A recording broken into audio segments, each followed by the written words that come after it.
Coming into the development of Metal Gear Solid 3, however, we once again reach a point where Kojima has stated yet again that he's done with the series. He said it after Metal Gear 1, again after Metal Gear Solid, and repeated the same sentiment with Metal Gear Solid 2. The fact Kojima was so consistently avid to break away from the series would definitely stem from numerous factors. Metal Gear is easily the most successful and well-known project that Kojima's ever worked on, so I think one part of him wanting to end it would come from wanting to leave the series' reputation intact. MGS2 was easily Kojima's biggest statement in my eyes. It's a melting pot of ideas that coalesced into a masterpiece. So even though in many ways Kojima didn't particularly want to continue the series after MGS1, the open-ended nature of MGS2's ending makes a lot of sense to end the series for good. But there is also a flip side to that. Despite MGS2 being referred to as one of the best games ever made nowadays, we can't forget that when it came out, there was a large amount of people who utterly despised the game, almost not being prepared for what Kojima was attempting to convey with the story, and focusing more on questions like why aren't we playing as Snake, as opposed to the intended question, which was why are we playing as Raiden. We'll see how fan reaction plays quite a pivotal role in terms of how MGS3 was ultimately crafted. Whereas MGS2 was calling back to the first game in a way which amplifies the new direction it's stepping in, MGS3 calls back to the first game in a way where it's aiming to please fans at seemingly all costs. We'll jump into the game right now, as this is how we'll understandably get the best perspective on how MGS3 purposely retracts from the boundary-pushing MGS2 and tries to deliver a product that satisfies every fan's urges, almost making up for lost time by giving the fans their favourite character back, not bogging the experience down with cutscenes and codec calls revolved around deep, real-world issues, which take time to process and understand. Artistically, it sounds like a nightmare for Kojima in my opinion, to make a game that he was clearly immensely passionate about, only to see the audience misunderstand his intentions, and write it off as a convoluted, confusing, and worst of all, boring mess. And then, after the fact, having to swallow his pride with the next game, and give in to fan demands. That's just the prospects when looking from the outside, however. What we actually find when playing MGS3 is a game that is blatantly acknowledging those elements I've just mentioned, and in turn becomes self-aware, using this to create a game that, while not being as deep as MGS2 in a story sense, focuses more on atmosphere, tone, and gameplay, to create an experience that's still rightfully looked at as a masterpiece. Talking of tone, we can pretty much identify what Kojima's going for immediately from the opening title sequence. Obviously, before the game was actually released, fans were being let in to when and where this next MGS was going to take place, this time taking us right back to the 1960s, and putting us in the shoes of Naked Snake, a character that would eventually come to be known as Big Boss. That's right, with MGS2's ending being so open-ended, it only made sense to ignore the future for now and head back to the past. MGS3 definitely didn't have the same amount of hype that MGS2 had, likely having something to do with how a large portion of fans were left feeling burned from the misleading marketing on the run-up to that game's release. But unlike 2, there were no illusions here. We weren't going to play an hour as Snake and play the rest of the game as somebody else this time. And with Big Boss still playing quite a pivotal role in the franchise, despite being dead since Metal Gear 2, the idea to flesh out his backstory definitely makes a lot of sense. The point I was ultimately getting to, however, is that in terms of the 1960s setting of the game, a decade which is referred to as the countercultural decade, with there being a revolution in terms of drugs, sexuality, appearance, and so on, the game reflects these ideas in boatloads. One of the most obvious examples being the opening cinematic, something which has definitely become a staple after the legendary MGS2 opening. Unlike MGS2, however, which was aiming to be epic throughout, MGS3 goes so far in the direction of camp that it's bordering hilarious. Kojima is quite literally making a James Bond opening here, featuring an overblown theme song while setting up the atmosphere of the game with several shots from the game itself, reflecting the jungle environment we'll be exploring, and also having snake skeletons slithering around, and newspapers flashing certain key real-world events at us. It's so insanely over the top that it's both hilarious and awesome at the same time, which I think is definitely the camp effect working its magic. It's a style that, while being ridiculous in its own right, shouldn't have the audience actively laughing at it, but instead embracing it and going along for the ride.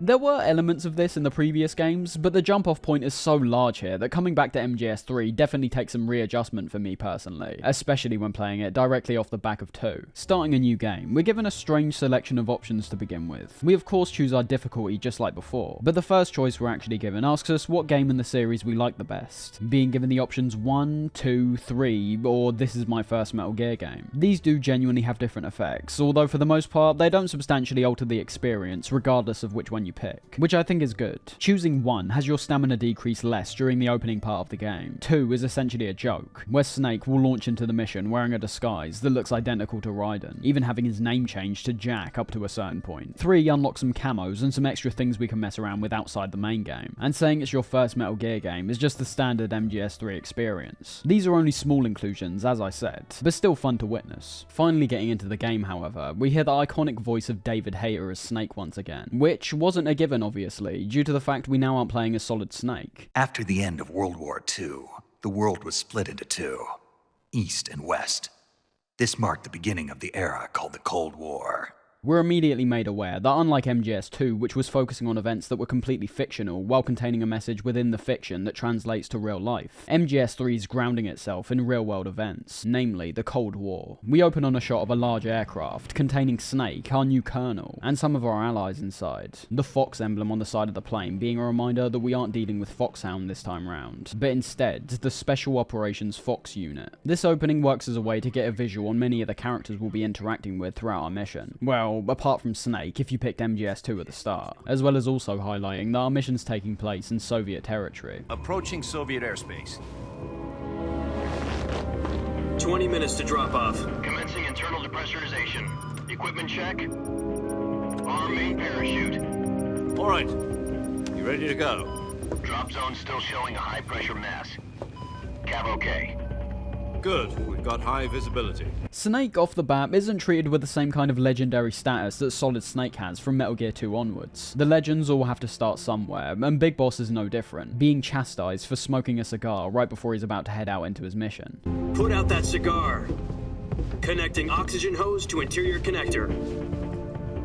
Put on your mask.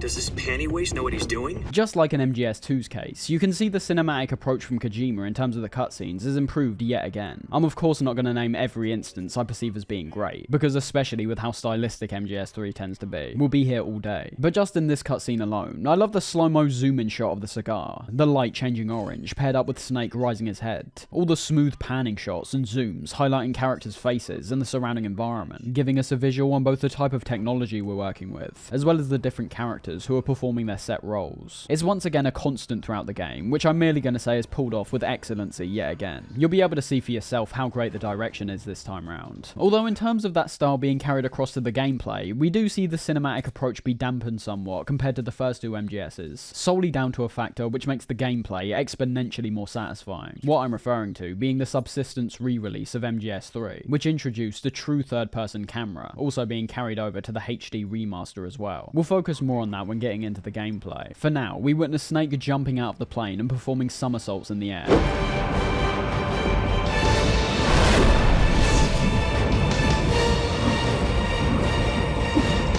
Just as I said, it is very clear they're not unaware of the sheer bombasticness and borderline insanity of certain moments across this game, this being one of many. However, we're brought out of this moment after Kojima's credit flashes on screen, and are given a flashback to Snake's briefing for this mission, fitting in line with all the previous games essentially, with MGS1 giving you the rundown right at the very start, and MGS2 having a similar case to here, where we're introduced to our main character in stunning fashion, and then are given our mission briefing afterwards. I feel like even the opening lines serve as a snidey remark to the hate MGS2 got, with Snake mistaking the title of his mission, that being Virtuous Mission, for Virtual Mission. The head of the CIA has finally given us the green light for the virtuous mission.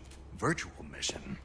No, the virtuous mission. Pretty much making fun of all the VR talk in the previous game. Not something I necessarily agree with, much like all the slants on MGS2 in this game, as I feel like it somewhat alienates the fans of that game, alongside feeling very odd due to it coming from Kojima himself. But it is what it is at the end of the day. We're informed of a man named Sokolov, who's apparently an expert in weapons development, as well as a rocket scientist, as Snake mentions. His name is Nikolai Stepanovich Sokolov. He's head of the OKB 754 Design Bureau, one of the Soviets' top-secret weapon research facilities, and the East's foremost expert on weapons development. Sokolov? Isn't he that famous rocket scientist? The very same.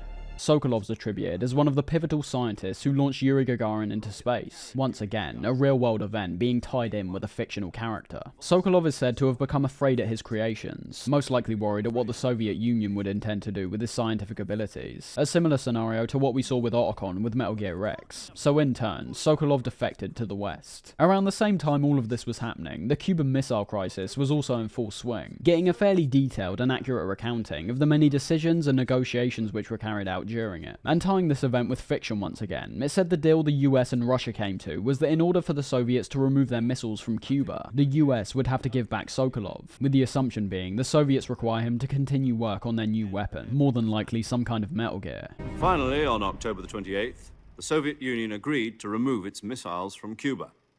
But in order to get the Soviets to pull their missiles out, we had to make a deal.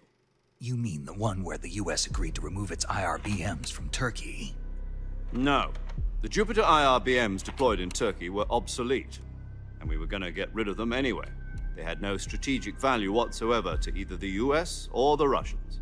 The Turkey deal was a ruse, a cover story that was fed to the other intelligence agencies around the world. So what did the Russians really want? Sokolov. They wanted us to return Sokolov.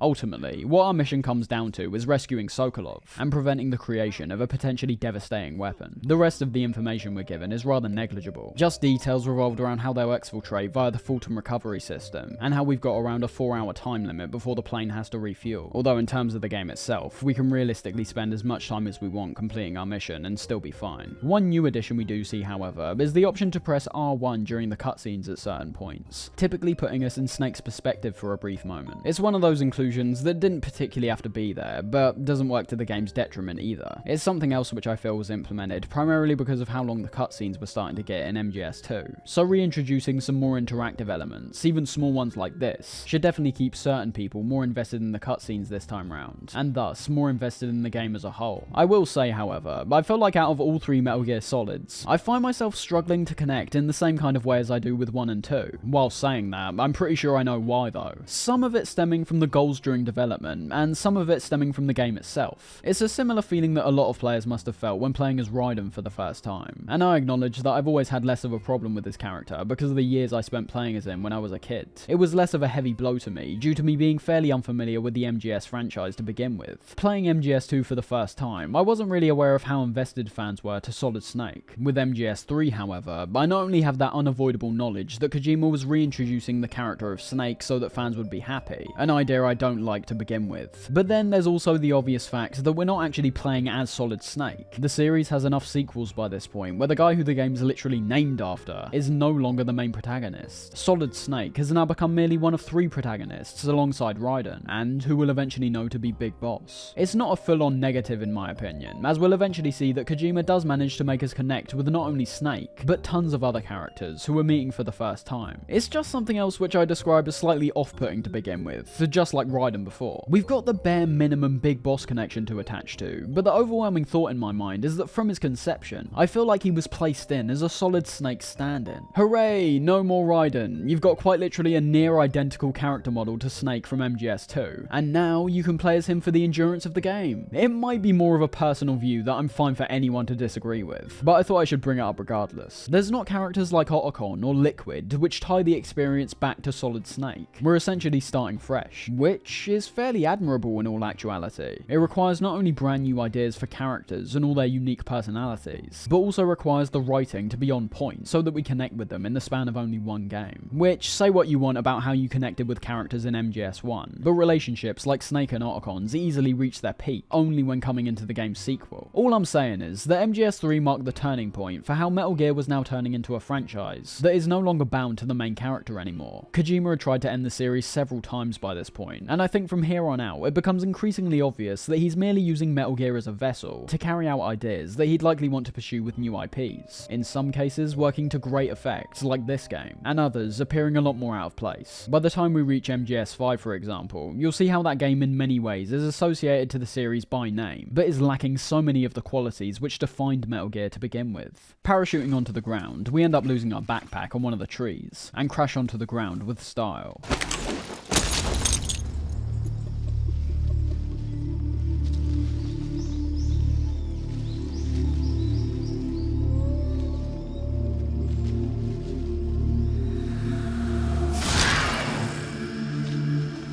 Well, apart from the stupid Raiden mask in my case.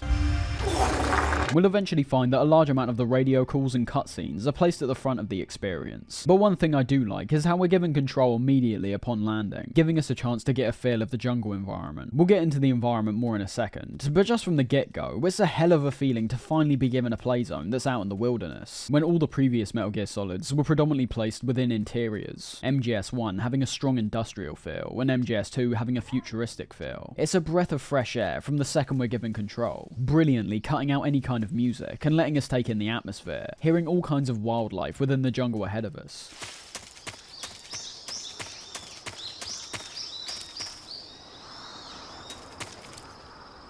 The opening moments of gameplay can be very important for letting the player know what kind of experience lies ahead of them, and MGS3 definitely doesn't disappoint. Whether it be the rays of light which shine through the trees, the long grass which we can see and hear rustling when either we or the numerous wildlife move within it, and not to mention the view of the wide open jungle that lies beyond the cliff edge. Visually, this game was stunning for the time. The jungle environment is easily the game's biggest strength in terms of its visual design, but needless to say, even when we start exploring areas outside of the jungle, they don't disappoint either.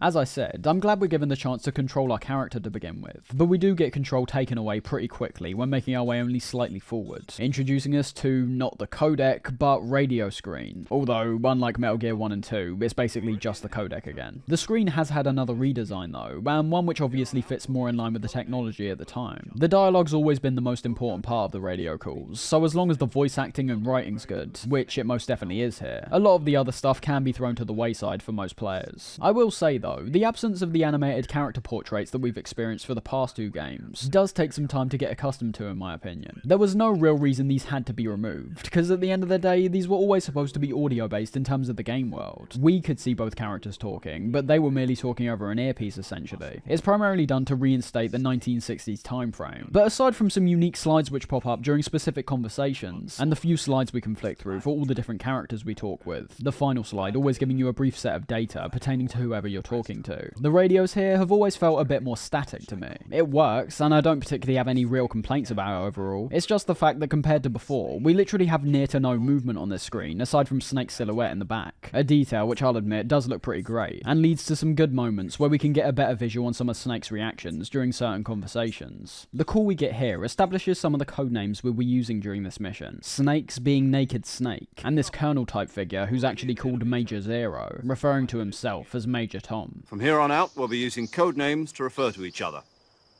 Your code name for this mission will be Naked Snake. I'll be referring to you as Snake from now on. You're not to mention your real name. Snake? What, you don't like snakes? What do you mean?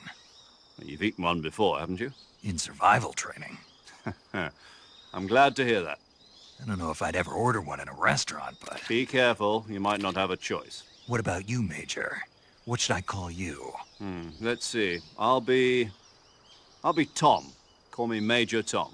Obviously being a reference to an artist that Kojima's a big fan of, that being David Bowie of course, with Major Tom being the same name of the spaceman which is at the centre of his song Space Odyssey. With Snake finally removing his mask, we see that just like I said, the appearance of Snake is near identical to what we saw in MGS2, the only differences coming from his lack of bandana, as well as slightly more grown out facial hair compared to Solid Snake's stubble. I can see why people start getting confused around this point in the series, as despite Liquid, Solidus and the big boss we saw in the first two Metal Gears supposedly all being identical in appearance, there was a concerted effort to give them all unique qualities, so that we could easily distinguish between all of them. Liquid with his blonde hair, Solidus with his grey hair and eye patch on his left eye, and Big Boss rightfully appearing as the oldest of the three, with an eye patch on his right eye. Solid Snake and Naked Snake, however, are so similar in appearance, that despite the time period obviously making it impossible for this character to be Solid Snake, I can still very much understand people being confused, and merely asking how Snake could take part in a mission before he was even born, instead of realizing it's a different person entirely. Well, kind of a different person, but the father of the clone that is Solid Snake. See what I mean? The Metal Gear series wasn't particularly easy to understand to begin with, but stringing these variables out over the course of multiple games only makes things even more confusing to casual onlookers. So much so that despite Metal Gear having an overwhelmingly positive reputation, I think it also has a reputation of being a series which is so complicated that it crosses the line into becoming outright convoluted. There is a reason for that, and it all stems from Kojima's Kojima's wish to stop the franchise early on. We'll get onto that in MGS4, however, as I think that game in particular is the one which is the root for the majority of those criticisms. But heading back to our call with Major Tom. Kept you waiting, huh? Our first objective is to go and retrieve our backpack, which contains our equipment. We've been issued with a knife and a tranquilizer gun for help during our mission, both to take out any potential threats, as well as also being able to use these to hunt for food. Weapons and equipment to procure on site. That goes for food as well. You're completely naked, just as your name implies. Great. Now I see why you asked me if I like snakes. I suppose calling me Snake was your idea of a joke, too. No. Whereas many other games would use a detail like this merely to reinforce the atmosphere of being out in the middle of the jungle with no guaranteed supplies, the food element is actually true in MGS3's case, and is one of the key elements that defines the game for me, despite admittedly being increasingly optional the easier the difficulty you play on. This is something we'll talk about in detail a bit later on, along with what's essentially the tutorial Major Tom gives us after acquiring our backpack, giving us information on how we can equip our weapons and equipment this time round, not being a simple case of merely pressing L2 or R2 anymore, but due to MGS3 easily featuring the broadest amount of weapons and equipment so far. They're first placed in our backpack, where we then have to selectively pick which ones we want to currently use. It becomes clear from what Tom mentions after this, however, that we've been tasked with a certified Black Op. Snake has assumedly been placed on this mission with no form of identification, due to Major Tom saying how if we fail and end up potentially dying in the process, the US will deny any involvement in the mission. You can't leave any traces of your presence. No weapons, equipment, footprints, sweat, or bodily waste. The same goes for bullets and cartridges, too. Your presence in enemy territory is already a violation of international conventions of warfare. There aren't supposed to be any American soldiers in Russia. It could spark an international incident. You can't let anyone see you. You can't let the enemy know you're there. This is a stealth mission. You're a ghost, Snake, in every sense of the word. And there'll be no rescue if you're captured. The military and US government will deny any involvement in the affair. We're carrying out an operation that could potentially start an all-out nuclear war if our presence is relayed to the Kremlin, so the stakes are definitely high, even from this information which is delivered in a fairly passive manner. I forgot when coming back to MGS3 how extensive the instructions are from Tom here, which I don't actually like that much, to be honest. As I always say, creating an environment where players will gradually learn how to play for themselves will always feel a lot more satisfying, as it presents a greater sense of freedom and discovery on their part. The only thing is, MGS3 does that perfectly, so I think it's fairly unnecessary to start detailing specific pieces of equipment like the fake death pill, as it's definitely one of the more unique tools we've got to mess around with in this game, and would be far better in my opinion to just be figured out by the player, instead of just telling them how to use it off the bat. That's what the majority of this call is really, detailing information that will help us out while playing, and reinforcing the already isolating feeling of the dense jungle atmosphere by telling us we're completely on our own. Tom also introduces us to the support team we're working with on this operation, first of which being Paramedic, who serves as our Mei Ling this time round, with her main function being revolved around saving our mission data, and second being someone called the Boss, a name that should immediately get the players' minds whirring about what this character implies about Naked Snake eventually going on to call himself Big Boss. Speaking of snakes, you remember the Boss, don't you? A legendary soldier and your mentor. Actually, it was the Boss that got the DCI's authorization in the first place. She's going to be serving as Fox's mission advisor. The Boss is? She also helped me plan this mission. She and I were at SAS together. Jack, is that you? How many years has it been? Boss? That's right. It's me. The Boss talks to us, and almost immediately reveals a sort of hero worship from Naked Snake, recounting the exact amount of time it's been since they last talked, and being frustrated that the Boss all of a sudden disappeared from him. This is one of the first subtle indications that despite the similar appearance, Naked Snake isn't going to be the same as Solid. He might look the same and have the same voice, but his personality differs quite substantially if you're paying attention. Why'd you disappear on me all of a sudden? I was on a top secret mission. You didn't need me anymore. But there were still so many things I wanted you to teach me. Already, we can see his humanity is on show very early on, compared to Solid Snake, who has always appeared very stoic, with his mind being focused on completing his mission at all costs. Naked Snake appears to have been actively missing the guidance that once came from what we discover was his mentor. Putting Solid Snake in this situation, all you could imagine him doing is holding a grudge. He's been programmed to be the ultimate soldier to begin with. So off the bat, it's definitely refreshing to have a main character this time round who's a lot more human, and admittedly, human in a kind of way that's not as whiny and clueless as Raiden was. We're told by the boss about things like the importance of spirit and body when it comes to thinking like a soldier. Snake showing somewhat of a weakness straight away by exposing his own insecurities about lacking experience. This makes the boss start questioning his mindset, labeling Snake as a good fighter but not a soldier, due to a soldier being defined as someone who follows their orders to a T, and throwing any personal feelings and politics to the wayside. A soldier has to follow whatever orders he's given. It's not his place to question why, but you're looking for a reason to fight. You're a natural-born fighter, but you're not quite a soldier. A soldier is a political tool, nothing more. That's doubly true if he's a career soldier. Right and wrong have no place in his mission. He has no enemies and no friends. Only the mission.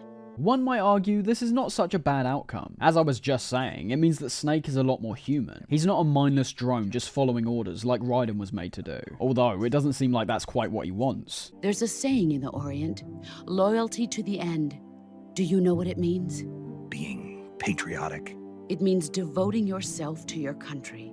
I follow the president and the top brass. I'm ready to die for them if necessary. Yet again, what we're hearing in the dialogue here is such a huge jump from the content we found in MGS2. That game had us constantly questioning the higher authorities, and delving into what's painted out in the media as conspiracy theories. Whereas here, we're dealing with characters who are genuinely describing themselves as patriotic. MGS2 was giving us the revelation that Raiden's country, that still being America, and those who were in control were self-serving, and were overall actually against him. So I think it's definitely an intentional contrast to have one of the first extended conversations in this game be all revolved around essentially the polar opposite. We've gone back to a time where there wasn't internet, where people weren't as quick to question the information they were being given, because of the severity of certain world events they could see playing out with their own eyes. So as a result, we've got two characters talking here whose sole focus appears to be fighting and potentially dying for their country, in hopes they achieve their mission. Could you imagine Raiden saying that he follows the president by the end of MGS2? It would literally be Raiden saying he follows the patriots, which, to be honest, with the mention of being patriotic in this call as well, should indicate to the player that despite being set way in the past, certain things like the patriots could still be incorporated into the story to a degree. We can tell the idea of loyalty is integral to the boss's character, bringing up a key theme of the game by mentioning the times, and how staying loyal to one leader isn't the same as staying loyal to your country. The president and the top brass won't be there forever.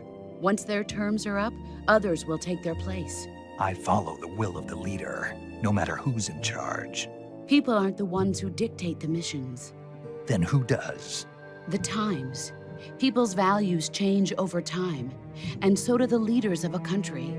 So there's no such thing as an enemy in absolute terms. The enemies we fight are only enemies in relative terms, constantly changing with the times. New presidents will lead way to new orders, new wars being fought against potentially completely different nations to who they were fighting in the previous war. The only thing we can believe in with absolute certainty is the mission, Jack. All right, but do me a favor. What is it? Call me Snake. Snake. Oh, right. Your codename is Snake. It suits you well.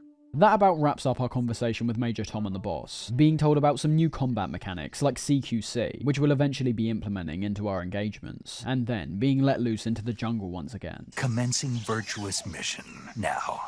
Heading forward to the swampland, you can already start seeing how the layout of this game is drastically different to both MGS 1 and 2, with 3's structure primarily being revolved around continually pushing forward to new areas, with brand new threats and challenges. Unlike the first two games, which featured several occasions where the player is made to travel back to areas they've previously explored, 3 takes on what's arguably a more conventional approach, by turning Snake's mission into one ongoing journey, which brings a lot more variety in terms of both the areas we explore and the moment-to-moment gameplay. This is shown off in the swampland here, for example. No other area in the game features this mud that we're able to sink into, presenting a unique challenge by having us balance the amount of time we can spend wading through the mud, with how we can safely position ourselves on the land ahead, which has several crocodiles walking around on. Firstly, I've got a feeling the mud is undeniably a callback to the only other jungle area we've seen in the Metal Gear series so far, that being Metal Gear 2, and that god-awful swamp section where we had to follow an invisible path, as to not sink into the swamp, just like here. Mechanically, the mud works really well, and I especially enjoy small details, like how the mud is accurately left on Snake's clothing when getting out, depending on how far up the mud goes on Snake's body. And obviously, we can't not mention the crocodiles here, playing into one of the biggest switch-ups which MGS3 presents over its predecessors, and that's the wildlife within the jungle. MGS3 changes things up pretty substantially across the board in terms of the gameplay, but just starting with the wildlife for now, this is an element which defines this game for a lot of people, and rightfully so. It's such a nice addition, and one that obviously needed a lot more work on the developers' part, as they can no longer rely on reusing character models over and over, but to convincingly create these ecosystems within the jungle. There had to not only be a lot of animals, but different variations within those animal types as well, and to be honest, they absolutely pull that off. Things that stick out as important to me are the dynamic element these animals present. There's very rarely any moments where you enter an area, and are able to gauge the positions and movements of these animals from the get-go, unlike say the guards in MGS 1 and 2, who spawn in the exact same positions and patrol the exact same routes every time. Then there's the different purposes and unique interactions we can have with several of the animals here. The crocodiles, for example, are fairly ferocious. Getting close to them will either result in them biting you or hitting you with their tail. Ultimately, they're a threat that should primarily be avoided. There's also several birds we can see throughout the game. Ones like the white-rumped vulture that we see later on, having the unique ability to swoop down and start eating any guards we killed in the area. Then there's the countless snakes, which sneakily slither along the floor, and as I mentioned earlier, they can be most easily identified when lurking amongst the tall grass, due to the sounds and movement we see generated. Snakes, just like the crocodiles, being threats which have the potential to bite and poison you. Alongside snakes, you've got all kinds of spiders, scorpions, crabs and rats that can also be found, which aren't all hostile of course, but still feed into what essentially their main purpose are, that being food items. This is what I meant earlier when saying Major Tom's mention of acquiring food was not merely a figure of speech. Depending on what difficulty you're on, hunting animals will be almost essential to effectively surviving, which takes us to our new stamina meter and food menu. Snake's stamina in this game is almost like a continually depleting version of the grip gauge we saw in MGS2. Unlike back then, the stamina gauge here can be seen constantly below our health, and as time goes on, you'll notice the stamina gradually going down, the only way to replenish it being to eat food. Initially, this might not seem like a big deal, as you'll find that you'll still be able to perform the majority of actions effectively. However, when it comes to the hanging mode which returns here, as well as swimming, which occurs far more often compared to MGS2, we start to have some problems, with both the oxygen and grip gauge now being directly linked to the stamina. Once your stamina's diminished to a certain point, the grip and oxygen gauges aren't able to be increased past that point. Not just that, but your hunger will also eventually start impeding your regular stealth gameplay as well, with Snake's stomach beginning to frequently rumble the lower your stamina gets, in turn giving your position away to the enemies.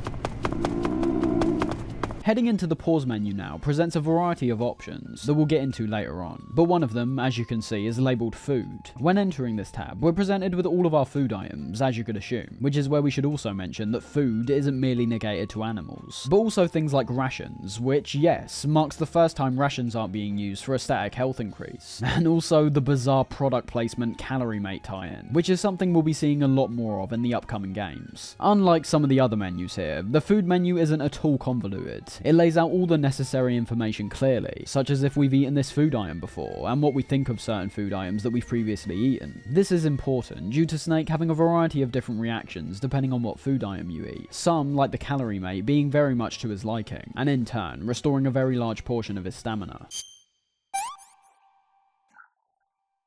That's damn good.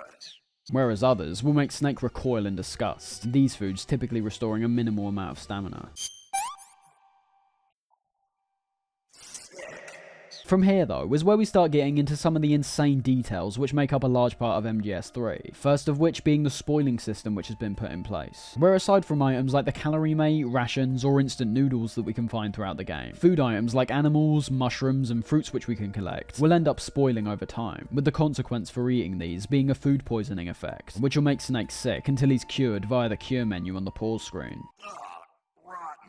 This is a great detail, but is definitely more of an outright mechanic, putting an emphasis on balancing out the high quality foods that you'll want to be saving for when your stamina's particularly low, while at the same time not letting you hold on to them for too long, as to not completely destroy the experimentation which makes up a large part of the food system. There's also an incredibly small but fantastic detail in my opinion, where if you consistently eat food that Snake doesn't like, you'll find that over time he'll end up finding it more palatable. That's right, through sheer force we can actually turn food which Snake finds initially disgusting into one that he thinks is actually tasty. I think the acquiring of different foods and trying them out is a large part of what makes the system so great. So allowing players to keep all their good foods, and in turn stopping the need for hunting on their part, takes quite a lot away from the system overall, as well as the immersion that comes from hunting. And I suppose on that note, we should talk about the hunting itself, in terms of both the flora and fauna. The animals are about as you'd expect, really. You see a bat, a snake, a crocodile, you shoot it, and then pick up the food items that drop from them. It should be noted, there is a difference between killing and tranquilizing animals, both being sent to your food menu, but with the tranquilized animals being held in cages, only being able to hold 3 at a time. These captured animals primarily being used as a distraction technique against enemies, where throwing something like a poisonous snake at a nearby guard will make them take a second to kill it, giving you a chance to either sneak past or take them out. That alone is fantastic, a unique diversion tactic which makes the food items, and in turn the animals, even more multi-purpose. They start off as a potential threat, and then become either food or a tool in your arsenal. Not to mention though, the feeling that's given out by merely going up to a tree, noticing a mushroom, and then acquiring it by cutting it out of the tree, presents an insane amount of immersion, more than any other Metal Gear I'd argue. This kind of stuff is present all across the game, in every single area, some feeling dynamic like this, and others appearing a bit more manufactured, which is still fine in my opinion. What I'm referring to in those cases are instances like the beehives, with this item in particular being put in several places where you're able to shoot it and further your progress, like the one that's placed on the bridge that's a few areas ahead of the swamp, where shooting it down will have the bees inside start surrounding the nearby enemy, who'll then run across the bridge and out of the area, along with any other guards that are in front of him. These moments really remind me of the Hitman games, very satisfying to pull off, but obviously manufactured, and at the same time aren't the only way to progress forward. So yeah, the food in general was just downright brilliant in this game. It works in terms of both gameplay and immersion, although as I said, this especially at the start of the game, and if you ever find yourself struggling for food, where it easily reaches its peak. The second you have a wide range of food that doesn't spoil and reliably refills a lot of stamina, those elements start falling to the wayside, and in terms of my experience, that's something that I found was definitely possible. But I will say, it's more impressive that for the vast majority of the game, these elements which I've just mentioned persist, feeling necessary to the experience, while never feeling like an annoying intrusion either. Climbing trees to shoot down mangoes,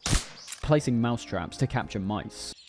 I really don't have any issues with how the hunting and food systems have been implemented here. They're borderline, if not just straight up perfection. Anyways, back to where we left off. The swamp area alone is a direct reflection of the different direction this Metal Gear is taking compared to its predecessors. All you have to do is notice what the challenges are in this area, and how they differ to what we've been used to. Before, it was all based around avoiding enemies at all costs. That was essentially MGS1 for the entire game, and MGS2 only briefly introduced environmental threats at points, like the tight navigation when making our way into Shell 2. Here, however, the swamp purely includes threats which aren't human enemies, which will spot us and activate the alert phase. We've got the crocodiles, which have the potential to kill us, and the swamp itself, which has the potential to drown us. Stealth in this case is less of an overall priority. It's more just about identifying the threats in the area which might kill us, and doing our best to stay out of their way. Stealth is something that is still integral to the experience, as we'll see up ahead, but I'm very glad to see even more variation here. It's not that the stealth gameplay is becoming stale in any way, especially because of the multiple new variables we need to consider in MGS3, but I think livening up the experience on a bigger scale, outside of just specific set pieces, works really well in practice. It does a lot in terms of the game's atmosphere, as I was saying with the food. It presents a different dynamic, which even players that were familiar with the previous Metal Gears now have to become accustomed to. Transitioning into the next area, we finally get eyes on some enemy soldiers, the first person view during cutscenes being put to great effect yet again, by putting us into the view of Snake looking through his binoculars, getting a better visual on the equipment they're carrying and the weapons they're using. AK-47s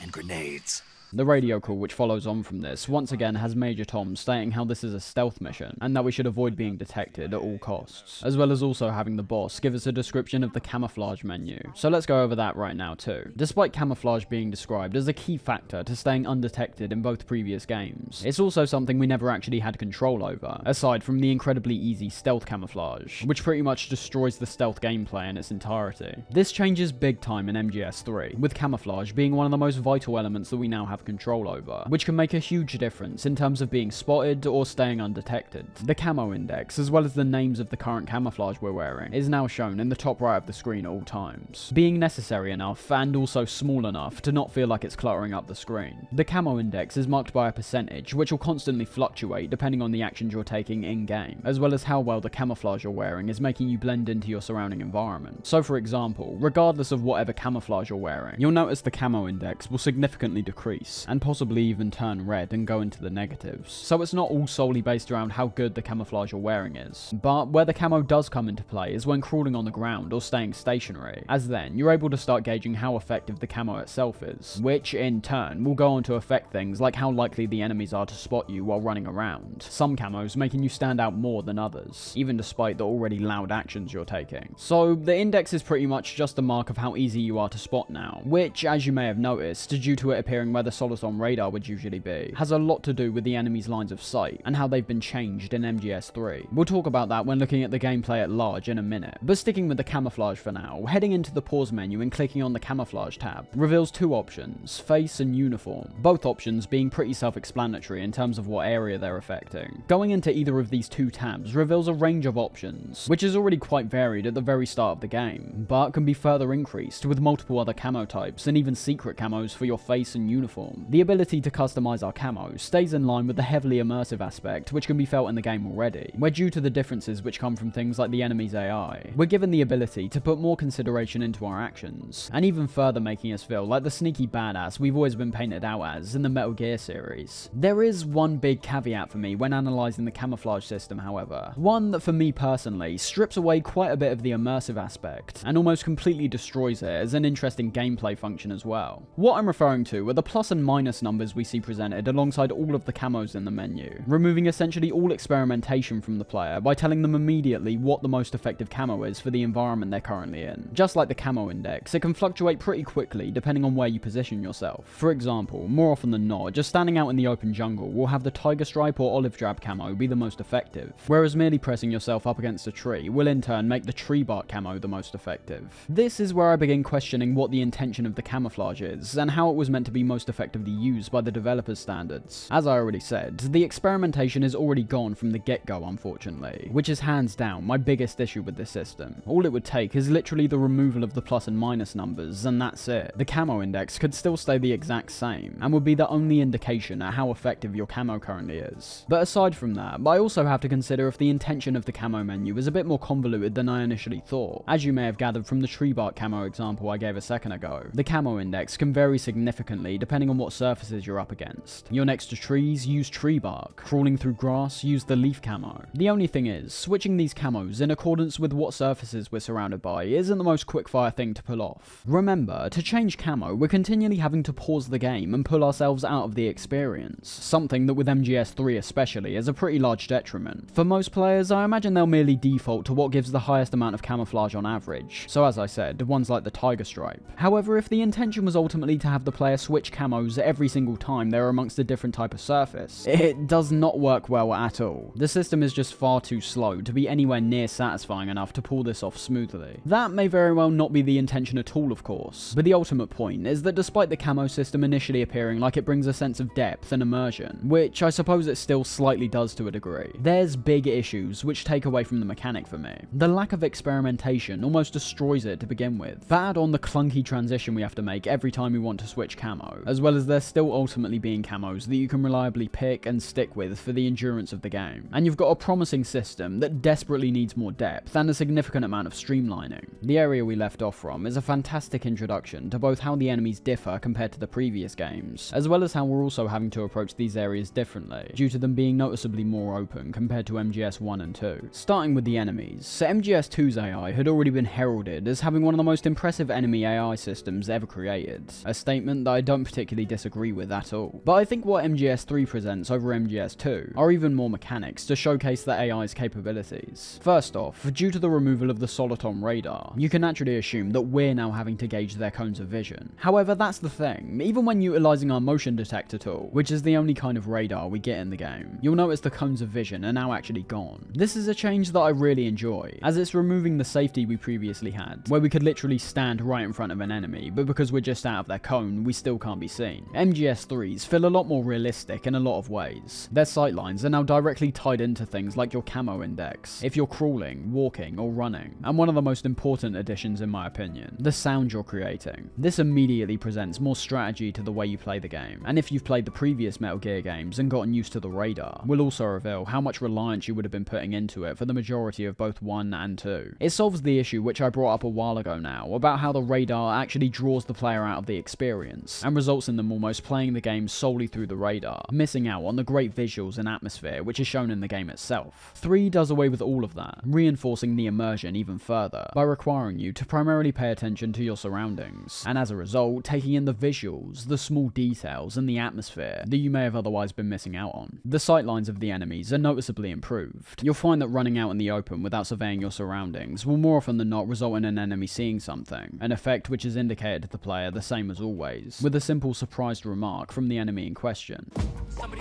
The sound itself, as well as where it's coming from, is more than enough warning to the player to get down and hide away as the enemy comes to investigate. It will definitely take some adjusting, especially for fans of the previous games, but I think the distance enemies can now see, and the other mechanics that tie into it, are by far the most layered we've experienced as of yet, and almost forces the player to take every sneaking scenario more seriously, unlike previous games, where there's a sense of the unknown that's taken away by having a radar that relays all of the enemy's positions to you the second you step into a room. So their sightlines are improved, but what's perhaps an even bigger switch up than that is how all of the guards have now magically gained the ability to hear. I'm being facetious, of course, but aside from gunshots and explosions, which always alerted the enemy to your position before, our footsteps are something else that now have to be taken into account when dealing with the enemies. Gone are the times where you could loudly run right up behind a guard and choke them out without them hearing anything. Attempting this now will have them turn around quite a while before you even have the chance to choke them out or land any hits on them.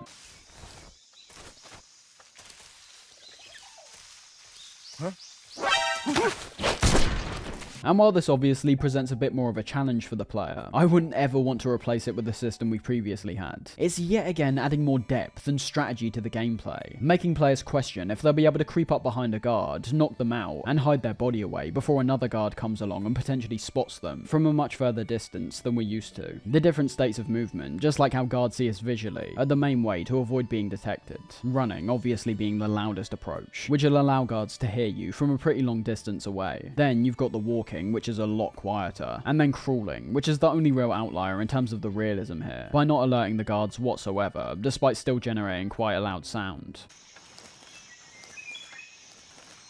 And finally, we now have this super slow walk we can pull off by using the D-pad, presenting this gradual slowdown process as you make your way behind an enemy. First running, then walking, then essentially sneaking. All great stuff in my eyes, and although we aren't getting to experience tense moments like having guards clear out rooms while we hide inside a locker, I think the mechanics which are introduced here are a lot less set-piece based. They play into the experience as a whole. Everything I just mentioned is occurring in spite of whatever actions you're doing, whereas jumping into a locker during an alert phase in MGS2 will always have the guards come and investigate that same room in particular, even if they had no visual on you entering to begin with. We'll head back to some of the more gameplay oriented things in a second, but I just want to draw your attention to the sound for a moment, introducing another big difference that we see compared to the previous games. Now, music wasn't a constant in the previous games as we saw. MGS 1 and 2 both worked off themes, and for MGS 2 in particular, we already saw a contrast presented between the struts, which featured several different and varied tracks, and the connecting bridges, which had no music whatsoever. The latter's what we see for the majority of MGS3, letting us bathe in the layered ambience of the jungle, and grounding us completely in the situation, at least while we're sneaking around.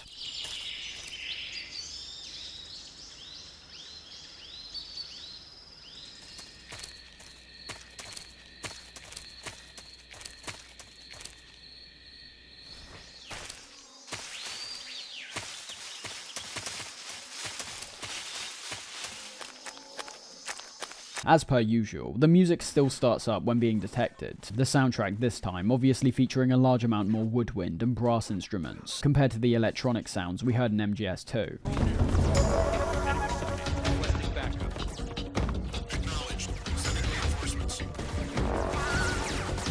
But I think the choice to remove the music during these sneaking moments is a simple but brilliant decision. As I've stated a couple times now, it appears the jungle environment and the immersion that comes with it were a very key factor when creating MGS3, so it makes sense as to why the music has been significantly pared back. Not to mention that considering how previously vital mechanics like the radar have now been removed, sound can also be a very important factor in focusing the player's mind on the stealth gameplay more, the stereo audio making you feel surrounded by animals and insects, as well as actually being able to more closely closely gauge where the enemies are positioned from their footsteps alone. It's a decision which reinforces the atmosphere once again, but definitely works to the player's advantage in terms of the gameplay as well. Still though, I do find it strange that there's this weird trend which continues for most of the mainline Metal Gear games, where no sound options are introduced, for whatever reason. Even in MGS5, a game which was made when volume options were pretty much a standard for any game, big or small. Even that one doesn't feature individual volume sliders, or even a master volume option. Back to the task at hand, bypassing the guards in the area and making our way to the bridge. We're presented with that bee's nest moment I mentioned earlier, where we can shoot it down onto the guard below, and in turn remove most of the guards from the area for a short period of time. What we also see in this area, however, is one of the stranger inclusions to the game, while also being very charming, that being the keratin frogs that we find throughout the game.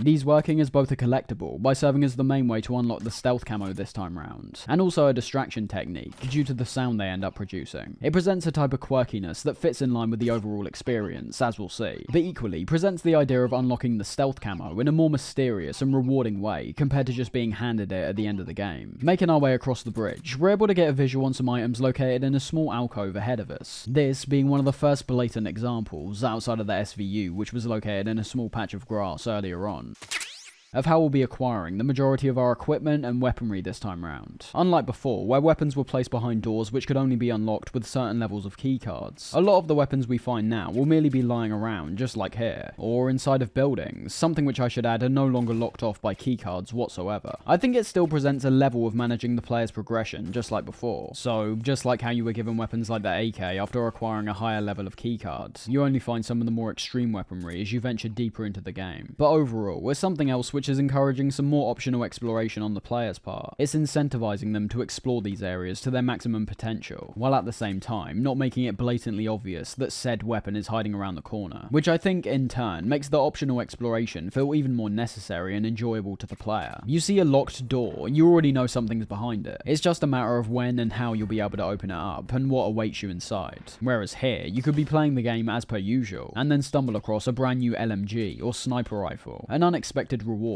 merely for your observation abilities alone. Finally reaching Rasver, the abandoned factory that Sokolov is apparently located at, we find an area that serves as one of the many encapsulations of what MGS3 is all about, that being the gameplay of course. There's several places like this throughout the game, areas and buildings, which are purposely set up to essentially highlight as many of the game's mechanics as possible, showcasing different approaches you can take to reach your objective, how you can deal with the guards in the area, and things like that. The factory is a very good example of this in my opinion, featuring numerous guards, patrolling both on the inside and out, requiring the player to come up with a strategy on how to infiltrate the factory to begin with, and also how to carefully navigate around the guards while inside as well. There's such a freedom which is applied to so much of the level design in pretty much every area, that it's something else that I won't be able to go over every time, at risk of potentially repeating the same sentiment several times over. But as I was saying in relation to how certain areas are structured to showcase all the best elements of the game at once, the factory does this effectively by presenting numerous different ways we can reach Sokolov. For example, we could ultimately just dive right in and crawl our way to the room he's being kept in by being patient, timing our movements effectively, using camouflage to its full effect, and heading under some of the tight crevices which almost entirely shield us from the enemy's view. Then we've got to think about the enemies themselves. Do we take them out with a weapon by utilizing ammo and degrading our silencer? Or do we get closer and knock them out by hand? Or do we use a distraction to bypass them entirely? Huh? What's that sound?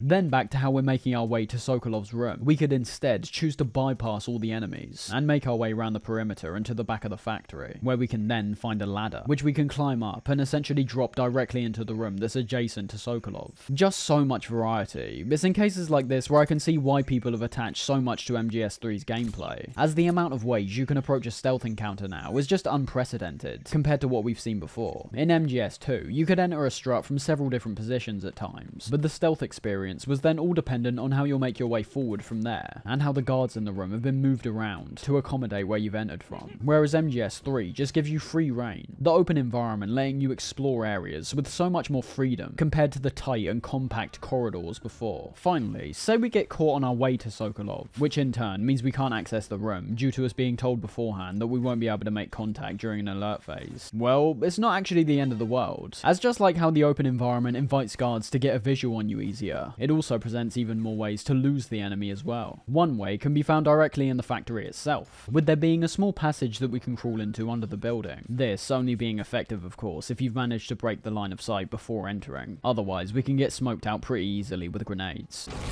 Then there's also the option of camouflage, breaking line of sight once again and hiding amongst the underbrush with the leaf camo equipped. Or if we want to utilize some of our tools to their best ability, why not take advantage of the fake death pill which was mentioned earlier? This being a pill which is almost like a get out of jail free card, being able to take it even when you're directly in front of pursuing enemies, then following a process of waiting until they check your body, and then once they've gone back to their positions, you're able to then take the revival pill and get back to your mission. A great concept for an item in my opinion, and one that's so useful that it rightfully has a very limited number of uses for the game's endurance. One thing you'll also notice when waiting to use the revival pill was the brand new game over screen, not being the straight game over from MGS1 or the mission failed from MGS2, but now simply saying Snake is dead. I like how the gameplay actually continues in the background past this point, obviously being practical for items like the fake death pill, but also just a nice detail in itself. If you wait too long on this screen however, you'll notice the letters will begin changing, eventually spelling out the phrase time paradox and having Colonel Campbell make his only appearance throughout the game. Snake, you can't do that. The future will change. You'll create a time paradox. Again, a hilarious detail that doesn't mean that much in the grand scheme of things, but gives a lot of personality to the experience regardless. Entering the room and meeting Sokolov initially shows him questioning who we are, while also presumably burning the plans to whatever machine he was tasked with working on. You must be Sokolov. Are you one of Volgin's men? You'll never get it from me. No. I'm a CIA agent. And very shortly after we identify ourselves to him, we're told about a man called Colonel Volgin, who we'll eventually see is essentially the main antagonist of the game. Colonel Volgin of Gru. You in the West know him as Thunderbolt. Thunderbolt? Never heard of him. Sokolov explains that due to President Khrushchev being in a precarious position with the Soviet nation, due to his failures in delivering domestic policies, as well as receiving a sizable amount of resistance from the army by pulling out of Cuba and attempting to bring peace between the West and the Soviet Union, Colonel Volgin plans to overthrow him at a time where he's both at his weakest and with the most amount of resistance against him. The mastermind behind this plot is Colonel Volgin of the Gru. He has control over another secret weapons research facility much like this one, OKB-812, known as the Granin Design Bureau, and is using it to further his plans. But that is not enough to satisfy him. Now he's plotting to seize the secret weapon I have been developing here and use it as leverage in his bid for power.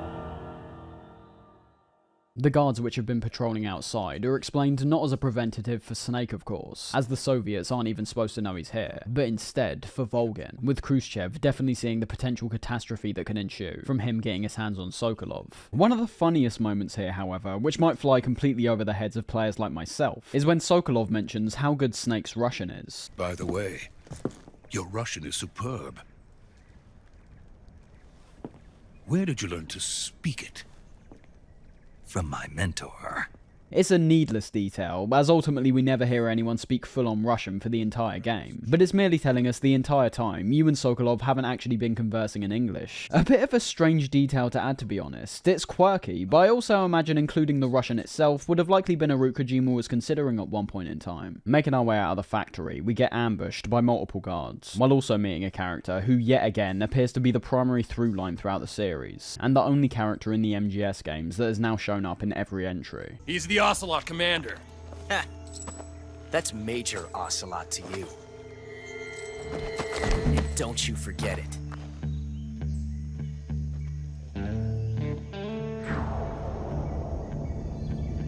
That's right, this guy who turns up surprising the KGB soldiers turns out to be a younger, pretty much unrecognisable version of Revolver Ocelot. Youth is something which plays very strongly into his character this time round. He's not the level-headed, cunning mastermind that he appeared to be in MGS2. The first things we see him do here go against that almost immediately, twirling around and acting like a big shot, and when his GRU soldiers come in to support him after he wipes out the other soldiers, the iconic meow sound is the nail in the coffin.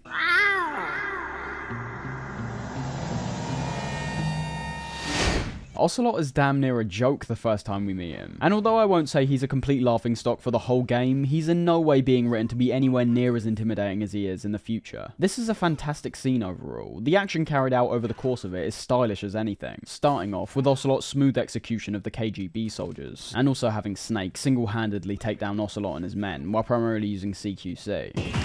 Whoa!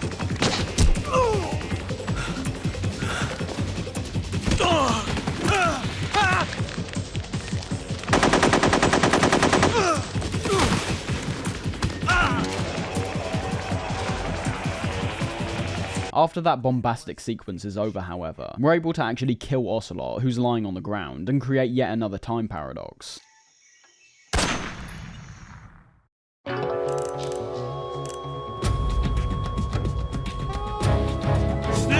you can't do that. The future will change. You'll create a time paradox. This being very similar to how we were also able to shoot Olga on the tanker, resulting in a call from Otacon chastising us.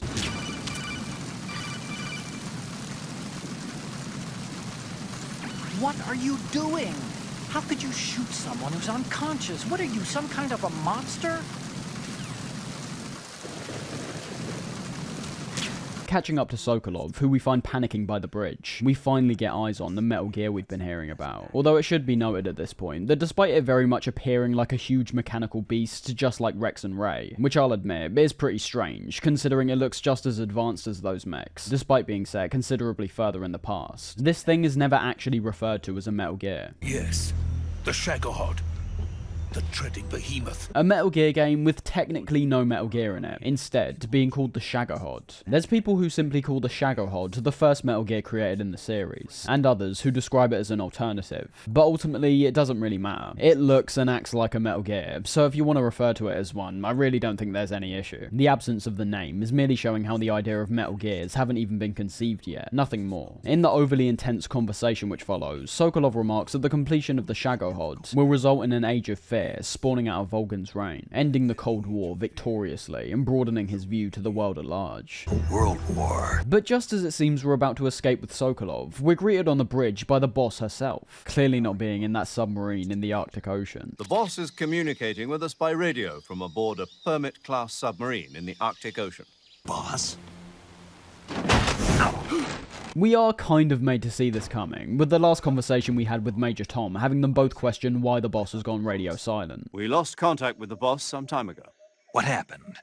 It's probably just a weak signal. Just hurry and get Sokolov out of there. The slight dampening of the shock factor, however, is far outweighed by the sequence that follows. As if you're not shocked by the boss showing up, it's almost definite you'll be taken aback by the strange guy hanging upside down with the long tongue who takes Sokolov, or the other guy who's producing all of the Hornets from what appears to be his hand. This is really where the insanity of MGS3 begins. We're at a stage in the MGS series where justification to a lot of things is still up in the air, and also at a point in the series timeline where you can't merely explain these characters' abilities away with nanomachines, because they obviously don't exist yet. These guys are referred to as the Cobra unit, and are yet again serving as this game's version of the Foxhound unit from MGS1, and the Dead Cell unit from 2. But unlike those two games, which either feature enemies with no supernatural abilities, or ones which do, which either at the time or in the future get their abilities painstakingly over-explained. Much like a lot of other elements of this game, Kojima opts to just introduce it, and not say much more on it. All the explanation we get in relation to the Cobra unit is basically to just set up the character and their abilities, not why they have those abilities to begin with. It's an approach that's not going to satisfy certain groups of people, but I'd say it's one that a larger amount of people are inevitably going to attach to. And ultimately, even though I can get down with Kojima's intricate explanations and fleshing out of the world he's created, I think both fans and casual players can agree that just being told to essentially relax and go along with what's being shown to us is a pretty liberating feeling in terms of Metal Gear. For a series that's consistently tried to over-justify certain elements to try and make what appears nonsensical make logical sense, it'll result in people who aren't accustomed with the series not having to deal with what could potentially be seen as filler, and fans being told for one of the first times not to particularly think too deep into things, and just take it for what it is. That being entertainment, just like the cinematic influences have shown from the very start of the game. Kojima's going all out with the idea that MGS3 is entertainment first and foremost. It's not the deep philosophical mammoth that was MGS2. It's the equivalent of watching Dragon Ball Z or Spider-Man. It's not trying to make perfect sense. It's trying to be entertaining. And that's definitely the case here. As if those two freaks we just saw weren't bad enough, we also get a visual on an old man whose eyes pop out, someone behind him in some large suit, as well as an actual ghost. It's raining blood. Is he crying?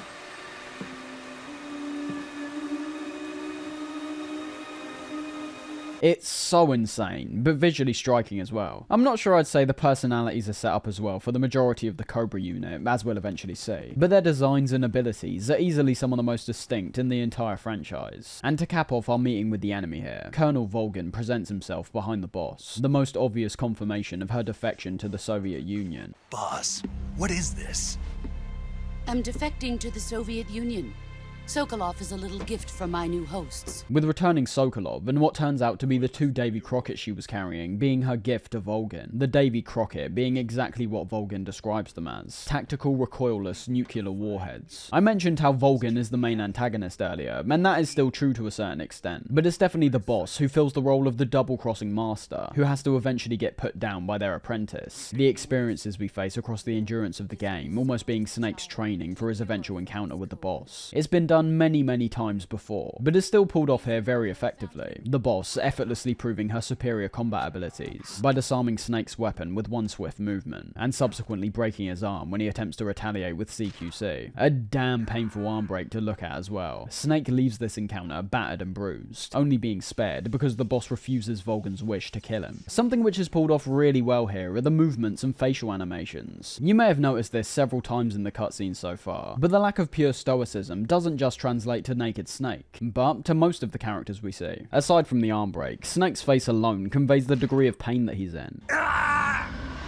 Same goes for Sokolov's wide-eyed fear in the moments leading up to this, or Ocelot's overconfidence with his slanted grin. Just simple emotions like those conveyed through facial animations make all these characters feel even more convincing, and give them a larger degree of personality. The intentionality shown off even more in the moments following Snake's arm break, with conventional cinematic techniques being used to explain the content of the scene in a visual sense alone. The power dynamic between the two is showcased through Snake's position on the floor, with the boss quite literally looking down on him and showing him a hand of guidance. Snake grabbing the boss's hand represents both his hesitancy, but ultimate loyalty to his former mentor. And when still proving herself to be well and truly against Snake, the look between the two shows off the boss's determination towards whatever cause it is she's fighting for, and also Snake's confusion and realization that his mentor has well and truly defected. And with the boss swiftly chucking him off the bridge into the water below, it seems that our mission was an absolute failure. Snake is experienced to a certain degree, but still not good enough to beat the one who taught him everything he knows. This takes us to the end of the Virtuous mission sequence,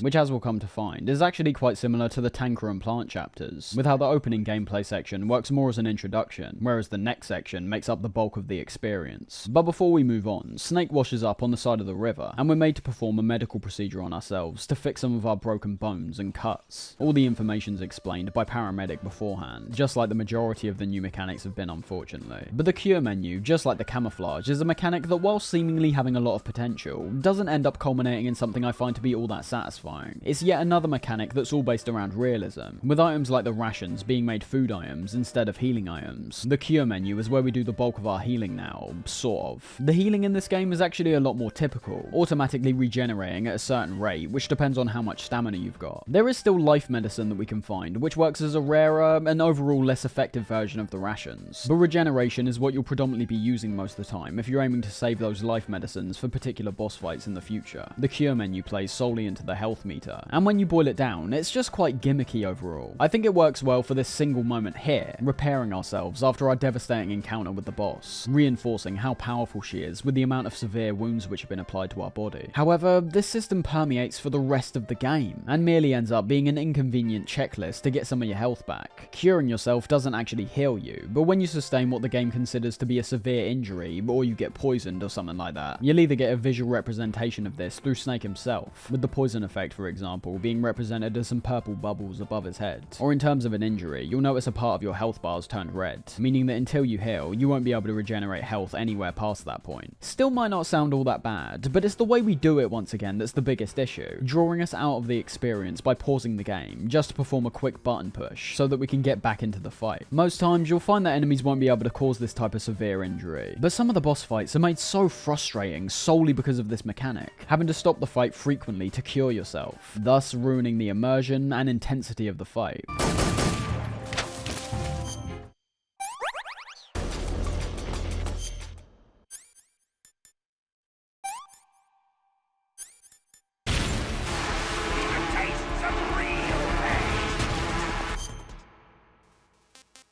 It's a mechanic where the realism really starts to intrude, and what's worse is that if you've been hearing how I've been describing it, it's not particularly realistic whatsoever. It's almost a drawn out version of using the ration, but without any of the fast paced flow which allows us to heal and then get right back into the action. If you wanted actual realism, have these injuries cause a noticeable change in the gameplay until you cure yourself. I'm not trying to say they should have conveyed the healing process of a broken arm in a realistic sense. One arm break and Snake wouldn't be able to use any of his weapons before the game's already finished. What I'm saying is, even having those temporary injuries would make the system at least feel like it's achieving its goal a little more effectively. Broken arm, your aim is less steady and you can't reload until you've cured it. Busted leg, Snake starts limping and your movement speed is significantly decreased. Might seem like a bit more effort to implement, and you're definitely right, but I think it's a much better solution compared to introducing this half-baked system, which most of the time purely seems like it's getting in the way of the game, not complementing it. And I mean, adding to the simplicity of this system, which only appears realistic on the surface, the way you actually cure yourself is incredibly easy. Literally just picking the right tools for each individual wound and ticking them off one by one, making me think that ultimately, no matter what way the cure menu could have been implemented, it was always going to be a lose-lose situation. You either add it for surface level immersion and ignore how these severe injuries would actually affect Snake for extended periods of time, bearing in mind the system in this case is still annoying to use frequently during combat, or you make the system even more drawn out by perhaps adding small mini-games to the healing system, having you sew up cuts, supply disinfectant, and have the wounds conveyed more realistically in-game. This second one still not being favourable because of how long it would take to pull this stuff off, making it even more of an inconvenience. Overall, just as I said to begin with, we've got a great concept that doesn't even remotely reach its full potential. The concept is about the best this curing system gets. In practice, it feels too long, repetitive, not all that immersive when you break it down, and has no real risk factors because of the amount of supplies you're given. The one positive here could have potentially been if you frequently run low on things like splints or ointment, but you really never do. You could go through pretty much the whole game without picking up any extra supplies, and never run out of most of the healing items. Anyways, patching ourselves up, we eventually see the Shagohod has now been captured by Volgin, the boss casting her hand out towards Snake as they fly away, potentially being a hint that not always as it currently seems. The biggest moment comes from Volgin's pure insanity with the Davy Crockett, deciding to launch a nuke onto one of the research facilities below, even having the overconfident Ocelot be taken aback. Colonel,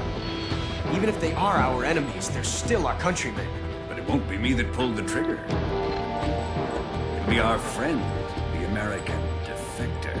You're going to nuke your fellow Russians? Remember the Alamo. Colonel!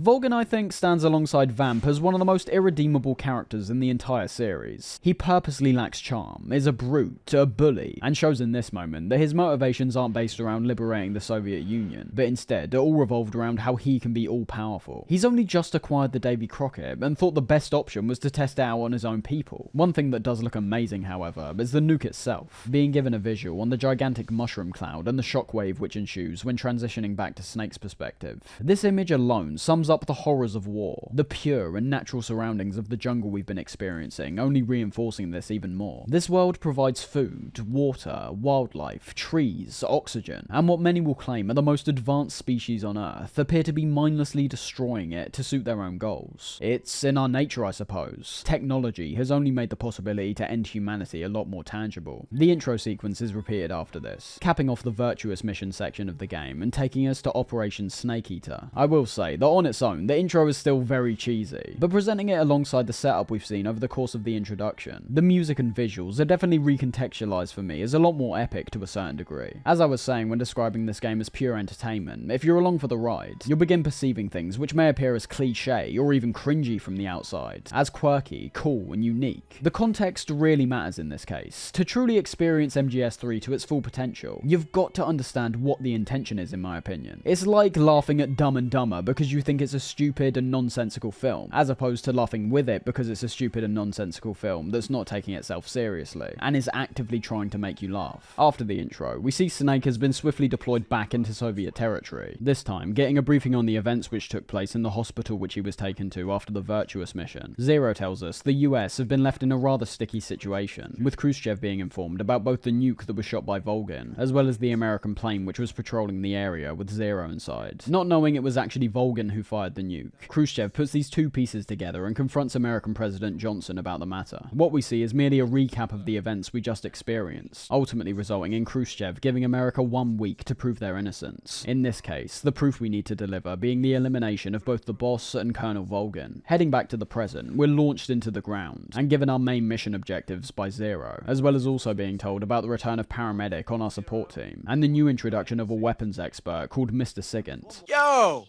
You're Snake, aren't you? And you're Sigint? None other. The most interesting part of this call comes from Zero's talk of someone called Adam, this apparently being another person who chose to defect from the Soviet Union, with Snake's first goal being to meet up with him. However, the password we're told to give reintroduces the idea of the Patriots, being told to say who are the Patriots and Lali Lule Lo to identify ourselves. No one else would dare come close. The password is, who are the Patriots? And Lali Lule Lo. Lali Lule Lo. Gotcha. The implications of what this means are currently unclear, but it shows the terms the Patriots and Lali Lule Lo were both still being used all the way back in the 1960s. This will be more important when some of the revelations from MGS4 are presented, but in the context of this game, I'm not sure if it's merely another quirk once again, calling back to MGS2's heavy focus on the Patriots. And with that, we're back in the jungle, now having the time of day be changed to night, something that while never particularly having any substantial gameplay changes, outside of perhaps making it harder for us to see enemies, I can still appreciate the attempt to experiment with numerous different times of day. We kind of got a glimpse of that in MGS2, but never actually got the chance to play on the outside areas once the sun had set, and MGS1 of course was set at night from start to finish. So while not being any more challenging than daytime in my opinion, it does definitely bring some visual variety, as well as bringing closer attention to the camouflage system of course, with the black face paint and uniform being highly effective during the nighttime sections. Operation Snake Eater starts pretty similar to the Virtuous mission to be honest. You're given a small period to explore without the threat of enemies, and perhaps collect some food from around the environment, and also just take in the environment itself and get immersed within it. Aside from the darkness surrounding us, roaming about the jungle at night is also conveyed really well by the sound, being slightly quieter to how it was during the day, and predominantly featuring the sounds of crickets instead of the wide range of animal and insect sounds we heard before.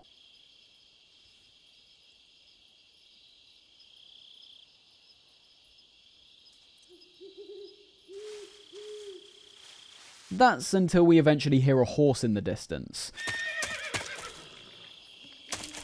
where upon investigating closer, we see it actually features a saddle, meaning that someone else must be nearby. And just as it seems we're getting started, it turns out this horse belongs to the boss, introducing herself from behind and once again making Snake look like an amateur.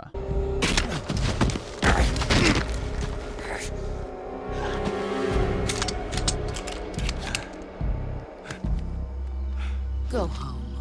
She does eventually let Snake go, but before that, she not only causes an explosion to draw guards to the area, but also makes us question what her motivations actually are by bringing up the idea of loyalty. When being asked why she defected, she refutes the claim, saying that she's loyal to the end, while at the same time throwing her own loyalty into question. The most important one she brings up here being our loyalty to our mission versus our loyalty to our beliefs. Loyalty to your country or loyalty to me?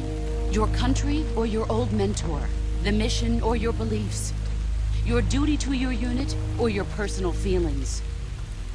This in particular being something that pretty much all the protagonists of the Metal Gear games have had to grapple with at some point, morally disagreeing with their orders, but still achieving them out of what they see as an obligation. Getting back into the game, as we might have expected, some guards immediately come and investigate the scene, where if you don't get caught straight away, you'll see the caution part of the alert system has made a return. The music is something which has to be commended in relation to the alert system here, the caution stage in particular perfecting what was set up in MGS2, by having the music both encouraging and flawlessly accompanying the player's movements forward.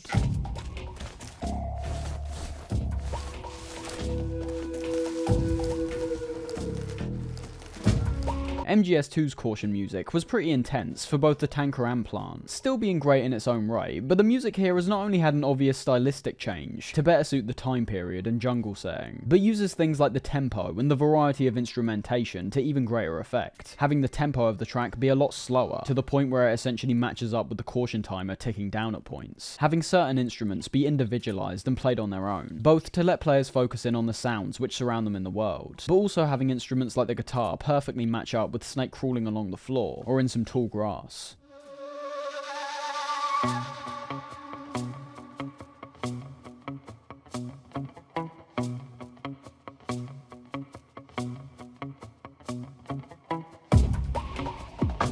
It also features peaks and troughs in terms of the tone of the song, to represent the player's efforts to keep moving while hiding back away when guards are nearby.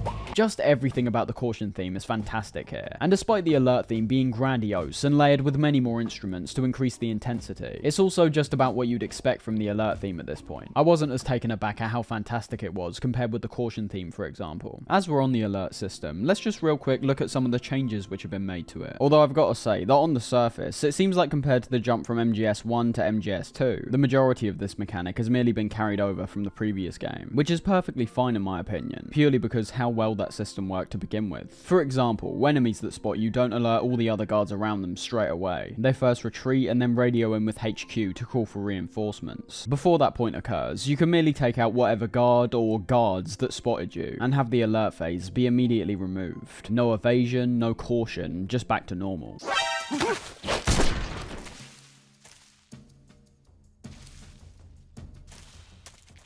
We do eventually find that, ironically, despite predominantly being a series that thrived off interiors as opposed to exteriors, the tactics they employ during the outdoor fights, which work really effectively in terms of both gameplay and immersion, somewhat crumble when it comes to the interiors. The progression isn't as strong as MGS2's, unfortunately. The reinforcements that get called in aren't like the strike team. They don't have more intense weaponry, but merely introduce a few guards which carry shields. And in terms of those interiors I was talking about, their tactics don't particularly change whatsoever, leading to the encounters within these paling in comparison to MGS 1 and 2. You'll eventually see in my gameplay later on that a certain indoor area in particular was pretty much able to be completely tanked by me, without much thought going into my actions. Compared to outdoors, the indoor encounters are quite lackluster overall. All in all, however, there's not much else to really say about the alert system. It's presented in a way that we're ultimately familiar with, and while retaining some of the core evolutions to the system from MGS 2, doesn't particularly innovate any further upon that foundation. What we do for the opening part of the Snake Eater operation is almost identical to the start of the Virtuous mission, going through the exact same areas like the bridge and eventually the factory, with of course the added difference of it being nighttime. I do also like the fact we've had our weapon completely removed. It makes getting through the areas considerably more tough compared to before when we had our tranquilizer. The reuse of the areas now becomes a more obvious test of our abilities, making us go through what are essentially the exact same threats from before, while removing some of our most vital equipment. What you'll end up utilizing, however, if you attempt to take out some of the guards during this section, is the brand new CQC abilities, which many people have praised over the years, but I've always been somewhat contentious about. I think it's yet another element where I've had to manage my expectations, because the way some people describe CQC as this huge innovation from the 3-hit combos from before is just not true in my eyes. CQC encompasses a few things here, some we're familiar with, some which are new, and it's all based around melee combat of course. Going up behind a guard and pressing circle while the analog stick is pushed in whatever direction results in the guard getting flung to the ground, as has always been the case.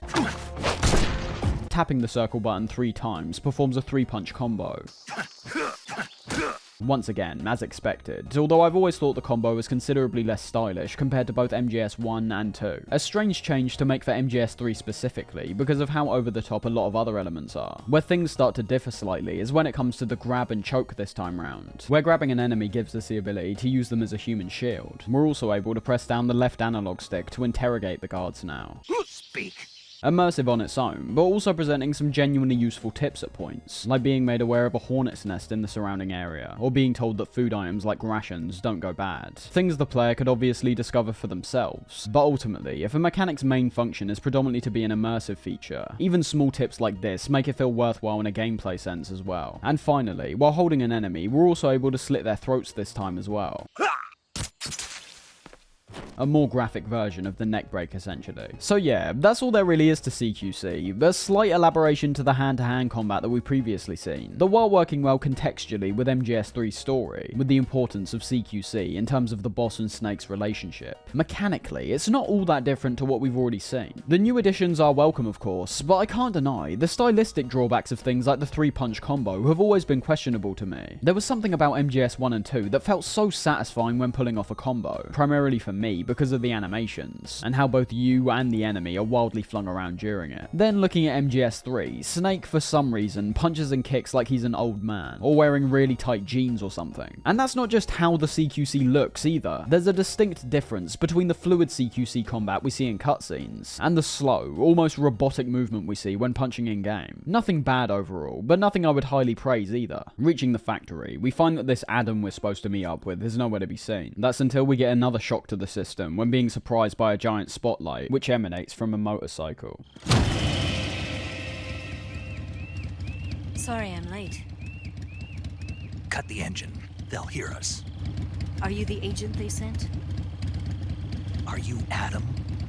I thought you were supposed to be a man. Adam couldn't make it. This not being Adam, but a woman who's serving as his stand-in. I think this cutscene in particular showcases why I used to have such a hard time when starting MGS3 in the past, as there's a noticeable and obviously intentional repetition we see here, in terms of gameplay and cutscenes. We've experienced backtracking before, and a one-for-one recreation of Shadow Moses in the plant section, but MGS3 has us explore a few areas in the Virtuous mission, before culminating in a combat sequence in the factory with Ocelot. And upon going into Operation Snake Eater, we explore the exact same areas we've been through already, culminating in a combat sequence in the factory again, with who we'll discover is this woman called Eva, even taking out the guards in a way that's presented near identically to how Ocelot took the guards out before. Ah!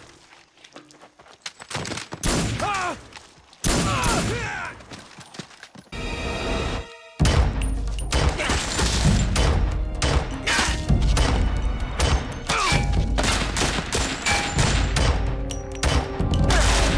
There was something that always felt off to me, and to be honest, even now to a certain degree. The reuse and repurposing of these areas feels somewhat awkward. The gameplay isn't really any different in the moments leading up to this, even despite the time difference and new guard positions. And the scenarios we're being placed in are really similar within these areas. Both cutscenes taking place on the outside of the factory have us meeting a new face, who in turn shows off their combat skills. And even both cutscenes on the inside of the factory feature us having a discussion of some sort. I don't think, at least, there's any real meaning behind this, however. I think the repurposing of these areas were purely done for a functional purpose, to lead into the rest of the game, as what I'm referring to here doesn't particularly occur anywhere else over the course of the experience. What I'm trying to say is, and this will be controversial to a lot of people I'm sure, is that I find the opening section of this game somewhat clunky. It introduces the gameplay well enough, but in terms of the environments we're exploring, paired up with the flow of the story, I do feel it's somewhat clunky, as well as retreading elements that it's already presented, in the very short amount of time the game's been going on for. The big positive in regards to this, of course, is that, as I said, I think pretty much everything past this point is a lot more stellar. But I'd easily say both 1 and 2's openings are far superior. They do exactly what MGS3 does in terms of welcoming players into the story and gameplay, while flowing far more seamlessly. To summarise, MGS2 starts over in the plant with Raiden to defy the player's expectations, and begin the game's journey into being a simulation of Shadow Moses, a twist which is still excellent to this day, even without the initial shock. MGS3 starts over in the exact same jungle, because Snake failed the first time round, and that's it. The narrative implications are entirely different between the two games. The retreading of areas doesn't have any strong narrative purpose, but in terms of the gameplay, I've already said how it works as an effective test of our skills, by making us go through the same areas without any weaponry, and under different lighting conditions. The narrative won't be everything for all players. I think it's a large part of why MGS3 is widely seen as the best MGS game overall, as it firmly puts gameplay over the story this time round, something I think more casual players strongly attach to, whereas long-time fans may have been a bit more hesitant to begin with. Just imagine having MGS3 be the first game you pick up in the series. Needless to say, I think you'd be shocked at how much more time is spent watching as opposed to playing when looking at any of the past or future entries, bar for MGS5 and perhaps Peace Walker. But I think to any fan of the series as a whole, they're more than likely going to be invested in the story over almost anything else. And it's easy to see, even by this point, that 3 doesn't have the layers and layers of subtext, which we usually see in the Metal Gear games. It's conveying more of a literal story overall, with the subtext only coming into play every now and then. Despite what may have seemed like criticism over this cutscene, however, I do still like Eva's stylish introduction. Unlike Ocelot, who took out the surrounding guards only to ambush us with his own, Eva instead takes off her helmet, walks directly up to Snake as some incredibly cheesy music begins to play, and unzips her jacket.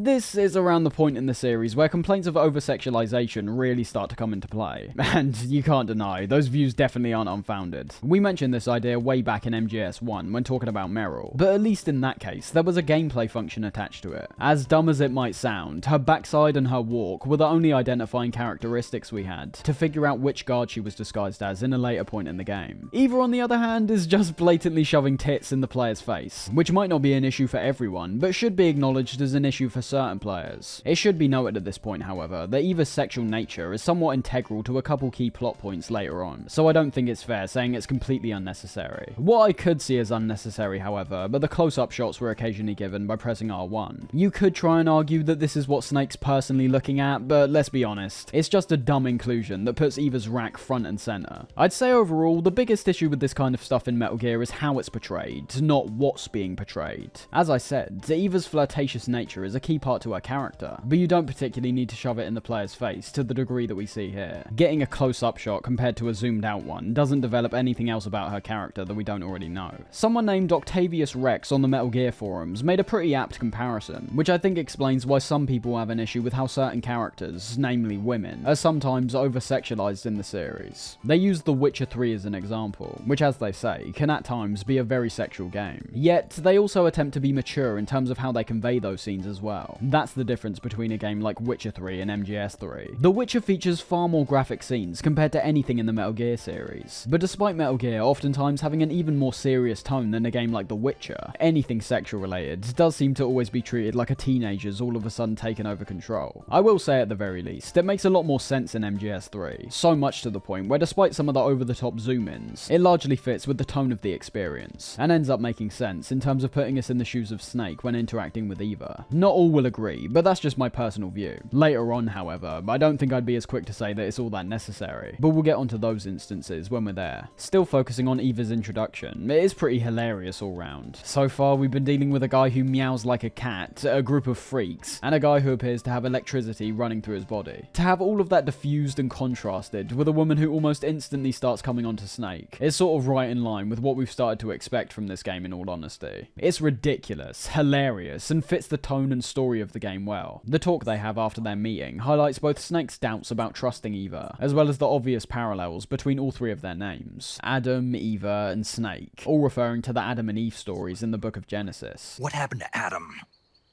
What's your code name? It's Snake. Snake, huh? Well, I'm Eva. Are you here to tempt me? The biblical symbolism does eventually take on a rather obvious and not that nuanced meaning. I mean, we can already see here that the roles are being reversed, with Eva being the one who's tempting the Snake. But it's fine, it's no Patriots or selection for societal sanity, it just works. What we see for the majority of their conversation is merely character bonding between the two of them, Eva revealing that she was sent in place of Adam, Snake being impressed by her shooting skills, and eventually being enamored by the M1911 we're given. Incredible. Do you like it? The feeding ramp is polished to a mirror sheen. The slide's been reinforced, and the interlock with the frame is tightened for added precision. The sight system is original too. The rest is merely an elaboration on how we'll make our way to Sokolov, with me once again being pretty taken aback by just how much of the dialogue here is based on establishing characters' goals, and being used as a tool to establish tone more than anything else. Not every single line in MGS2 was written to be pondered over. We've managed to avoid drowning. But there was a substantial amount of dialogue in that game, which revealed numerous different meanings under close analysis. I wouldn't call the dialogue in MGS3 padding, although I think there's a large amount of non-optional dialogue that could be refined or cut from the game entirely. It's just going for something different, as we've already established. Just look to the extensive accounting of the M1911's features by Snake. Almost completely unnecessary, but shows Snake's passion towards the craftsmanship of weaponry, a kind of joy that Solid Snake never even remotely reaches for the whole time we've known him. Snake's also given back his tranquilizer, as well as a disguise which we'll need to use later on, being told by Eva to get some rest. Although not everything is as it seems. Despite being hesitant, Snake ultimately gets some sleep, with the camera camera panning outside to show Eva communicating with assumedly an unknown outside force, potentially being more double-crossing than we might have expected. We should definitely keep this in mind, but for now, and most of the game admittedly, this pretty vital detail was left to just linger, and not in a way where it leads to a realization towards the end of the game, but a detail which never gets reinforced at any other point, and will most likely be forgotten by the player before it's already too late. Ocelot makes his return with a team of soldiers from his unit, with Eva making her escape, and Snake being left to deal with them. I'll get past them on my bike. I'll call you later. Okay, I'll keep them busy. Huh? This takes us to a fairly standard, but untapped gameplay section for the Metal Gear series, if we're excluding VR missions of course. Because what we do isn't based around sneaking past and avoiding the enemy, but instead being told to eliminate them all. I'm not saying this type of idea has never been used in Metal Gear of course. We had the small shootout with Meryl against some guards in MGS1, and the Tengu shootout at the end of 2, but it feels slightly different here, bringing both the stealth gameplay and the target of eliminating enemies together really nicely. You may have noticed before that all of those combat sections were predominantly action-based. The enemy knew exactly where you were at all times, and your objective was merely based on killing them with the shooting mechanics. Here, however, the emphasis on stealth gameplay doesn't dissipate. In fact, from the second we gain control and become aware that a group of soldiers are about to bust in the room, hiding away or escaping should be the main thing on the player's minds, not attacking. I think this is a brilliant change of course, as it's putting the game's best strengths into a controlled moment of gameplay. When playing normally, we could ultimately just ignore combat altogether and be a ghost, whereas here, because we can't avoid taking out the enemies, it's forcing players who would otherwise not utilize weaponry or the new CQC system to engage with it for a second. It's a back and forth whether you agree with that kind of mindset, but for me, I usually take these things for what they are. For example, I remember the recent Call of Duty games getting a lot of complaints about the progression system for the weapons, making it so that if you want to unlock certain weapons or certain attachments, you'd have to use and level up other weapons which you may not have wanted to use to begin with, to eventually unlock the weapon or attachment you actually want. See, it's like on one hand, I can appreciate the want for players to step outside their comfort zone and experiment with weapons that they otherwise might have never used. But on the other hand, you are at the same time forcing players to do something they might not want to do. If they want to use a certain weapon, it does also make a lot of sense to give them unlocks which are also tailored to that weapon in particular, and not having them locked behind others. It's the same case here. In this section, you are ultimately being forced to fight back against the enemy, which somewhat contradicts what Zero says about us needing to be a ghost in terms of the narrative, and obviously forces players who want to abstain from combat to engage in it. To be fair though, Metal Gear is a series known for its creativity in terms of combat mechanics, MGS3 in particular, so I'm not sure many people will have an issue with this section. And if I'm being honest, I really enjoy this part, and still find it pretty challenging when going back to it now. Despite being told there's only 8 guards in the area, these guys are fine-tuned during this moment to carry out specific strategies that I don't think I see them perform anywhere else in the game, although I could be wrong on that one. I've always found staying hidden to be pretty difficult during this part, due to there being a large portion of that 8-man group who stick and move with each other, covering multiple angles and making it hard for you to get on the inside, or take out one of the guards without alerting the others. I love how this moment starts as well, with there being a variety of ways we can either hide or escape from the guards who bust into the room. We can decide to hide in one of the lockers, we can hide under the bed, or we can enter the same floor panel that Eva did and crawl outside. It's definitely the moment where I really started utilizing and understanding a lot more of the equipment we've got this time round. The motion detector, for example, can be immensely useful for mapping out where the guards are in relation to you, however also features a slight trick which the previous radars didn't have. Not only does the motion detector not feature the cones of vision, as I said before, but it also marks all the nearby animals on it as well, potentially fooling the player into thinking there's somebody around the corner, only for it to be a rat. It should also be mentioned that along with items like the sonar and thermal goggles, the motion detector actually has a battery meter, meaning that it can in fact run out if used for a long period of time. When I say long, I do mean a while, but I've never had any experience of actually running out of battery with this thing, although at the same time, I don't typically use it as much as I maybe should, so that might be why. Definitely something new to keep in mind however, although the battery can be restored when finding and eating food like the Russian glow caps, showcasing even more depth within the food system, not just regenerating stamina, but affecting other elements of the player's experience as well. Then we've got the new pistol that Snake was raving about, although I don't know why, considering on normal difficulty it's immensely hard to kill enemies with, if you aren't aiming solely at the head.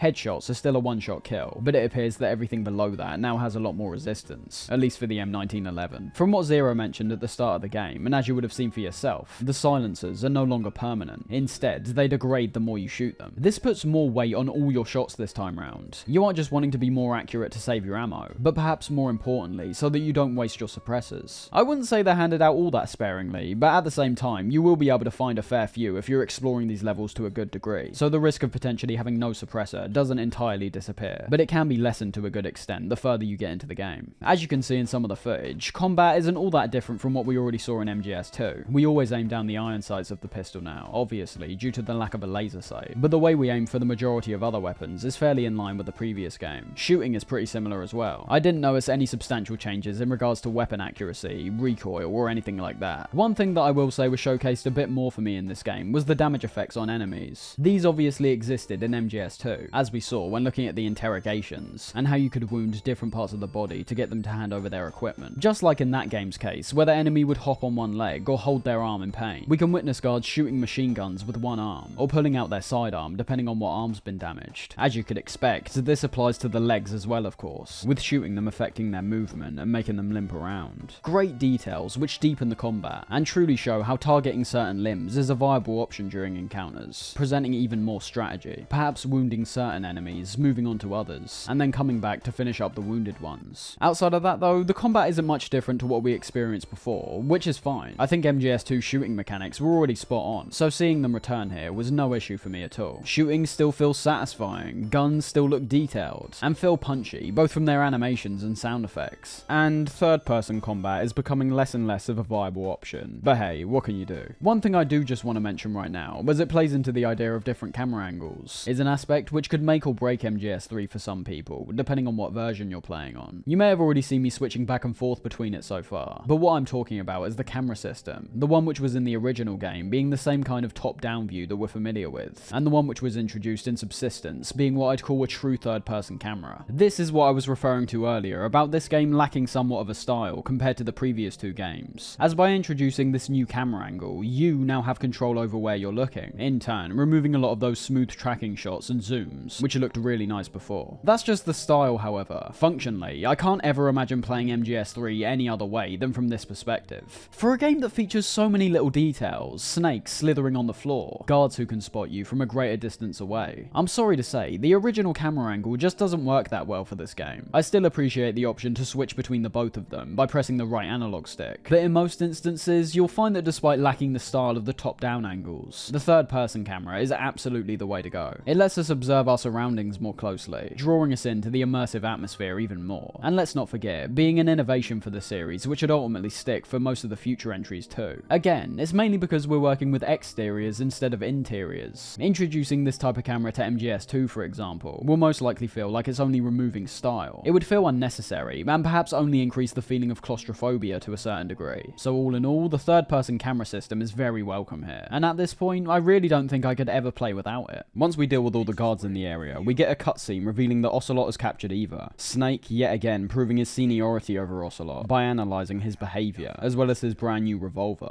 I see you've got yourself a single-action army. That's right.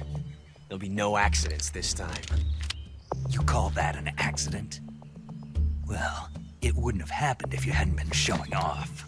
What did you say? It's a nice gun, I'll give you that. But the engraving gives you no tactical advantage whatsoever. Unless you were planning to auction it off as a collector's item.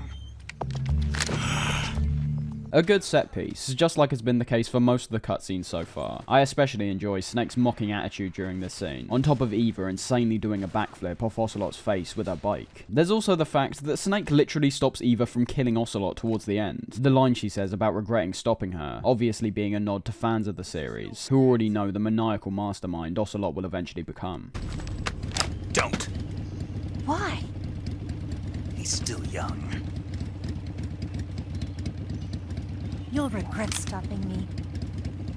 Continuing forward, we enter what appears to be another swamp type area. However, unlike the one before, which had the quicksand like mud, here we're presented with a wide river to explore. The only catch being that it's filled with alligators. The environment is once again the main threat here. But I'd say the thing I found most impressive when looking back at this area again is just the wildlife. Observing things like the frogs within the river, or any number of animals which crawl along the floor. You'll notice they don't have the same patrol routes as the guards AI. Obviously, that's because the guards lead into other elements like the stealth gameplay, which doesn't particularly factor into the animals here. But I think it's still mighty impressive to just watch some of the animals and see what they do, as their movements are noticeably more randomized. You don't typically witness them just going around in circles, or acting robotically to any degree basically, which is great. I'm not saying it's anywhere on the level of a game like Red Dead 2 of course. You're not going to be witnessing birds swooping down and picking at the scorpions which are on the floor. But the AI does quite enough to feel well and truly alive in this game. The jungle really feels like it has a functioning ecosystem to it, which is why it's not just the behaviour of the wildlife that matters, but also the wide variety of wildlife we can witness when looking out for them. The atmosphere of this section is just fantastic to me as well, primarily because of the rain which gets introduced here. Sounding great, but while not being on the level of MGS2's rain visually, still looks great. This time going for a more subtle approach in terms of the rain itself, but featuring nice details like being able to see the rain land onto the water and create a ripple on the surface. One action that's pretty essential in this area is the swimming, being reworked from MGS2 by having the swimming only take place from a first-person perspective. And although it might work better in a functional sense, as the first-person view definitely gives us a clearer view compared to what a third-person angle would be like, considering how much more obscured the water is in this game. It's never felt as satisfying to me. There was a momentum to MGS2 swimming which I really enjoyed. That doesn't feel as present here. I'd definitely say MGS3 swimming is easier to control, something that's even more important, considering we end up swimming a tad more often compared to MGS2. But I also find it to be slightly less satisfying functionally. But it serves its purpose at the end of the day, and isn't used all that often anyways, so it's not a huge complaint. This river section is great, and makes me realise that every area in this game appears to have been even more thought out compared to what we've seen before. This game predominantly works with rules, not exceptions. So in the case of this area, where we can find numerous ways to reach the forward exit, perhaps deciding to swim forwards, maybe climbing up a tree and shimmying across some ropes to gain the special croc cap item, and then reach the exit. This is how the game's been designed as a whole. The only exceptions this time round are the areas which don't actively give the player this kind of freedom. That's something which is shown to an even greater degree in the following area, being a small base with numerous guards patrolling it. As I said before when talking about the factory, these are the types of areas that are entirely optional. The actual path forward can be obtained fairly easily by just running or crawling around the perimeter. The base in the middle, however, and this goes for all these types of small bases throughout the game, are almost all equivalent to the tanker's tech demo feeling, where players are given the best chance to experiment with some of the new mechanics here. They do obviously hold some pretty useful resources too if you explore these areas to their max potential. In this area, for example, we can find a suppressor for our pistol and one of the frogs inside the main building, and then if we journey a bit further out, we can eventually find an AK-47 inside of a little storage hut. All in all, it's a great chance to test out some of the gear you may be unfamiliar with the added bonus that these areas are still pretty intricately designed, despite being totally optional. The area surrounding the main building featuring well implemented verticality, with how we can proceed on the ground level, climb up a ladder to reach the roof of the building, or sneak underground. All three of these approaches featuring items that might be useful to your mission. And something else which is immensely impressive with this area is the knock-on effect we can create depending on what actions we take here, and more specifically, what things we choose to destroy. Now, this is something which doesn't apply as much across the board, but is still fantastic to witness, and is where the interrogation part of the CQC can actually be useful. You'll see there's a hind which is lying around the area, as well as a provision storehouse which may initially only seem like it contains food inside for you, when in actuality, the provisions are treated a lot more realistically than you may expect. The knock-on effect comes about when destroying both of these things, although obviously, the effect isn't immediately present. Destroying the hind ends up in a section later on being made more or less threatening, depending on how you look at it, due to the destruction of the hind being remembered, and having it never show up. And in the case of the provision shack, I wouldn't say this is particularly useful to our progression, but showcases the return of Kojima's minute attention to detail, which is astounding to witness regardless. Destroying this shack, leaving, and then returning to the area, you'll notice the guards are now clearly hungry, in which you can do things like use their rumbling bellies to identify their locations using solely sound, or even better, throw out some spoiled or poisoned food and watch them die. I mean, just amazing. And it's a detail that's not just limited to this singular area either, but all the guards in this section as a whole. So although the provision shack is found in the Bolshaya Pass base, it actually affects the Bolshaya area overall. I wouldn't say it's the best example to begin with, but the mechanic does present itself a few more times throughout the game, to similar and sometimes even greater effect. The provision shack isn't the only thing we can destroy to screw over the guards, however, as we're also able to destroy their armories, resulting in the enemies having considerably less ammo, making the alert phases quite a bit easier due to their lack of firepower. Brilliant details all round, which as I said, may not be the most practical thing in the world if you're trying to go full stealth mode, as destroying one of the provision or armory shacks alone will end up drawing more attention to you and giving you a harder time than just ignoring them. But I find these similar almost to an Easter egg. They're so out of the way to the point where if you aren't paying close attention to what the guards are saying while interrogating them, you'll most likely never find a reason for yourself to blow up these storehouses. At the same time though, once you're aware of the effects which come from destroying these, there's a high chance that you'll be more inclined to test out for yourself, fitting in line with this base's whole concept of experimentation. Just like the base, or say the melting ice cubes from MGS2. It's not essential whatsoever, some may even say it's a waste of time, but it's a very Kojima element of the game, which is cleverly implemented and fun to experience. Moving on from the base, we arrive at a crevice, re-encountering Ocelot, who shows off his new revolvers by impressively twirling them around, before taking us into a boss fight against him. As is the case for the first boss fights in all the MGS games so far, Ocelot's fight feels more like an introduction to the idea of boss fights in general, not featuring any outlandish or unique mechanics particularly, but just being a straight up shootout. And while I do think it's better compared to the Ocelot encounter we saw in MGS1, I would say the Olga fight still triumphs over this one, which I think mainly has to do with the interactive elements we saw there, which have been toned down here. Don't get me wrong, it's not a bad fight whatsoever, but it's also nothing we haven't seen before. Even looking at the gameplay, you can see how it's near identical to the Olga boss fight, with Ocelot's whole routine being a case of hiding behind cover, popping out to shoot, and then repeating. I should add, the music is fantastic during this fight, but if I'm being honest, I wouldn't say it's all that fitting. Just comparing this boss music to the boss music from MGS 1 and 2 shows a distinct difference, with this track being noticeably smoother, and lacking the intensity of the first two games.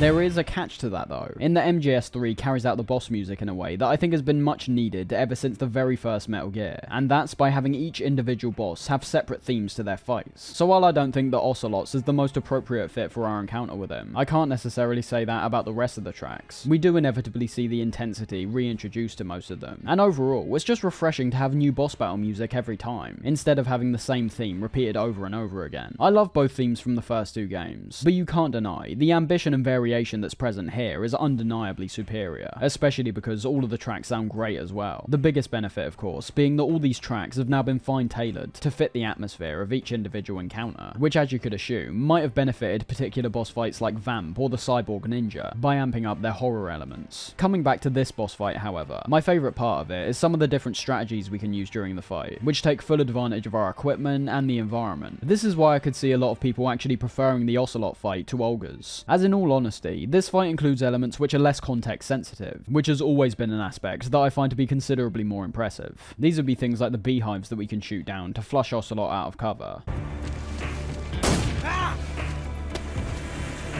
or the snakes we can tranquilize and fling across the arena to distract him. Both elements of the game which we've already seen, now being implemented into a more linear encounter. I think that is brilliant. Same goes for some of the more fine-tailored mechanics in this fight. For example, due to Ocelot occasionally needing to reload his revolvers, we can use grenades to yet again get off some damage. And what's even more wild are some of the details which can only be noticed when playing through for a second time on the same save file, as by using the SAA weapon, which can only be acquired much later into the game, and twirling it round, Ocelot will try prove his superior showmanship and leave himself open for an attack. So overall, I'd still say it's a fight that doesn't really bring anything new to the table in terms of boss fights, but it's still undeniably satisfying. I think the arena concept of the segmented ravine is great. The interactive elements around the environment are creative, and although I don't find they do that much, the additional threat of the Ocelot unit behind you that occasionally starts firing introduces another factor that we need to be aware of. As the boss fight's finishing up, the entire area begins to be swarmed by hornets, presumably coming from the same guy we saw shooting them out of his arms earlier. And although we don't actually see him here, we do get some surprisingly graphic visuals in relation to the guards, seeing the hornets' stings make their faces puff up, and having the hornets themselves burrowing in and crawling out of their bodies.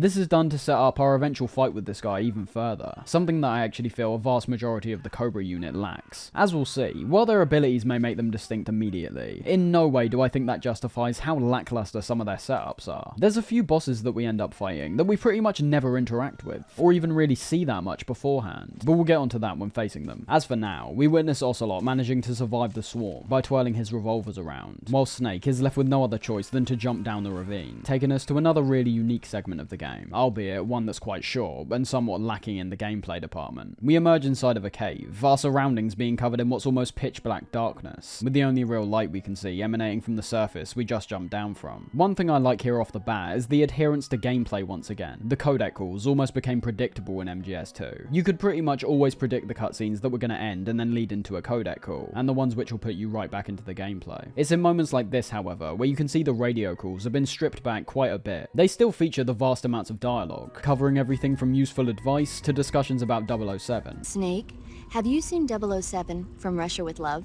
But these are all optional moments. Getting into this cave, we're not forced into a drawn out call like we usually do, detailing where we found ourselves and being given what's usually quite unnecessary guidance. Instead, we're put straight back into the game, where this time round, the player's given the choice to either explore on their own volition, or call up Major Zero and get the type of advice we'd usually expect. Just that simple switch from making calls mandatory to more optional is very much noticeable. They no longer feel like they're getting in the way, while still being very much there if you decide to indulge in them. Nothing is skimped out on, but merely being implemented in a manner which is no longer bogging down the experience, like players had started complaining about in MGS2. Back to the cave, however, but I love how we're literally made to just stumble our way through the darkness. The realism is still being enforced heavily here. We haven't got any conveniently placed torches or magical auras surrounding Snake which illuminate the environment. It's up to us to either navigate through pitch black darkness, or perhaps get more creative. One approach comes from our weaponry, once again making them a lot more multi-purpose than before, with how they're not just being used for killing this time round. They're used for hunting, shooting down fruit, and in this instance, the muzzle flash can be used briefly to illuminate the environment and give us a faint idea on what direction we should head. I wouldn't say the level design is anything all that great. In fact, I'd argue that it borders on annoying for me, even though that might be the ultimate point. The darkness ends up hiding away several different elevating and descending pathways, as well as narrow passages that we can crawl into, which makes sense for the cave environment. But in practice, I could imagine frustrating some players who can't find these admittedly quite obscure routes. A lot of this is negated by the time we discover the torch or night vision goggles, both of these being hidden behind those tight and entirely missable pathways, while also featuring some swimming sections on our way back out. I do like this cave segment overall. The atmosphere is once again the key element which stands out, as we hear nothing except the droning winds ringing around the cave walls.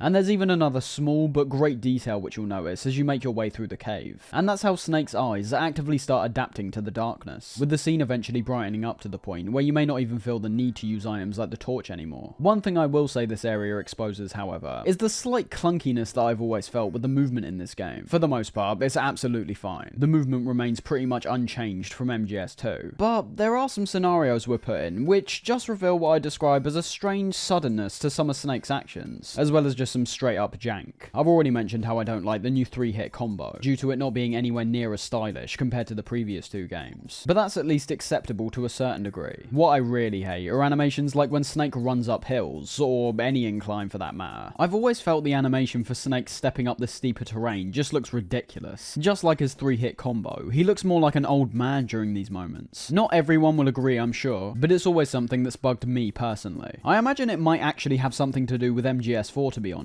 and how these same kinds of animations are faithfully recreated and actually applied to an old man in that game. As I said, this isn't too much of a big deal all round. It's not like I was constantly thinking throughout the experience how shoddy the controls and movement were. In fact, more often than not, I was merely thinking about how they were excelling. But I think due to my affinity for MGS2's incredibly smooth movement, both gameplay and animation wise, it's always stuck out a bit more for me in this game. Reaching the second part of the cave, we come across a small area that's mainly filled with water, where even when looking at the few rocky patches of land on the surface of the water, we can immediately tell this has to be some kind of boss arena. And that is the case here, with the Hornet guy presenting himself to us in all his glory, calling himself the Pain. This being a theme with all the members of the Cobra unit, all being named after some kind of emotion or feeling. I am the Pain!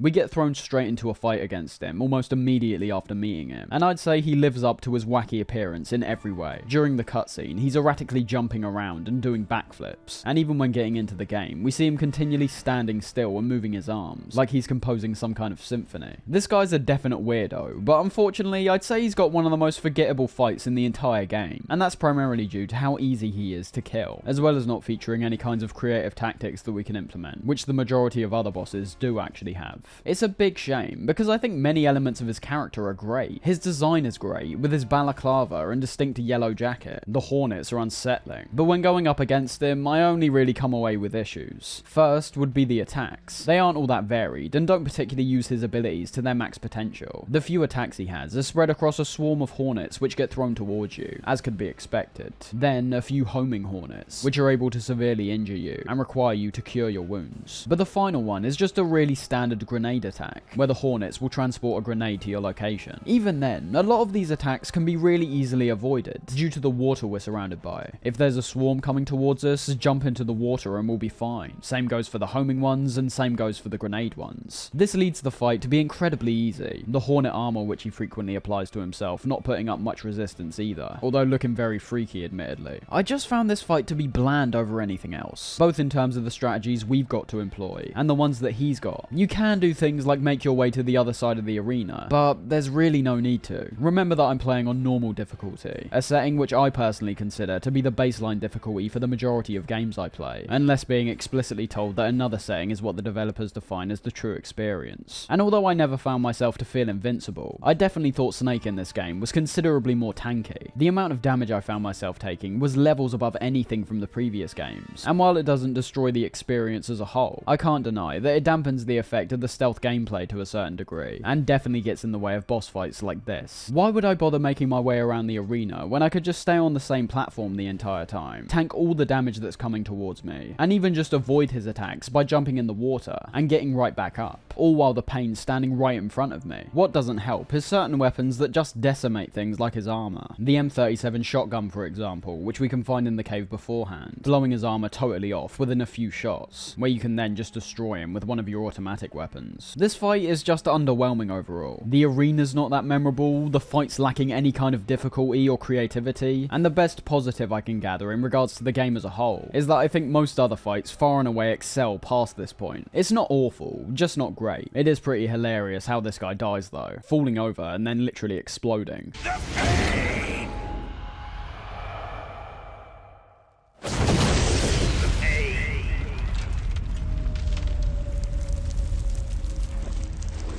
Moving past the pain, we're also taken to the end of the cave section, finding a way back to the outside world, with some really nice navigational moments being achieved with these tight rocky patches of land, which could send you falling into an abyss below if you aren't being careful. One thing I want to merely remind you at this point is once again how different the experience is compared to what Metal Gear usually does. Including the boss fight, it will take players around 10 to 15 minutes to get through the caves, where during this period of time you aren't made to think about stealth gameplay whatsoever, but instead things like survival and navigation, which I like a lot. These kinds of threats essentially continue when getting on the outside, as we're made to wade through some swampy water, while avoiding the spotlights from these new flying enemy types. It's rather simplistic, and is mainly based around timing instead of where we're actually positioned, but it's still quite intense from the immensely slow pace Snake moves at, while also being paired up with the fairly ominous UFO type sound from the guys on the platforms.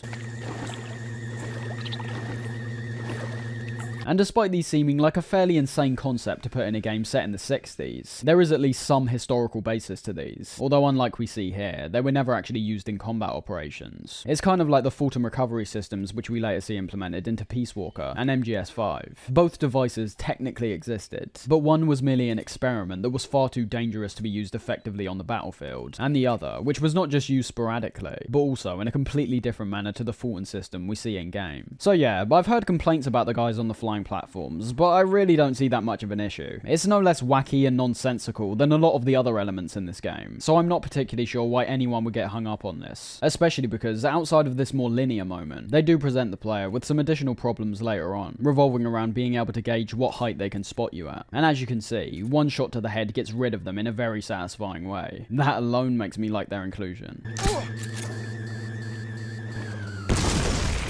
Up ahead, we appear to witness a meeting taking place between some of the key enemy forces, like the boss, Ocelot, and Volgin, while also getting our first visual on Sokolov during the Snake Eater operation. I love some of the moments that play out here, like Ocelot's juggling Russian roulette that he uses to terrify Sokolov, the reappearance of a couple bizarre members of the Cobra unit, who we discover here are known as the Fear and the End, both being hilarious and quite scary in their own ways, with the Fear being this over-the-top character with these cat-like eyes, being able to skip along the water, just like Vamp did, whereas the End is just this sleepy old man who's being talked up to be this legendary sniper, his presence perhaps being even more ominous than both the fear and the pain, due to the unknown factor that comes along with him. He wouldn't be brought into the Cobra unit if he was useless, yet everything is currently pointing in the other direction. Just like last time, I feel the need to praise this game's ability to give control back to the player, not feeling the need to have a separate radio call discussing what we literally just witnessed with our own eyes. Something else which can be commended here as well is what we can do in relation to the End. You would have noticed that by the end of the cutscene, the End himself was literally just left by himself, and when coming back into the game, you'll be able to notice his health bar in the top left. This will disappear the moment the End is taken back inside, but it's not a trick in any way. If you happen to use a sniper here and target the End, you can very well take him out and entirely skip his boss fight later on. Amazingly unnecessary, but cool nonetheless. I will say, however, despite being a literal skip for a fight, I'd argue most people would advise not doing this, as the End's boss fight isn't just regarded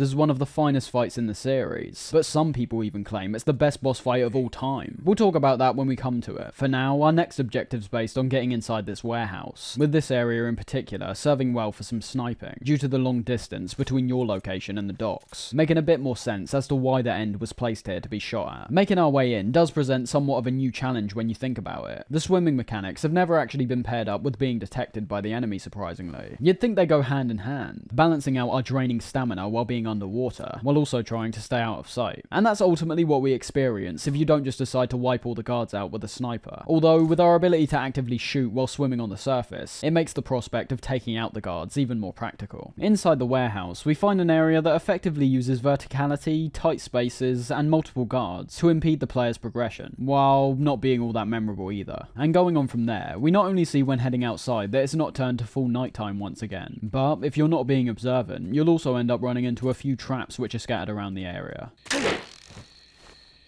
This is cleverly setting the player up for their eventual boss fight with the Fear way in advance, which, as we'll find, ends up taking place in the exact same area, with him using the same kinds of tactics to try and best us. It's nothing too punishing, to be honest, but still, we're seeing the idea of paying attention to our surroundings be reinforced even further. It started with merely the excellent visuals and atmosphere, something which a subset of players may have ultimately ignored in favour of just getting on with the game. Implementing environmental threats, however, as has been done a few times by this point, makes it even harder for the player to not take in the developer's fine work in relation to a number of levels, purely because it's making the player pay more attention to things they may have otherwise ignored, and thus potentially giving them a new appreciation on what they're actually experiencing, observing, and playing. We finally reach our goal past this point, coming to the outside walls of the Granini Gorky lab, an area where we'll finally be able to utilise the disguise which was given to us by Eva. There's a few ways we can make our way inside, which is always a positive, but on the inside, I do have to say that I find the stealth gameplay in these more enclosed areas just as satisfying as it's always been. The increased sightlines and lack of cones of vision might seem like it'd make close quarter encounters a bit of a pain, and I've got the feeling that due to the disguise we're able to use during two of the most notable indoor sections, the developers were perhaps slightly concerned as well. But although I would have liked to actually experience the stealth gameplay on the inside of the research lab, you're basically invisible to anyone except the other scientists. The gameplay on the outside is still great. I found myself using the prone far more often than I ever had during MGS3, and I think that's a genuinely good thing. For me, crawling along the floor has always been something that has to be pulled off effectively, in terms of both gameplay and, more specifically, the difficulty that's presented from stealth. It's undeniably a far more immersive feeling to me to be crawling on the ground, amongst the underbrush and under vehicles, compared to just running around all the time. On one hand, it puts you more into the mind of Snake. The way he's described, and the way he acts during cutscenes, is appropriately matching up with the actions we're taking while playing as well, making his character feel even more convincing as a whole. But, on the other hand, it's genuinely slowing the player down, and more than likely making making them be more analytical about their situation, which is something that I can definitely say is almost essential during MGS3, but nowhere near as much in the previous games. For example, by the time we reach MGS5, Snake has been made so capable in combat to where you literally can enter encounters with no stealth whatsoever and still survive just fine. Crawling is in that game as well. It's just lacking in the gameplay and immersion department because we really don't have to use it there. Stealth in that case becomes a choice, so in turn I'm less likely to indulge in it because I know there's a far quicker and easier approach that will take so much less time. The same rule kind of applies to 1 and 2, but less in relation to the combat department, as I'd say the damage output from enemies is even more relentless compared to 3. But in their cases, the crawling was lacking due to the tight environments, which feature numerous crates, corners and boxes, making the prone feel quite unnecessary for a large amount of the experience, which obviously leads into the immersive and gameplay elements once again. Because in those instances, we're not being punished for loudly running behind enemies which should realistically hear us. Our actions end up appearing different to how the characters are described during cutscenes, and the player's also made to feel the crawling's more or less useless, because they can run around and avoid the enemy's cones of vision, and be just as fine and even faster. The first of those hurting immersion, the second of which hurting the prone mechanic itself. These aren't huge issues in any of the games I just mentioned in my opinion, but what I'm merely trying to say is the prone arguably reaches its peak in MGS3. It wonderfully grounds us in the scene, makes us feel and genuinely act more tactically. You reintroduce the cones, you start being able to gauge things over time, like how far away enemies can see and hear you from, when you can run and when you have to start crawling. Just another example of how the removal of the cones of vision is a net positive overall. It worked for the first 2 games because of their presentation, but I'm ultimately glad to say that along with the visual switch up which made the radar less necessary overall, they never end up returning to the radar system. Anyways, getting inside the building, it's vital you put on the disguise immediately, as to not get spotted by any of the guards in the upcoming areas. And while I don't mind this section really, it's just kind of nothingy. I like the concept of dressing up in disguise, and being able to run directly in front of guards that would otherwise launch into a full alert, but that feeling can dissipate quite quickly, and ultimately, what we're left with is a section where, just as I said a second ago, you're almost invisible to all the guards which are scattered around. It's a satisfying concept to begin with, but doesn't present the most satisfying gameplay in my opinion. We are able to find some fantastic gear inside this place though, one of my favourites being the cigarette spray, where you're able to wander up to guards while seemingly only having a cigarette in your mouth, before pressing square and knocking them out. Huh? What do you think you're doing? Our goal's down in the basement, which is where the scientists can be found, being the only ones who'll notice you're in disguise. And although they can present some issues, they're also not anything to worry that much about either. As long as you stay out their way, you'll be fine. It's when we eventually find the character Granin, where we're told that Sokolov has now been moved out of the Granini Gorky labs. A small Easter egg we can spot being the statue of the mech, coming from a game Kojima helped produce, that being Zone of the Enders, which released in the same year as MGS2. Granin's a strange, but good character that we only end up meeting here, who despite appearing to be in charge of this facility and speaking Russian, seems to have no interest in sounding the alarms or retaliating against Snake. I am Alexander Leonovich Granin. A man of some importance, if I do say so myself. While taking several swigs of what we can assume is some kind of alcohol from his flask, he begins to list off his accomplishments one after the other, all of which appear to be revolved around his weapon expertise. It was I who created the basic design for the mobile ballistic missile system you know and fear as SS-1C.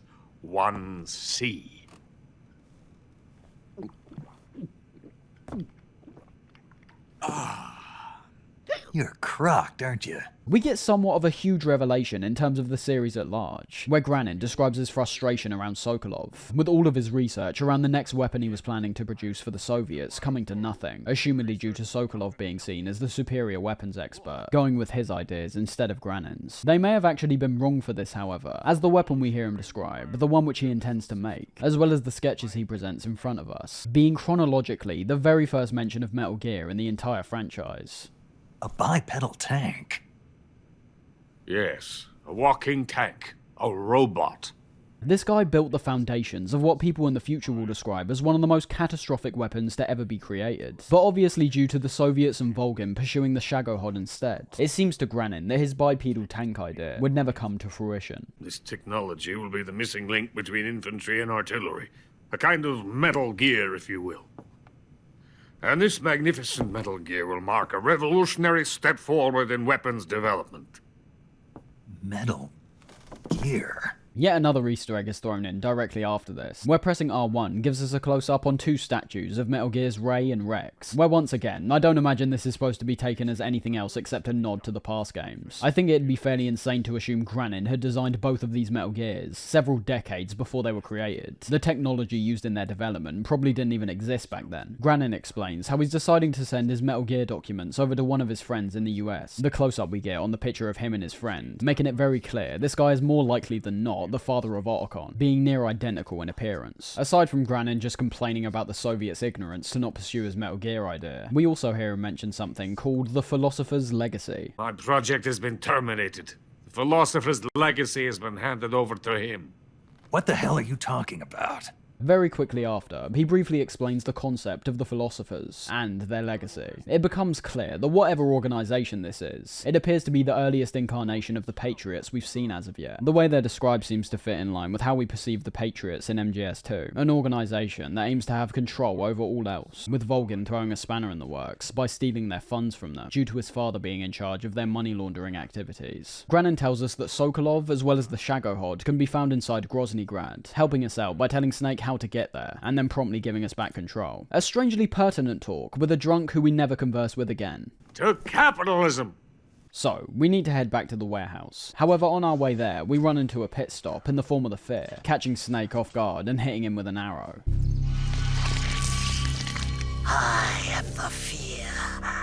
I do enjoy the Fear's entrance here, but I see it as a far more goofy version of Vamp's introduction, where we see the Fear leaping around from tree to tree, with what appears to be stealth camouflage equipped. However, despite the wonderfully ridiculous visuals we get of his long tongue, him breaking his own arms and climbing up a tree backwards, I don't think this fight is good whatsoever, but I've never enjoyed it. The arena, for one, doesn't feel like an arena at all, really. Unlike the previous two encounters, this fight feels like they've merely inserted a boss into an area we've already explored, an area which before would have had gameplay mainly focused around either avoiding guards or navigating the environment. Having all the trees cluttering up the screen usually wouldn't be a problem, but it's the fact that we're now going after a target, and bearing in mind, one that's using stealth camo, which makes this fight annoying from the get-go. Carrying on with the aspects I just find to be tedious or dull about this fight, the Fear's attacks are incredibly annoying here. Essentially every shot he lands on you will be treated as severe, with the crossbow bolts staying inside your body, and your max health being diminished until you get them out. As you can already guess, for a fight where getting hit isn't uncommon, it becomes a pure nightmare to have to go back and forth between the game and the cure menu, performing the exact same cure with the exact same items over and over again. It's fights like this which make me realise why I don't like the cure system so much. It just about gets away with it most of the time, due to the severe injuries being rather uncommon on normal difficulty. This fight alone, however, ends up exposing the cure system's biggest weaknesses, and in turn, reflects even worse on this fight as a whole. So that's how his attacks affect us. There's no point talking about variation here, because most of the time he's just firing arrows at you. But how about retaliating? How does that feel? Well, it ends up being 2 for 2 with the Cobra unit so far, with fights which boil down to shooting galleries. The stealth camo does give the Fear an advantage to a certain degree. However, if you're merely paying attention to your surroundings, and perhaps loosely tracking his movement, the giveaways we see from the environment are just so obvious. Every time he lands on a tree, it makes a loud sound that we can immediately gravitate to, as well as having leaves start falling down. An unnecessarily helpful element of the fight in my opinion, considering how easy it is to spot the stealth camo to begin with. It doesn't live up to its name at all really, as I tend to find it actually stands out even more from the environment than I think his regular uniform would. Not to mention that as the fight goes on, it starts to malfunction, turning the Fear into an incredibly obvious electrified figure, yet still having him attempt to be sneaky. I've got to be honest, the easiest approach in this fight is to just point and shoot unfortunately. This time with a character that, despite being even more mobile than our previous two fights, actually ends up sticking in the same spot more often, meaning we can unload shot after shot from our automatic weapons, and decimate his health bar. There are traps scattered across the fight, which I mean don't do that much in terms of giving him any kind of advantage, and the only cool aspect of the fight I can pick out is what we can do with the food here, where if you get the Fear's stamina below a certain point, he'll start looking around for food, where just like the guards, you're able to trick him into eating rotten or poisonous food, making it so that you have an opportunity to get some shots off. That is literally about it though. The fight's based on audio, visuals, and your aiming skills basically. The only real strategy you can employ is that food related one. Outside of that, we've got another case where we're just firing non-stop. However, unlike the Pain of course, this fight is perhaps even worse due to the cluttered arena and the immensely frequent, annoying injuries we have to cure. It's the first fight in a while that I think of as being genuinely bad. Typically I merely think of most bad boss fights in the series as lackluster or boring, but nah, this one's straight up bad.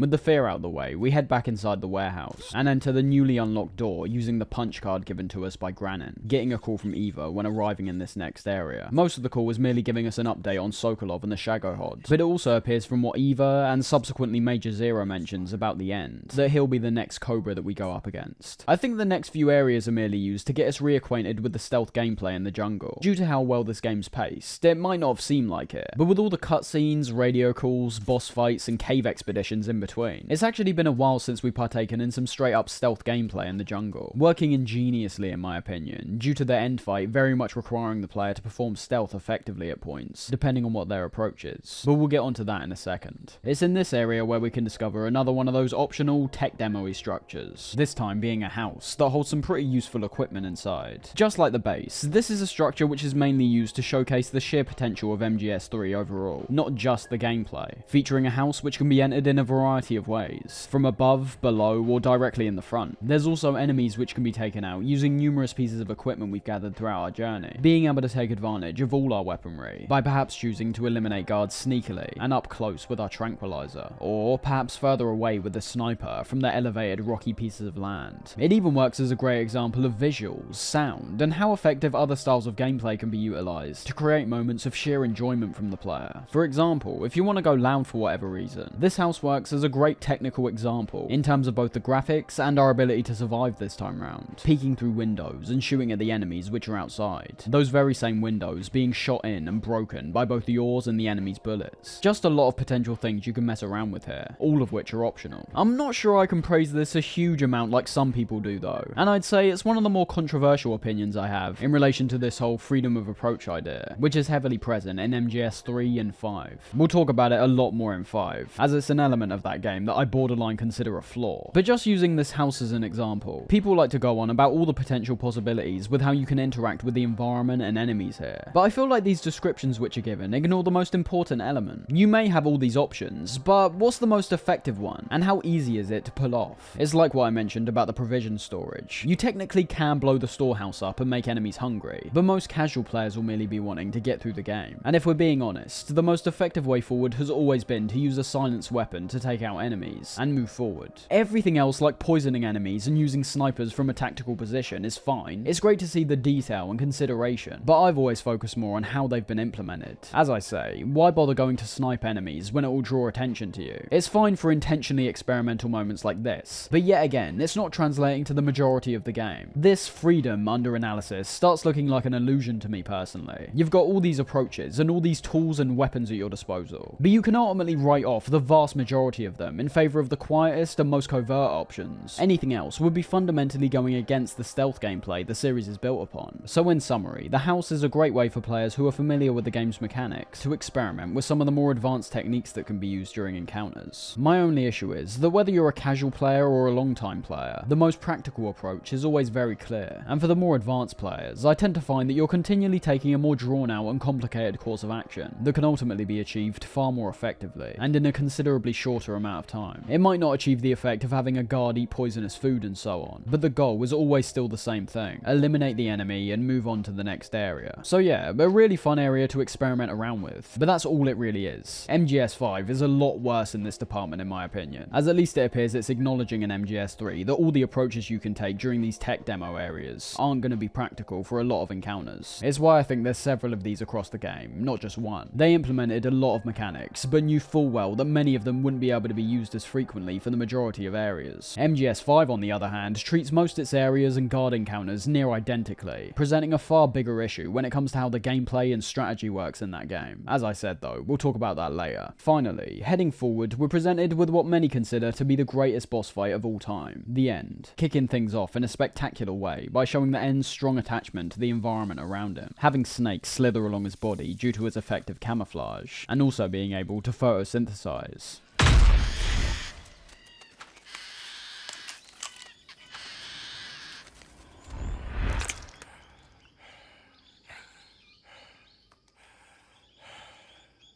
I beg of you, grant me the strength to take this final prey. Let me linger in this world just a little longer.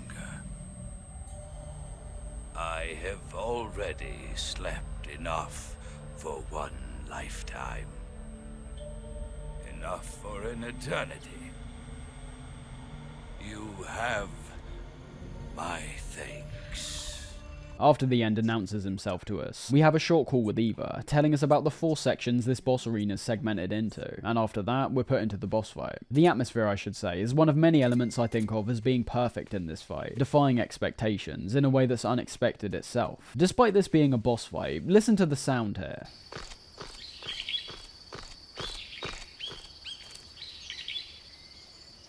As is the case for the bulk of the gameplay through the jungle, there's no music whatsoever, making it feel even more immersive and realistic. Realism is something else which I think works really well for this fight. There's no overblown music, and no real supernatural abilities. It's a soldier going up against a sniper, that's it. It reminds me of the feeling I got when first watching Full Metal Jacket. There's something to be said for how expansive certain experiences can be, how many different set pieces can be thrown at the audience, how many new areas the characters can be transported to. But I've always felt there's something equally pertinent about focusing in on one single location, as opposed to going broad. In the case of Full Metal Jacket, for example, you've got the first half of the film which takes place in the boot camp, but the second half is predominantly based off a single conflict, against some American and Vietnam soldiers. By focusing merely on a single conflict, you end up learning so much about the Vietnam War at large, while at the same time attaching to the group of characters, and the scenario itself. You become familiar with the atmosphere and environment. I'm using a war example here, as it relates closely to the heavy war themes in Metal Gear obviously, but there's loads of different examples you can give to this concept. 12 Angry Men, Rear Window, the majority of Reservoir Dogs. By focusing on one location, you can actually achieve an even more effective story by putting more time into other aspects of the film. And I suppose you could look at the end fight as a self-contained story in a way. Some people get so immersed in this fight. I've heard this boss taking around the length of a standard film to complete anyway. So yes, starting off, the atmosphere is one thing that I think excels in this fight. Doing less by not even creating a boss theme, unlike the other encounters, actually ends up achieving a whole lot more. Immersion is the next element that I think is pulled off perfectly. The role-playing element is almost unignorable during this fight, if you're fully invested in the game up to this point. One thing which I always personally misunderstood was people's praise towards this fight, and I don't think I'm alone on that. I was initially confused by people saying it was one of the best fights ever created, but what I didn't realise is that I was confusing design with difficulty. I heard people describing the hour-long fights they'd had with the end, and was bemused at how they took that long, when I was able to beat him in around 10 minutes or so. But I was the one that wasn't looking at it correctly. I think evaluating the end as one of the most well-designed bosses ever created is entirely reasonable, as ultimately it has nothing to do with difficulty. This is why I imagine people almost draw out this fight longer than it may actually be necessary, because that's for sure what I did when replaying this fight during recording. This is one of those cases with the immersion where you really get out what you put in. I found before that when I just bulldozed my way through, tanking all of his shots and taking him head on, it was still fun, but nowhere near as enjoyable as the experience I had this time round. The difference here being that I was somewhat putting the objective game mechanics and what Snake was capable of to the wayside, in favour of immersing myself in the scene. It wasn't about running around whenever I wanted, because I know for a fact the end can't see me. It was about taking cover behind trees whenever possible, crawling along the ground, dashing between cover, and that's just one element which immersed me into the fight. Thing is, once you actually encounter the end and he begins firing shots at you, what you might have seen as the role-playing oriented caveats that I was making soon become very real to our survival. Trees, for example, serve as vital cover at points, pressing ourselves up against them and dashing away when the end fires a shot. One thing you'll likely find early on is the SVD sniper, which I'd guess most players will pick up and assume this is a fight that has to be taken on from long range. But that's really not the case. This is something else that's amazing about this fight, the sheer variety of ways we can go about taking down the end here. Before we get onto that, however, we should talk about the multiple different areas we've got to explore. A river, a plateau, and a clearing. It doesn't really matter which 3 areas you're in when it comes to the end himself. You'll always find that he positions himself up on mountains and amongst tall grass. But it's the concept itself which is fantastic. The scale of the arena actually affects the scale of the fight. It makes the experience feel even grander and more lively, while not to mention leaving us off balance when entering each new area, due to us being unfamiliar with the environment, with not every area having the same amount of cover to hide behind either. The end actively encourages the player to enter these 3 different areas, due to him frequently dashing off to another one when being discovered by you. Not to mention as well, he hides himself incredibly effectively. You'll find a large part of this fight for some players will merely be revolved around locating the end, without either getting shot or giving themselves away. So it's important to note that having this fight strung across 3 areas isn't merely a gimmick. I think it's a fundamental aspect of this fight, which keeps the player off balance, while also broadening the arena to feature even more ways to approach and attack the end. The strategies to get past this fight effectively are some of my favourite aspects of the end, and I see it's also what comes to mind for the majority of fans as well. The end's been designed in such a genius way to take advantage of almost all the skills and equipment we've attained throughout the entire experience so far, sort of like the ultimate skill check. I'm not going to go over every strategy that's possible, because it is genuinely true what I just said, but there's some very standout highlights to me, including ones that I've known about from my first attempt, to ones that I'm only discovering about in my recent playthrough. You've got the obvious ones, of course, being able to use sound to gauge where the end is when he speaks.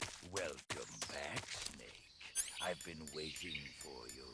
Being able to see the glint of his sniper scope when he's aiming. This is the kind of stuff that I only ever used to gravitate to. Seeing the sniper scope, tracking him down, and running straight for him with an LMG. That is one genuine approach you can take. And if you want to go about the fight in this manner, that's absolutely fine. And you could potentially not have many problems either. But once again, we're looking at design here, not difficulty. Which might sound hypocritical because of how I talked about things like the most effective approaches to take in the gameplay only a second ago. But you've got to remember that in that instance, I was actively praising the tech demo-y areas for allowing the player to test the more creative elements out, which can't be as frequently implemented for the vast amount of areas across the game. And that kind of encapsulates the end fight for me. It's a fight where you can get through it quite easily if you want to, or if you aim to get more creative, you absolutely can do that in a big way. It's almost like a mini sandbox to a certain degree. Some of the more creative strategies to implement in this fight would be things like the character viewer, which may initially seem like its only use is to hilariously make Snake sick by spinning him around. But in the case of this fight, if we allow the end to get a shot off on us, and then observe where the shot landed on our body, because the end uses tranquilizer darts, we can actively see which direction the bullet was shot from, and then use that knowledge to identify its general location. Those kinds of details are phenomenal, but it doesn't end there. Using the directional microphone can sometimes be very useful when trying to locate the end. This is the end. Sniping isn't the only way to take out the end either. If you're closely observing the terrain, you'll notice verticality is implemented immensely well here. Not just having the end be able to access these mountainous areas, but also you if you know where to look. This allows you to creep up behind the end and shoot him right up close, even being able to hold him up, where after doing it 3 times, you unlock his moss camo. Freeze! Huh? Where did you... No matter what, the end will always launch a flash bomb directly after being discovered, and promptly running away. However, utilising even more of our tools, we can put on our thermal goggles and track his footprints to his next location. Layers upon layers of thought going into both locating and taking on the end here, which you'll be able to start realising that paired up with the broad but also densely packed arena, which is perfect for a sniper battle, as well as the overwhelming sense of immersion and realism which can be felt right from the very start, you can start to see why people like this fight so much. One element that can start getting gradually more important as the fight goes on is time, coming in a few different forms. The first of which comes from a standard encounter with the end, one where you start the fight and end it in the same play session. You'll eventually find that when his health or stamina degrades to a certain point, he'll begin using photosynthesis again to gain it back. This is well and truly a last-ditch effort from the end, as it gives his position completely away from the huge light rays we can see in the sky. However, take too long to stop this photosynthesizing process, and the end will eventually regain almost all of his health back, sending you back to square one again. Then you've got the more well-known time-based instances, which are ingeniously baked into the internal clocks of whatever console you're playing on. Say you quit the game and come back to it about 4 days later, or if you're a cheat, just fast forward the internal clock on your console. You'll find when loading your save, a cutscene will play showing Snake being defeated.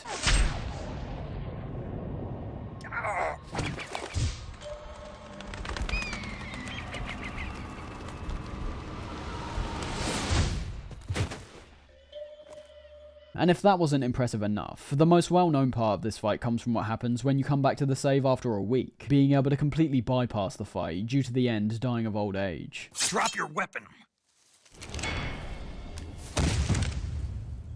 The technology we're using to play the game itself, once again being used to amazing effect, just like we saw during the Psycho Mantis encounter. Although I'd argue here, it's perhaps even more effective. It feels less gimmicky compared to Mantis, and I suppose in a way, you could still say it's a genuine strategy when it comes to beating the end. More than anything, what I take away from the end is an encounter that truly lives up to its mantle as one of the best fights in any game. I'll admit, but I wouldn't say I'm the most creative when it comes to the tactics we can implement. I think it's why I primarily look to the most objectively effective way forward, as as opposed to what other items or equipment can do for me. But even in my last attempt at this fight, I found myself using items I almost never used, because the fight itself encourages this type of creativity so much. There was one moment, for example, where I tracked down the end and had him backed into a corner. The only problem was that he was looking directly at my direction, so I couldn't move in. This led me to think how I could effectively get in without getting noticed or injured, and I eventually used the magazine item as a distraction to make him turn away, and then snuck up behind to deal some damage. The magazine item is quite basic. It's the equivalent of the rocks you throw in Far Cry to make the enemies go in a different direction. But while it might be a fairly simplistic tactic which I employed, it goes to show how well the player's creativity is catered to in this fight. As I'll say right now, I think across all the games the magazine's featured in, this is the only ever time I found myself using it. That to me is something special, making a player who would otherwise never use a certain item figure out a plan which requires it. So yeah, the end fight is well and truly amazing. It deserves every single piece of praise which gets thrown at it, and never gets old when coming back to it. The arena's perfect, the behaviour of the end is perfect, the atmosphere perfect, the amount of strategies we've got to implement, broad, and oftentimes never feeling unnecessary or convoluted either. And whether you wait a week to bypass the encounter, shoot his parrot and eat it right in front of him,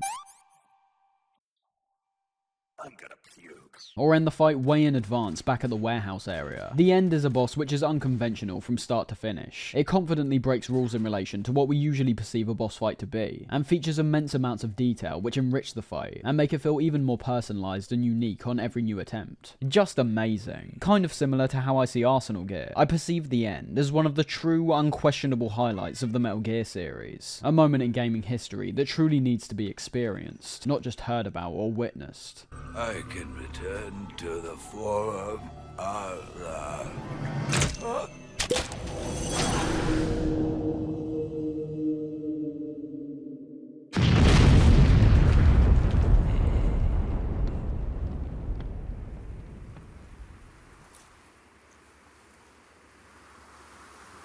With the end down, the entrance to the mountain is opened, meaning that yes, we're going from one iconic moment straight into another. This time not being a boss fight, but merely a long ladder. The concept of this moment is simplistic, but incredibly effective and powerful, where all we're doing is pushing up and watching Snake climb up the ladder for a couple minutes, while the lyrics from the Snake Eater theme are sung in the background. I think it's most definitely open-ended. It could represent numerous things to different people. Some may see it merely as a transition, or perhaps more fitting for the cinematic 1960s setting, an intermission, which were frequently seen in older movies. Quite appropriate, considering the long and potentially draining fight we've just had against the end. And while I think that is the case in some sense, I've always viewed it in the way that I assume most people do, which is having the ladder serve as a transition, not just for the game, but Snake himself. This is the turning point where Snake is beginning to transition into the legendary soldier that would go on to be known as Big Boss. From the sheer height we're made to climb, there's a sense of no turning back. In one way or another, Operation Snake Eater is quite literally the mission that will result in all future events of the Metal Gear series being carried out, without all this combat experience we've attained by battling dangerous foes and sneaking past guards so far. You can imagine things like the Les Enfants Terribles project would have never been started. Liquid, Snake, and Solidus would never have been born, which would mean some of the potentially world-shaking events we saw in MGS 1 and 2 would have never happened. Reflection is the key theme of the ladder sequence. I view it as a personal moment that gives you the chance to reflect on numerous things. It could be in relation to Snake Eater, it could be in relation to the fight we just had, what I just mentioned about the future events of Metal Gear, or perhaps even in relation to your personal feelings towards the game, and your internal thoughts. Regardless, it's a great moment, another one that people tend to highlight when describing the heights of the series.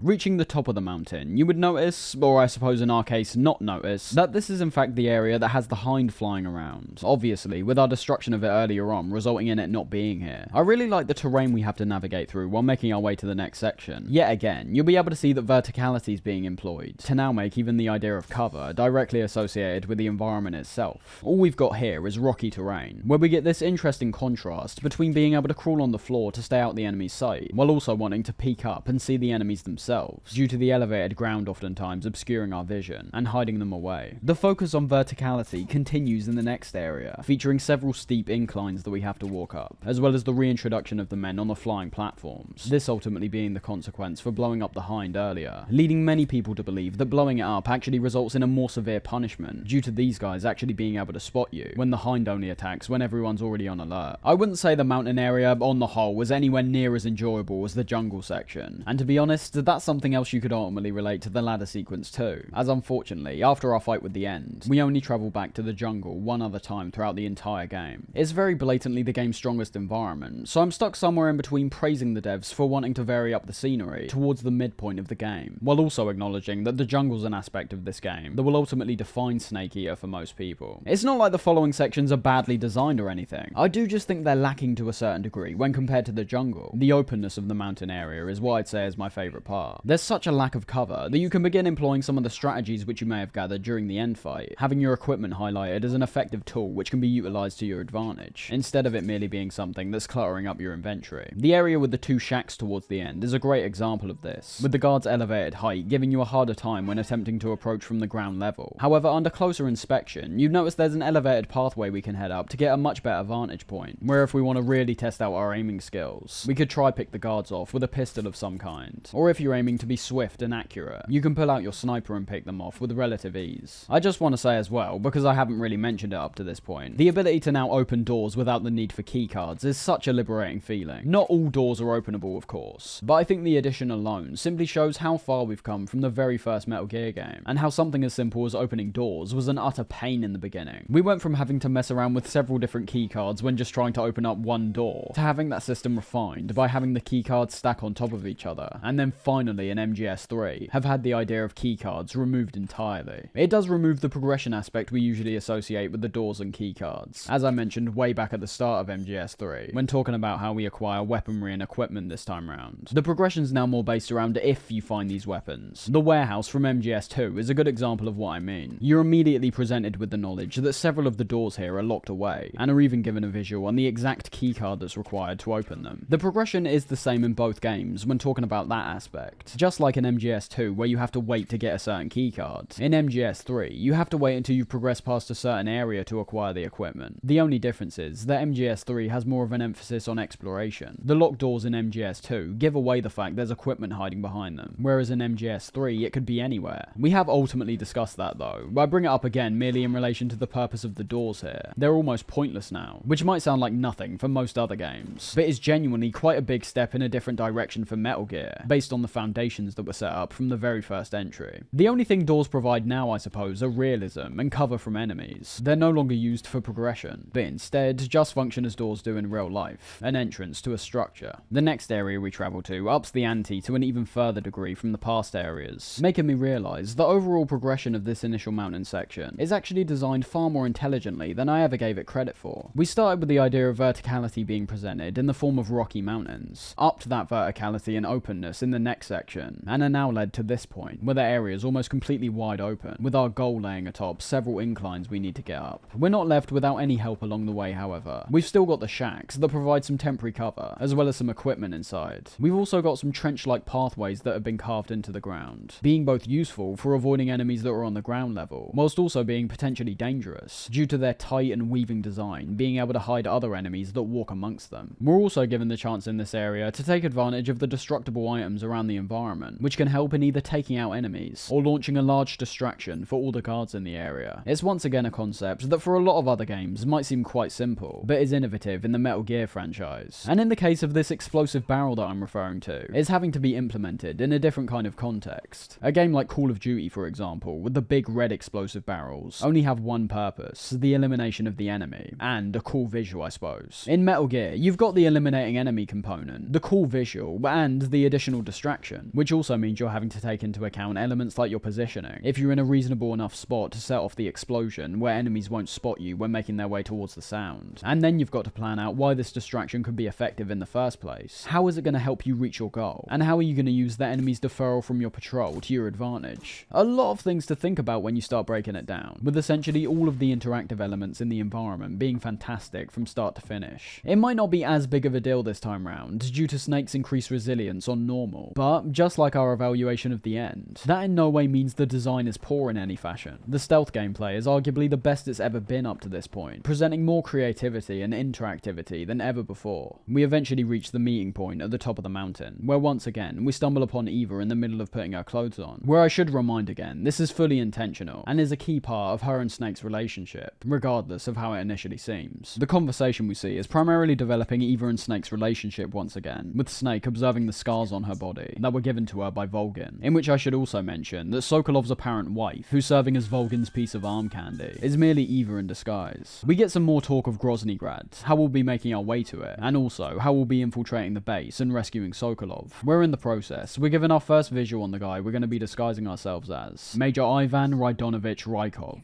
Look at this picture. Major Ivan Rydenovich Rykov. Pretend you're him. How do I do that? This is one element of the game that I think has aged so badly, and not to put words in Kojima's mouth, but I can't imagine looking back on Rykov's inclusion here, that he'd go about it in the same way in retrospect. I elaborated earlier about the bizarre jabs we've seen thrown at MGS2 in this game already. MGS3 features that same kind of auteurship Kojima showcased in MGS2. You can tell these are both games that he was very passionate about making, even if he didn't want to create MGS3 to begin with. But again, I think the inclusion of this Rydonovich Rykov is just really strange, as we'll see even more when meeting Rykov in person. Kojima's quite literally making fun of his own character, Raiden, and for what purpose, I really can't figure out. There's some people who've mistaken this moment as Kojima's way of trolling the people who disliked Raiden, but that makes little to no sense in my eyes, because as we'll eventually see, Rykov is blatantly made to be humiliated, and made even more feminine than Raiden was in MGS2, while at the same time being an in-game enemy that we're literally made to attack. His character is in no way a jab at those who hated Raiden's character. It's a somewhat embarrassing and very out of character moment for Kojima, where despite having a very clear intention for what Raiden's character represented in 2, he instead bows down to the majority, and tries to laugh along with the mockery Raiden became at the time of its release. Kojima's human, he's not perfect, just like everyone else. I think this was an absolute mistake on his part, and one that I don't think I've seen him make to this degree ever again. The hate MGS2 got upon its release very blatantly frustrated Kojima, and rightfully so. To put all this thought and effort into a product, and actually achieve a masterpiece, only to have it shouted down at the time, and only several years later, get the acclaim it actually deserved. We see it all the time, typically in art pieces that are later considered to be some of the most important and innovative works of their time. The Shining, now thought of as one of the best horror films ever created, at the time was being nominated for Razzies. Twin Peaks' Fire Walk With Me, oftentimes seen as one of David Lynch's best films nowadays, at the time faced unprecedented amounts of criticism from fans and critics. MGS2 was no different in my eyes, and as the artist that Kojima most definitely is, he shouldn't ever feel the need to bow down to audience reaction. Video games are Kojima's art form, and he is truly an innovator. So to see him create a character like Rykov and act like he's in on the joke, when he knows full well that at the time he still obviously resents the fact that MGS2 didn't get the understanding and appraisal it deserved. As I said, I just find it embarrassing, and we'll see when actually meeting his character how much worse this actually gets. Anyone telling you it's a statement from Kojima standing by Raiden is 100% wrong. This is Kojima doing the polar opposite. He's throwing his past creation under the bus, and mocking it, swallowing his pride in a way that oversteps the line in my opinion. Anyways, the development of Eva and Snake's relationship is pretty great in this scene. We get to see more of Snake's personality, and the characteristics that were passed down to his sons. Snake? Is there anyone you like? Someone special? I've never been interested in other people's lives. You were interested in the boss.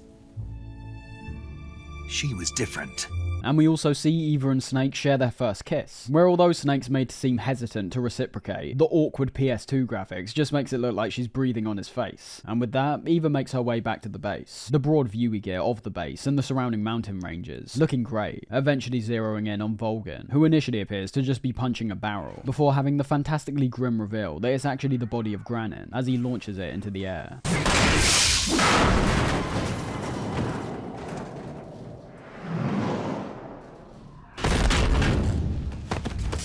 Volgin suspected him to be some kind of spy, and killed him during the interrogation, the real spy obviously being Eva. When Ocelot comes into the scene, the camera work is once again used to show the power dynamic between himself and Volgin, Ocelot bizarrely not going along with the nihilistic plans of Volgin, and chastising the murder of Granin, as well as the nuclear bomb he launched at the start of the game.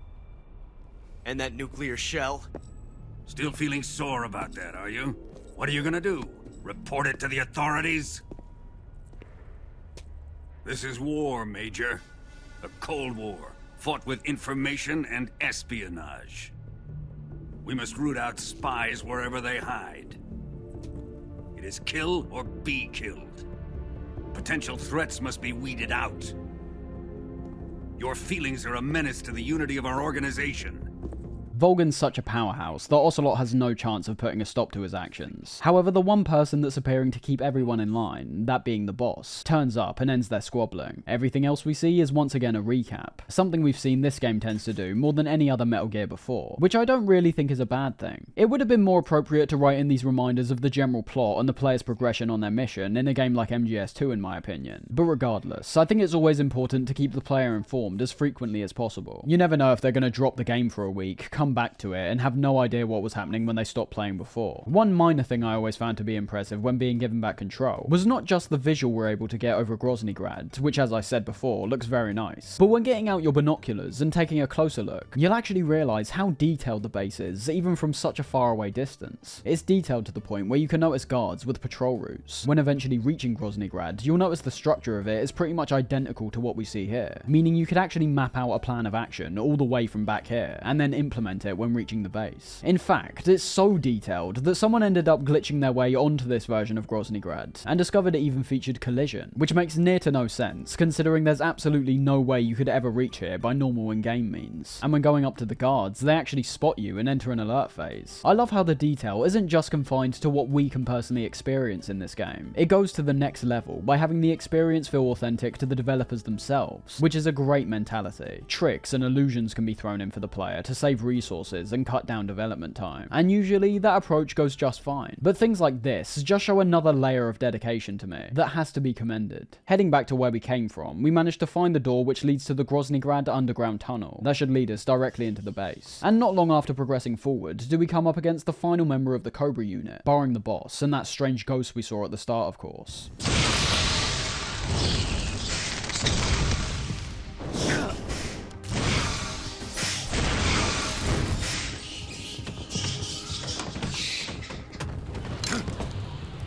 I am the Fury.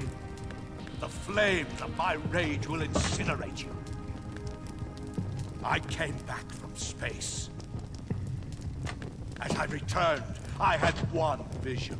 The world set ablaze. Although I'm not particularly a fan of his character design, I think he looks quite generic compared to all the Cobras we fought before this. The Fury really does live up to his name, with the most noticeable characteristic not coming from his suit, but instead the mass amount of flames that he pumps out through his flamethrower. Fury's personality is just as quirky as all the other Cobras we faced. And as we're wrapping up with what were described as the Sons of the Boss, I hope it's become clearer why I stated that all of their personalities aren't fleshed out to a substantial degree. You would have noticed that unlike MGS 1 and 2, we see all of these guys one, maybe two times before we fight them. And it's not even a case like Fortune or Vamp, where these Cobras are directly interacting with us and building up some kind of rivalry. We either just see them in action, or in the case of someone like the Fury, see him in the back of the helicopter right at the start, and then only see him again right before his fight. I think that's predominantly why I found it much easier to attach and be gripped by the foes of the previous two games. They were all based around getting to know the villains and fleshing out their motivations, their conflicts, and so on. I already said this when bringing it up before, but the Cobra unit really doesn't have that, and it's not trying to either. It's relying solely off their abilities alone to almost fill in for their lack of real personality. Because ultimately, what can we boil these people down to with the large chunk of information we lack about their characters in this game? The Fury, angry man with a jetpack and a cosmonaut suit. The End, an old man who can photosynthesize. Bear in mind, this isn't a criticism, it's just how I perceive the unit personally. You could try and boil down the Foxhound unit or Dead Cell in the same way, but it merely doesn't work in that case due to how their stories unfold. You could just say Fortune is an invincible lady with a railgun, and you would be right. But whereas MGS2 elaborates on how she's invincible, how her immortality affects her mental state, why she's filled with such rage, MGS3 keeps everything surface level. It doesn't answer those kinds of questions about these four Cobras. But what it does do is encourage the player to ask the questions, which I think's the best part. Some people call it lazy, but I stand by the belief that when done in the right way, making the audience fill in the blanks in their own minds, and answer the questions they know are unanswerable by the game itself, can ultimately lead to an even richer richer backstory. I already mentioned the man once in this video, but Quentin Tarantino brought up this same element of storytelling when talking about the film There Will Be Blood,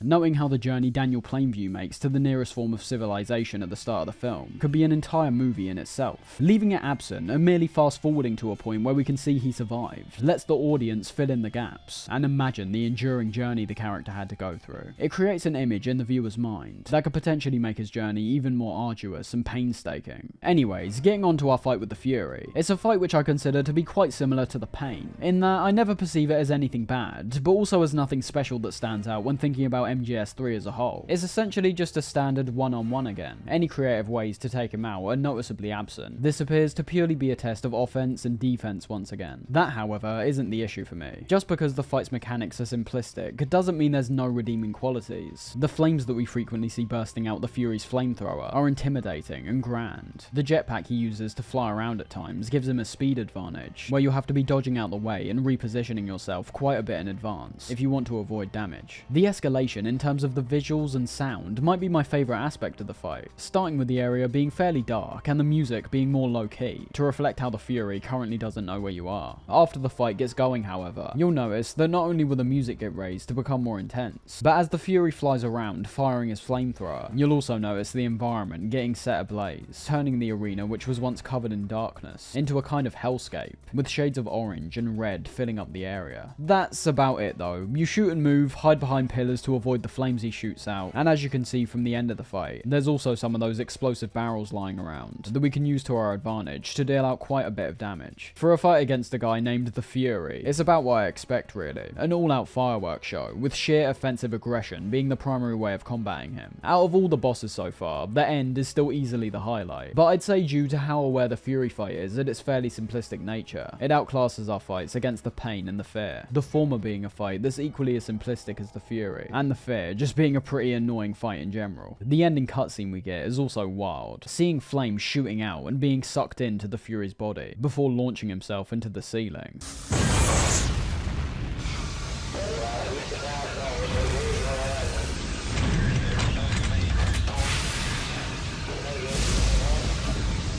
I'm coming home. I see the earth.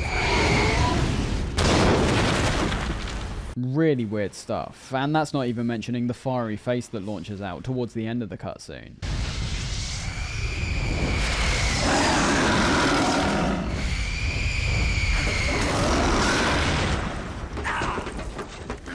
With the Fury down, we make our way into Groznygrad, where even from the opening cutscene, we can see how far we've been taken away from the jungle setting. No more sunlight through trees or humid swamps. We're now inside a facility surrounded by mountain ranges, with snow falling around us. The environment, in terms of its style, is something else which makes little to no sense when looking at where in the world MGS3 is supposed to be emulating. Super Bunny Hop made a good observation when talking about the same thing, noting how the areas in the world which have been claimed by fans to be where the fictional location of the game is actually found in real life don't make any sense at all. There's no jungles like this that can be found in Russia, and the belief that Tajikistan is what the environment's based off doesn't add up either. It could have perhaps served as an inspiration for the Groznygrad area we're exploring right now, but neither of these seem to be helping out the creative direction of the jungle area, or even work in terms of placing the fictional country we travel to in this game onto a real-life map. That's why I see the sudden switch up in style not that big of an issue. It's impossible for the place to exist to begin with, so why not just go wild with it? When you think about it, we've been on foot this whole time. In all actuality, we can't have travelled that far from the jungle area. Yet, here we are, surrounded by snowy mountains and a familiar cold and dark industrial landscape once again. I don't personally see it as a negative, but I definitely could see some people having a problem with this, because tonally and also mechanically, there's a noticeable change from the first half to the second half. We're not given that same emphasis on observing our surroundings, hunting wildlife, and using our camouflage here. Groznygrad is a return to a style of area that we're very much used to by this point, which I think is ultimately good in varying up the visuals for MGS3, as well as mixing up the gameplay a bit. Stealth becomes the main priority, as the other elements we used earlier in the game get pushed slightly to the wayside. We're not dealing with crocodiles or hidden traps. We're back to sneaking our way through a grey, industrial area that's filled to the brim with enemies. The environment was arguably the biggest obstacle before. Now it's the guards. It's time to get into the base and go after Rykov. The way we traverse the outside of Groznygrad not being anywhere near as open and freeing as I felt the jungle was, but still featuring several nooks and crannies to investigate investigate, which lead to new ways of approaching enemies and reaching our goal. We're starting to reach the point where the game's shown off almost everything it has to offer, so it's compiling a lot of these elements together to create the best possible version of what was introduced earlier on. For example, we've seen the idea of underground passages be used frequently throughout the game, where before, these were typically only used to hide or escape from enemies. There's an underground passage we can discover here that, while being long and quite boring to crawl through, brings us almost directly to our goal, that being the entrance to the weapons lab. A mechanic that was mainly used for one set purpose, now being repurposed to serve as a form of sneaky navigation, not just shelter from enemies. We've got areas that are wide open and areas that feature more cover, both things we've experienced by this point across the jungle and mountain areas. So you can see what I mean. This outside area does feel like it's putting our skills to the test once again, featuring great level design that allows us to reach our goal in numerous ways, and having the challenges in between reflect past experiences we've already had to go through. Once again, not in a tired way where it feels like we're going through the motions, but in a way where it feels like we're actively being challenged by the game, due to elements like the amount of guards that are patrolling the outside area, and pairing them up with other elements like the several spotlights we see, to make the consideration towards our movements just as important as it's always been. Reaching the weapons lab, however, we're presented with yet another interior section where the main premise is based around dressing up as a scientist, and essentially being invisible for a while. I'm sure people don't have too many issues with these sections, but I can't deny that I've always found them boring for the same reasons I mentioned earlier. The challenge is almost entirely gone. We can run right in front of guards and act as strange as humanly possible. Yep, they'll never suspect anything. What I found more boring compared to anything else here is how slow the process of following and eventually taking out Rykov is. For a game series that seems to feature such an emphasis on putting control into the player's hands, removing it in a way like this stands out very strongly. Unless you're employing some kind of speedrunning strategy to this encounter, the vast majority of players will have to experience the excruciatingly boring and long wait as Rykov makes his way around the weapons lab, eventually reaching the locker room, where we can take him out and safely steal his clothes. I don't think this would have been so bad if there was at least any semblance of challenge, but there just isn't. Ultimately, you don't even have to follow him. You can just wait in one position while Rykov patrols the areas, and then finally move when you notice him going upstairs. The only real threat is the other scientists in the area, which will once again be suspicious of you. But as I said, you can just not go into those rooms, and still achieve your goal effectively. You can take out Rykov before he reaches the locker room, but unless you've taken out all the other guards in the area, it's likely too much of a risk. I did actually end up achieving the goal in this way, taking him out in the downstairs area, and then dragging him up to the lockers. But I think that was just sheer luck in that instance. The majority of times I've tried to do something like that before, a guard would pop out from either above or below, and screw everything up. So it's possible, but not reliable. So yeah, I don't really enjoy the gameplay segment with Rykov. Slow is the key word that comes to mind, whether it be waiting for him to reach the lockers, or monotonously dragging his body up there like I did. It does a good job in highlighting how fantastic the overwhelming majority of the Metal Gear series is, as when implementing a gameplay section like this, which has been done to death by other games, in an equally boring fashion, it feels noticeably out of place. It's alright though, we don't commonly see this type of stuff from the Metal Gear series, and not every experiment is going to pan out successfully, so I tip my hat to it in that regard, but in no way do I enjoy this section. Rykov is made to look like an absolute fool when all of his clothing, bar his lightning bolt undies, are taken away by Snake. Yet again, the belief that some people have that this is Kojima's way of standing behind Raiden's character, and annoying those who disliked him in MGS2, being an absolute mystery to me. But anyways, after we've got his clothing, we can pair that up with the mask and appear identical to Rykov, the camouflage system being put to great effect here. I love the small details we can observe if we don't just gun it straight forward. Just like our scientist disguise, no one will suspect we're anything except Major Rykov now, being able to walk up to guards and press the action button to salute, in which the guards will also stand to attention and salute back.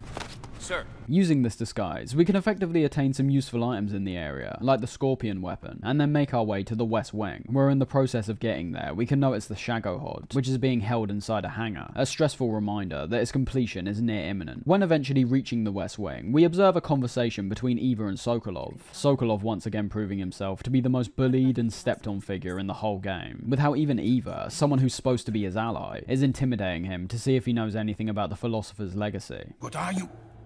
Are you trying to kill me? What's the matter? I know nothing, I swear it. No one but the Colonel knows of the legacy. I see. No, don't! Oh.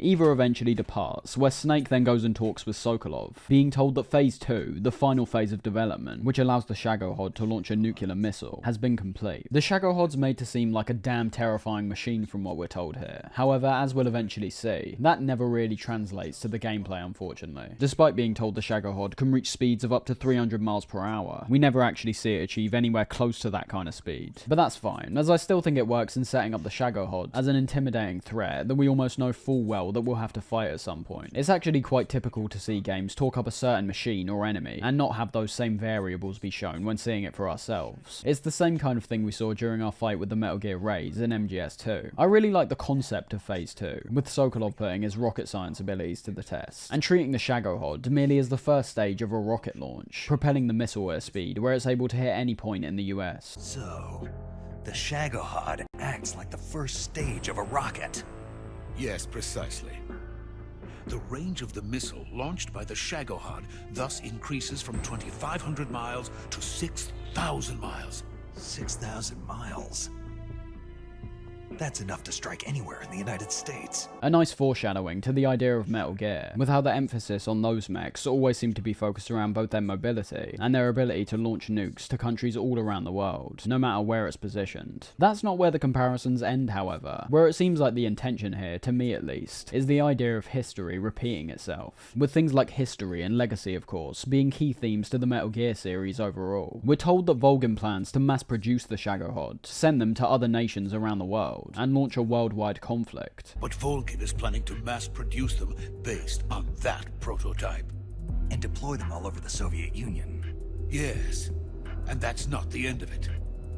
He's going to ship them to Eastern Europe, to Asia, to all the countries of the Eastern Bloc. Even worse, he intends to use the Shagohod as bait to foment armed uprisings among dictators, ethnic insurgents, and revolutionary groups throughout the Third World. The mass production part of that is very similar to how we were told, and in fact saw for ourselves, the mass-produced Rays inside Arsenal. And the idea of sending these machines to different nations around the world is actually more important when heading into MGS4, being able to see this concept actually come to fruition. Snake plans to destroy the Shagohod by taking down the entire facility, but not before getting Sokolov to safety, something Sokolov himself doesn't seem that enthused about anymore. He's in a tricky predicament where no matter if he stays with the Soviets or flees to the US, his technical abilities are well known by both parties, meaning that he'll be put to work on some kind of destructive Shagohod-esque project, even if he were to be saved by the Americans. Sokolov in this moment is very much emulating the same sentiments we heard from Otacon and EE in the past games. All three are incredibly intelligent people, however their motivations are far different from the weapons of mass destruction they end up creating. Otacon and Sokolov's original motivations coming from a childlike wonder of things they saw growing up. Otacon's obviously being his fascination with robots and mechs, which he saw in his animes, and Sokolov's being his fascination of space rockets. Which, let's not forget, despite Sokolov being speculated to have been born somewhere between 1905 to 1914, what people consider to be modern rocketry, which would eventually lead way to sending a man up to space, began around the 1920s, when American engineer Robert Goddard created the first liquid-fueled rocket. As Sokolov says, scientists, in theory, might be seen as innovators and heroes, but that's not always the case. Although their intentions may begin pure, they eventually become a mere tool for politicians. Their abilities are seen for what they are. His ambition was based around space rockets, and because he learned the immensely complex mechanics which go into making something like a space rocket, those more powerful than him used his knowledge for things they consider to be more important. The space race and the arms race are one and the same. Missiles, rockets, what's the difference? Scientists are always being used.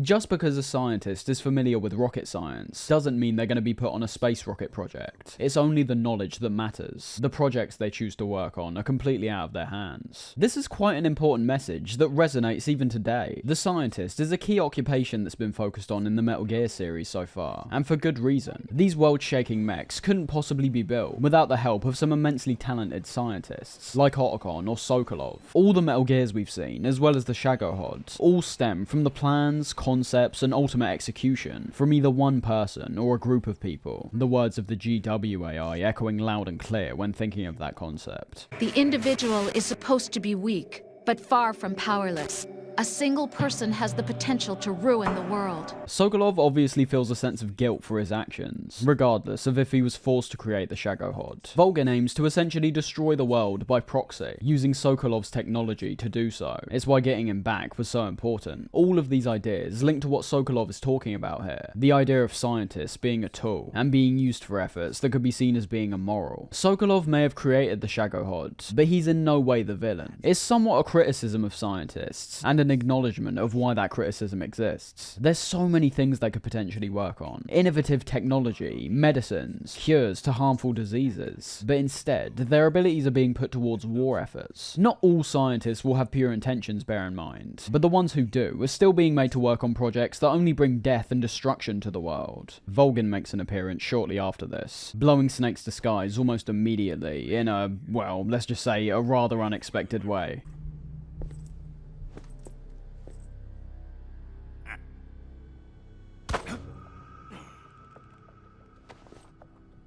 The action sequence which plays out from this point is great, where Snake disarms Volgin, only to have the boss appear right behind him, where despite being overpowered yet again, Snake proves himself to be far more competent against her than he was before.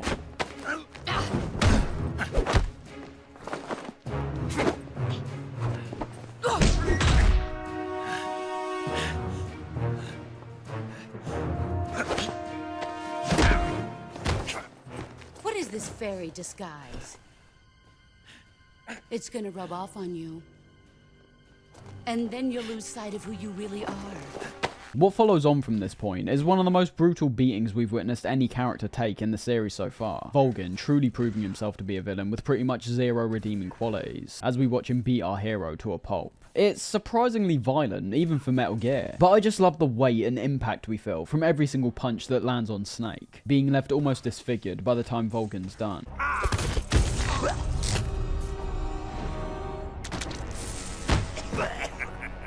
The brutality doesn't end here, however, ingeniously being put into Snake's perspective during what we hear is Volgin's interrogation of Sokolov, with Snake being blindfolded during it. The gruesome sounds we hear, along with our experience a moment ago of what Volgin's capable of, making the scene somehow even more disturbing, despite not seeing a thing.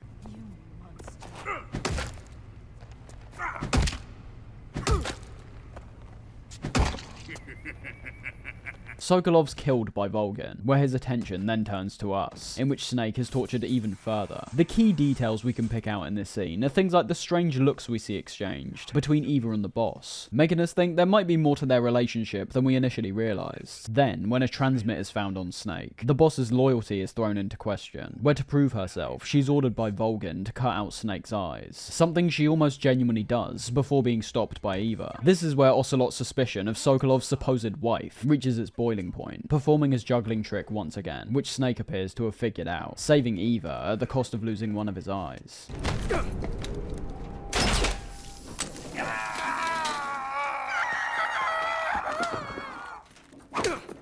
This takes me all the way back to Metal Gear 1 and 2, in how you're starting to see the series has gone on to the point where they're revealing details which never existed to begin with. It doesn't matter how you want to perceive the events of the series as a whole. Big Boss's design that we saw in Metal Gear 2 was merely that, a design. There was no preconceived notions about things like his eye patch, and how he lost his eye to the character Revolver Ocelot all the way back then. Yet, the series has gone on for so long by this point, that we're ultimately seeing how Big Boss lost his eye, and why he's been shown to be wearing an eye patch every time we've seen him. Just keep this stuff in mind, because whereas here it actually works fine, this adherence to explaining details that realistically were never meant to be explained reaches an all-time high in MGS4, and I think it in no way goes down as effectively as what we see here. The example here is a case of a well-known character design in Big Boss now being explained to have had his eye shot out from a character that never even existed when the original Metal Gears came out. Blanks are being filled in to show both how the eye got shot out, and also using a villain that we're now familiar with, to make it an even more satisfying revelation that both emphasizes Ocelot's evil nature and Big Boss's noble sacrifice. It's a moment which starts giving us perspective on how Big Boss could have possibly become the villain we fought in Outer Heaven, and at the same time makes Ocelot seem like an even more detestable character. If it wasn't obvious enough, Snake is a changed man by this point. His sheer resilience, in both a physical and mental sense, must be unbelievably strong to not give up any information, or simply die before the interrogation's over. And with Eva telling us to head for the sewers to get out of the fortress, we're given back control,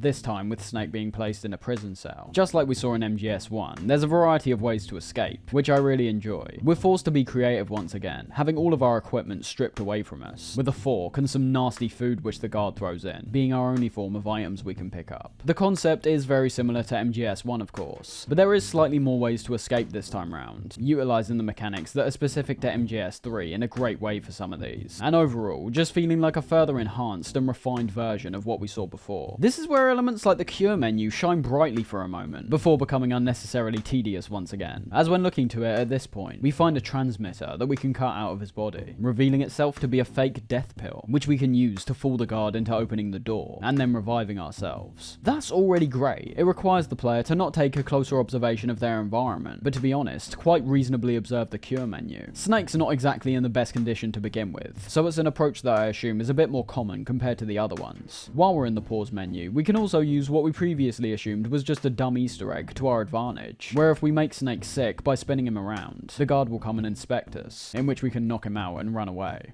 Are you okay? Oh, jeez. Did you throw up?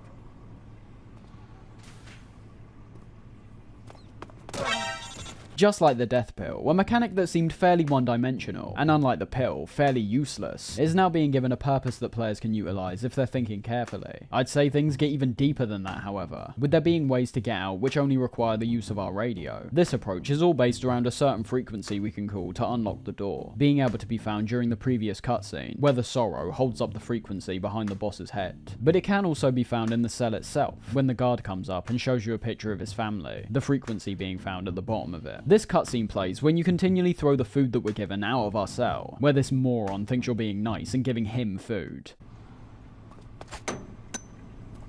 Huh? Hey, thanks! So much variation. I really enjoy the idea of a prison escape game in itself, and have yet to come across one that's actually any good. I'll admit, I've got a soft spot for the Prison Break game, but I would never say it's actually a good game. And A Way Out is just continually destroyed because you're playing with a friend the entire time. And if you're like me, you'll find that you can't really take the game seriously at any point. Not to mention, the majority of that game actually takes place outside of the prison. Even though MGS 1 and 3's cell sequences are relatively short, they scratch an itch by presenting such a level of variety and escaping a single cell. The prospect of this thought and care being applied to a full-on prison escape game being tantalizing. The best example I can think of being The Escapists, which is a lot of fun in its own right. And despite not being featured in the HD collection, there was another instance, similar to the Ends boss fight, where the player could save their game, quit, and then load back to witness a bizarre little secret, this time taking us into a dream sequence, where we take control of someone called Guy Savage. The mechanics are totally unique, and while a little clunky, do genuinely feel like a completely different game. The closest comparison is obviously Devil May Cry, as you're given 2 blades and are allowed to let rip on some of the demons which come after you. It's really fun, to be honest. The melee combat is actually pulled off quite well, and I love our ability to kick down walls and slide around the area. It's really strange they didn't bring this back in the HD collection. It feels like one of the biggest standout moments in terms of the numerous secrets and details scattered across the game. However, much like the Snake vs Monkeys mode that we'll discuss more towards the end, it's suspected that due to the HD collection also releasing on Xbox, there may have been licensing issues in terms of bringing this more unique content over that steps away from the main part of the game. Quite unfortunate, as it means this stuff is solely locked behind the PS2 version of MGS3, just like the skateboarding in MGS2. And for a part of the game that's so distinct, while not being particularly essential, I think a lot of people are missing out on what may have been their personal favourite part of the game. To use an extreme example, it'd be like if they just removed the Ends character entirely. No weird old man, no boss fight. If I played that version of MGS3, I would be none the wiser that my favourite part of the game has been stripped out, because I never got to experience it in the first place. The same applies here. For someone who's only played the HD collection, they don't know if the entire time they're playing MGS3 on the PS2 instead, that they're waiting for their favourite moment where they get to experience the dream sequence. Besides all that, it's a great moment that I wish could have been brought over to the edition of Metal Gear Solid 3 that I have to assume the majority of people are playing nowadays. Once we've escaped our cell, it's just a matter of making our way to the sewers, although that's a lot easier said than done. With no kind of camouflage, we stick out from our surroundings more than ever, making you pay attention to your positioning and approach to guards even more carefully. Just like in the cell sequence, stripping the player's equipment back and making them rely on pure stealth is great. It's putting the core fundamental skills to the test by not letting us bypass guards with weapons or more creative strategies. Sometimes it is good to limit the player's options options during certain moments, merely so other elements of the gameplay are highlighted. Just not for too long, of course. These should indeed be moments. Drawing out a sequence like this to a prolonged length would just be fairly tiresome. And although all of what I said is genuinely true, I will admit that even with no equipment and no camouflage, on the lower difficulties, you are still built like a tank. So as you can see in my playthrough, despite being caught towards the end of this sneaking section, I could still take quite a bit of damage and escape fine. Metal Gear does feature substantially more difficulty options than we usually see in most other games. Where most games merely have easy, normal, and hard, Metal Gear features settings like very easy, extreme, and European extreme. The options may initially seem bloated, but I think they do lead way to a far more interesting and tailored experience than players will usually be accustomed to. For example, some players will be struggling regardless of which difficulty they pick, purely because of their skill level. However, if they eventually reach the end of the game, they'll be incentivized to try again at a higher difficulty, to improve their skills even more. However, even once a player's become familiar with all the game's mechanics, and could be even the highest difficulties in a reasonable amount of time, that doesn't mean they'll want to be pursuing that same kind of challenge every time they pick up the game again. I've completed MGS2 on European Extreme before, but that doesn't mean that I was going to play on that difficulty during my last playthrough, because there was a potential for it to taint the experience if I was a little bit rusty. This is where the other settings come in, which for MGS3 can cause substantial changes to our health and Snake's damage resistance. If, like me, you find the normal difficulty's health a bit too forgiving, you can start a new game on the next difficulty up, and eventually reach a comfortable middle ground where you can experience the game with a fair amount of challenge that's not too overwhelming. Overall, what I'm trying to say is there's no waste with these options. There's enough here to cater to the majority of players' skill levels, and thus creates an environment where even someone who has no idea about video games can pick the game up and give it a go. And that does apply to most of the Metal Gears as well, to be honest. The difficulty options are a part of these games, which always appear to be very accommodating to newer players, as well as skillful players, which is great. It's made welcoming for those who have no idea what they're doing, while also having some genuinely hard difficulty options for those who want to test their skills, and perhaps utilize certain mechanics to their full potential. Something which, when taking into consideration the tanky nature of Snake in MGS3, can be quite vital. As I said, his damage resistance could possibly make players uninterested in experimenting with other mechanics, or possibly even the stealth gameplay altogether, because you might be able to just run through each stealth section through a process of trial and error. This wasn't really the case with previous games, because our health bar and the amount of damage we took from enemies was substantially more severe, even on the easiest difficulties. Difficulty alone can bring those elements to the forefront for players who breezed through the earlier difficulties and didn't take advantage of certain key mechanics. There's a possibility for them to have a much harder time on the higher difficulties, because they weren't preparing themselves for what the harder experience might be like, and what it would ask from them as a player. Difficulty all round, pretty great, although as I said, whereas MGS 1 and 2 appear to be essentially perfect in relation to damage outputs and damage resistance in terms of the enemies, as well as you, the player, MGS 3's balancing is slightly more off in my opinion, but that may very well be intentional. Let's just say that I was noticing a far more severe punishment for being spotted in MGS 1 and 2, but when saying that, it does also sound like that's perfectly feeding into MGS 3's more open and freeing design towards the gameplay all round. Combat is now something you can actively engage in for the most part, on difficulties hard and below, whereas before it was avoid contact or suffer the very intense repercussions. Stepping away from the stealth gameplay somewhat, but in a way where it's not too bad whatsoever, due to the other elements we've seen which prop up the stealth gameplay. Both approaches are more feasible here, and I think that's yet another reason why people are so fond of 3. It's got less of a problem with you being spotted, and playing the game in a way that avoids stealth. We're made to make our way through the sewers, crawling through tight entrances, and running away from the several dogs we see along the way, eventually taking us to a cutscene where all of a sudden we're magically being chased by a full-on army. And although there is that minor inconsistency when jumping from the gameplay to the cutscene, I do like how the music begins to fade in as you make your way towards the light.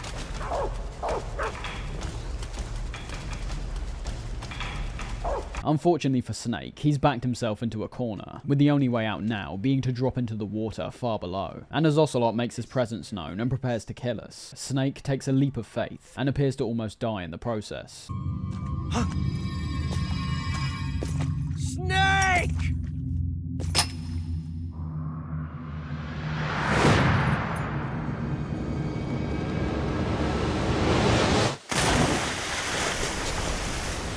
This takes us to a meeting with a character we've seen several times throughout the game. This character not being from the physical world, but instead the spirit world. We can tell something's off immediately from the following cutscene, getting these amazing visuals of trees burning all around us, while Snake wades through the deep water. The water, in my eyes, always being perceived as Snake, clinging on to the little life he has left at this point, struggling to make his way back to the real world and regain consciousness. Soon after, we meet the Sorrow, easily being the freakiest moment we've seen across the game, and I'd possibly say the scariest scenario across all the games so far.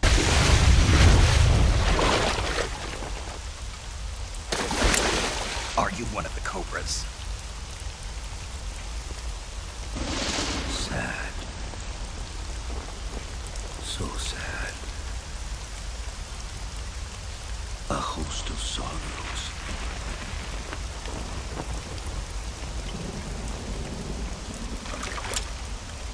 And you are one of them.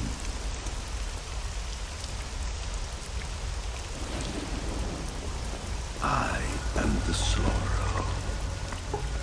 Like you, I too am filled with sadness. He's tied with Mantis and the GW AI for me. But whereas Mantis is quite quirky all round, and the AI is actually just straight up interesting when you start breaking it down, the Sorrow, with his strangely calm speech, intimidating presence, and supernatural floating abilities, is just some straight up horror. Their voices may fall upon deaf ears, but make no mistake, the dead are not silent. Now you will know the sorrow of those whose lives you have ended.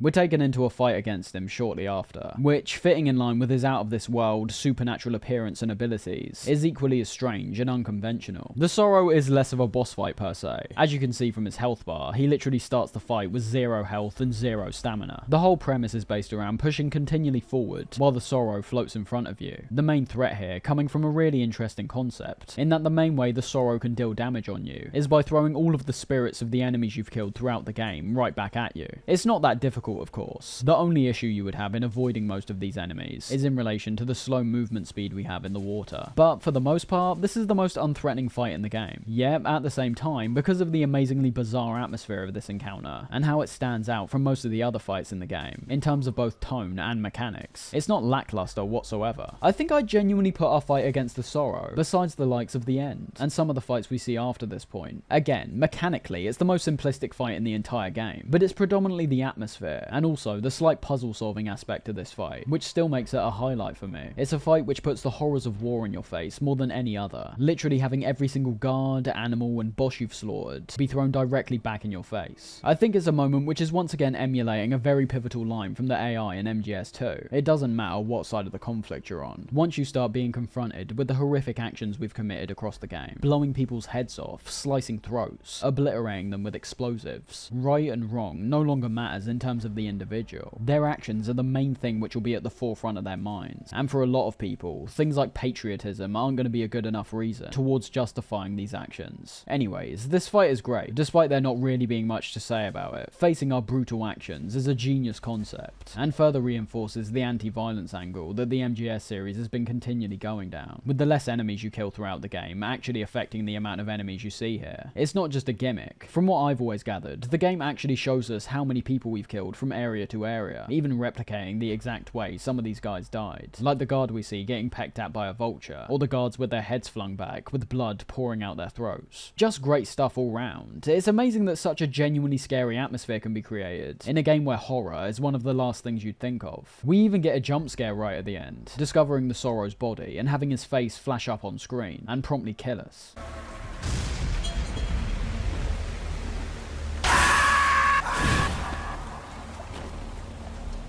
I haven't mentioned it yet, but this is actually how we win the fight, being something that we can either do here to acquire the Sorrow's secret camouflage, or something we can actually do right at the very start, avoiding all the ghosts in between. The only way to beat this fight coming from the revival pill, very sneakily but cleverly using this mechanic to revive ourselves, and essentially come back from the dead. And when we do, we hear a brief excerpt of dialogue which gives us slightly more context on who the Sorrow actually is, and why he's continually only shown up alongside the boss. You want to finish your mission, don't you?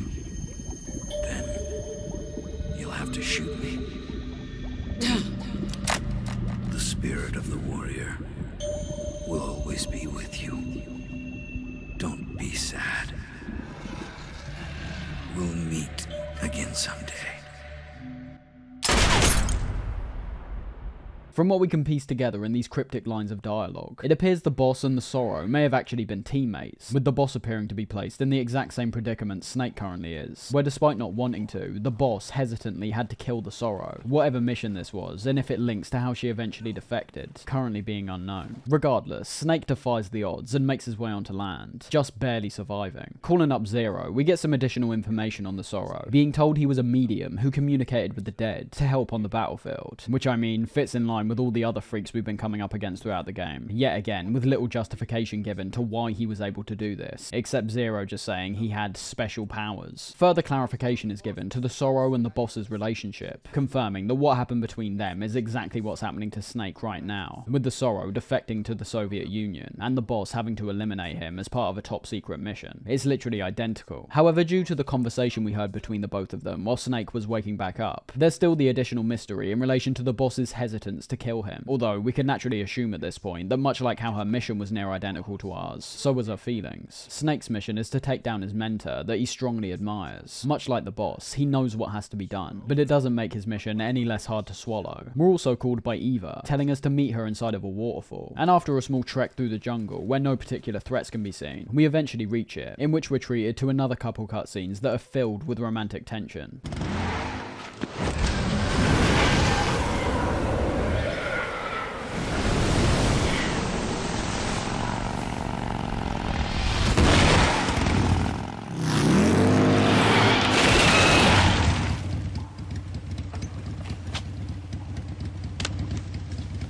Nice to meet you, Snake.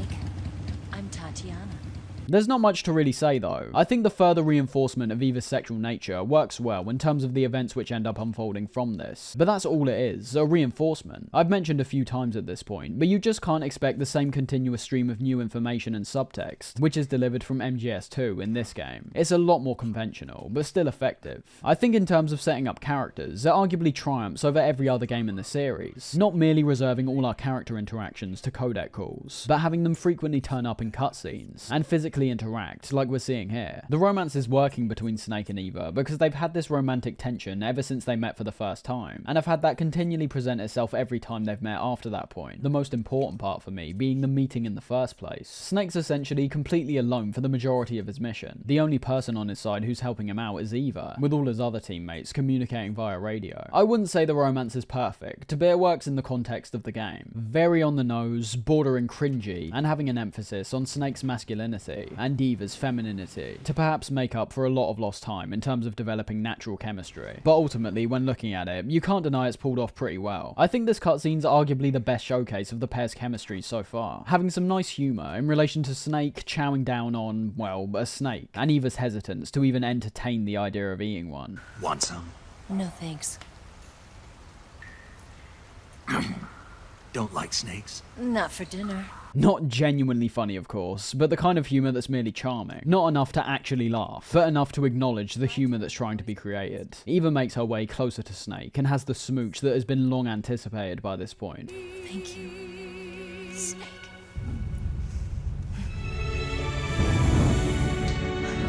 All the imagery, like the flames which burn brightly in front of them, and the overdramatic reappearance of the Snake Eater theme being hilariously corny. Perhaps even a bit too far in the direction of camp for me, but it is what it is. The most interesting detail for me is actually something that occurs before this, however, when Snake's trying to grab a butterfly. Pressing R1 reveals the loss of Snake's eye has actually been translated to the first person perspective as well, being good in terms of the realism, and also not too impactful on the visuals either, which I think is the best outcome. As I said, it's not just here that we see this, with also translating to the first person view in-game as well, being pretty much identical to what we see in this cutscene, which as I said, doesn't change up the visuals that much, thus not presenting any gameplay differences either. You're not struggling with perspective issues or blind spots. It's basically the exact same as before, with just a slight shadow on the right hand side. Snake gets back his equipment, as well as a key to the hangar the Shagohod's being held in. Eva heads back to Groznygrad, and after a short trek through an underground section, so do we. There's not much to really say about the journey back to the hangar. Much like we saw right at the start of Operation Snake Eater. This is almost identical to the previous time we explored this area, with only a few minor changes, like having guards appearing in different positions and performing different actions. A highlight for me, which produces a good type of authenticity, being the enemies we see running up and down outside the facility, appearing to be carrying out some kind of training exercise, whilst also being a bit more of a threat due to no other guard running around like this by default. And of course, we're now exploring this area at daytime, so you're not going to be avoiding any spotlights this time round, or having to wear the darkest camouflage possible. Reaching the hangar, we get a call from Zero and Sigyn about how we should go about destroying the Shagohod, our mission being revolved around placing the C3 which Eva gave us on the 4 fuel tanks surrounding the Shagohod. Quite a standard setup, to be honest. 4 key points we need to reach, with several threats along the way, but effective nonetheless. I've always found the hangar to be deceptively tricky in my opinion, and I think it stems from the 2 core gameplay elements we've been grappling with for a large part of the game: the openness of the environment and the increased sightlines from the enemy. Just like in many other areas of the game, there really isn't that much cover to be found in the hangar, especially on places like the ramps which lead up to the Shagohod. Crawling is really the only way to head up these without being detected. Then we've also got the issues of height, with the engineers we can see working on the Shagohod being able to spot us from a surprisingly long distance away. So even when you're crawling up said ramps, it's not going to just be in relation to the guards that are in front of you on the ground level, but we also definitely need to take into account the enemies above as well. Failing to do so will more often than not lead to being caught. This is truly an area that I found myself being caught in multiple times, and not knowing where the guard that spotted me even was. One thing I didn't really enjoy in this section was the strange rule breaking we see the game partake in, with little to no justification on why this happens. It's revolved around the alert system once again, where obviously for the whole game it's been near identical to MGS2's, where alerting a singular guard doesn't mean everyone else in the area is also alerted. It requires the guard that spotted you to run to another nearby guard and inform them there's an intruder, or dash away and use their radio to contact HQ. But for some weird reason, if you get caught in this area, the surrounding engineers will always be aware and promptly sound the alarm so that all the other guards are notified of your presence. That inconsistency is already strange and rather annoying, but there's also things like the engineers' behaviour in relation to being held up, like here. Freeze!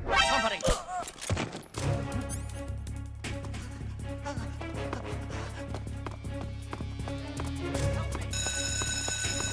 These guys aren't soldiers, they never try to fight you, and run as fast as they can away from you when spotting you. So it's a bit strange that when being held up, they appear to have no fear whatsoever, launching into an alert phase and just running away, despite being faced with a weapon at point blank range. Strange inconsistencies that I'm pretty sure show up nowhere else in the game, unfortunately making the difficulty of this section a bit more artificial. Anyways, looking away from that, planting the C3 is a gameplay section that I don't think's too bad overall. It includes the usual type of level design that we've seen before, implementing verticality to present both a tactical position for us, but also presenting a threat in terms of the engineers themselves, which wander around the scaffolding surrounding the Shagohod. And although I think the alert and detection system is far more suited to the outdoor sections, in sections like this I suppose it works fine enough. As we'll see, this is one of the last sneaking sections we'll experience in the entire game, so although it does do things like break the rules in a way that I think is bordering unfair, the increased difficulty I've always felt from this section is at least appropriate in terms of the game's progression. We've acquired everything we need to know from the encounters we've had across the game, so it only makes sense to test these skills towards the end, with a hard challenge that the player has to overcome. After planting all the C3, we end up getting discovered by Volgin and Ocelot, with Eva also being with them, except this time finally having her cover blown and lying on the floor. As per usual, the boss shows up once again and overpowers us, with Snake showing a little bit more skill than last time.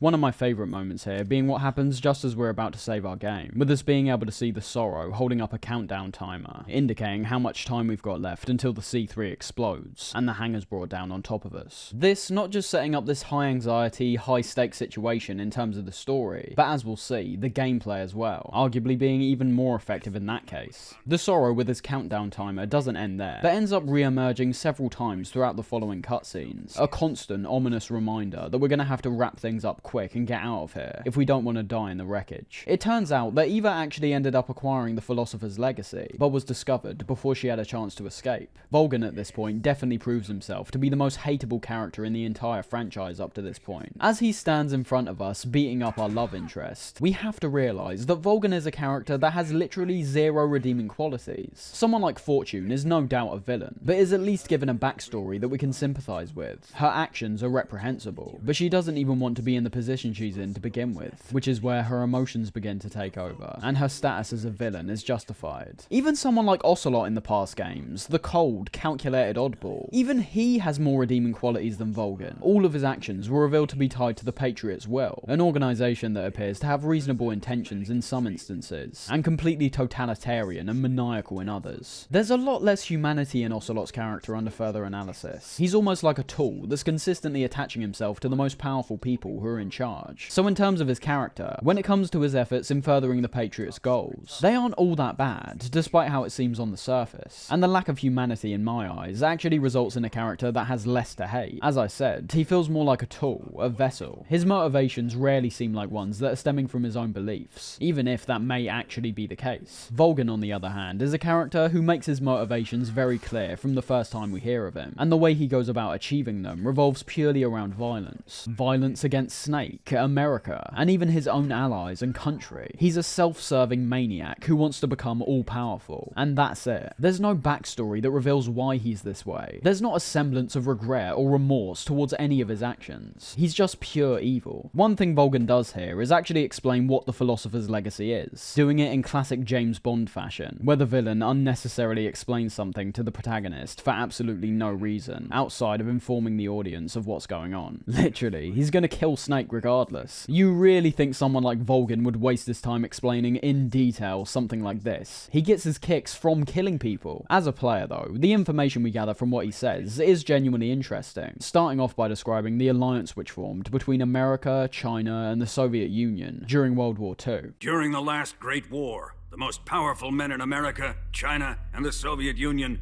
had a secret pact. The pact was a blueprint for defeating the Axis powers and creating a new world order.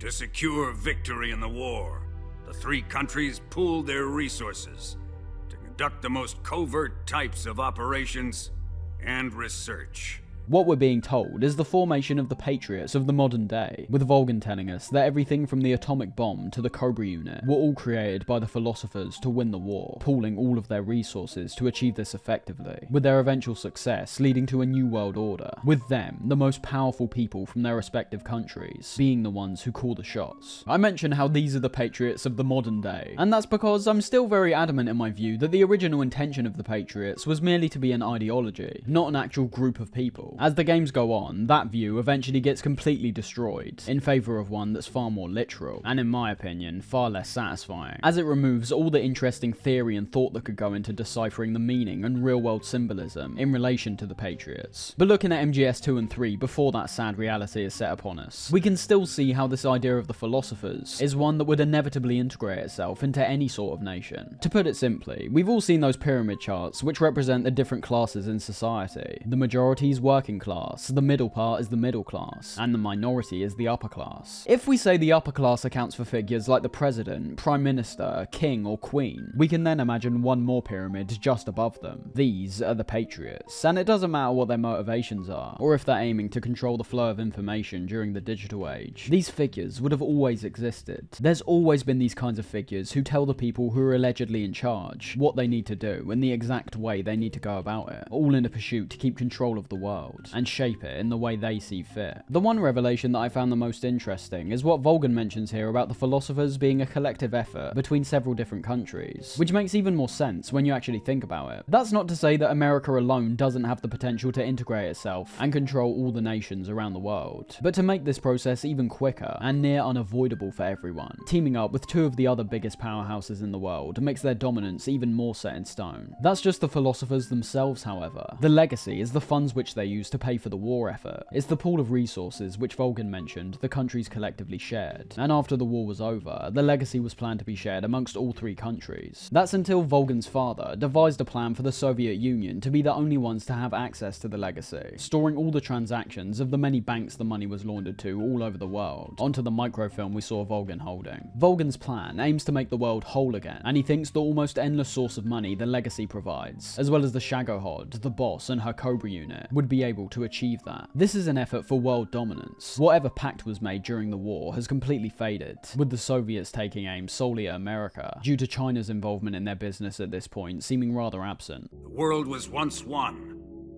but the conflict between the philosophers has torn it in two. We will use the legacy to heal that rift and make the world whole again.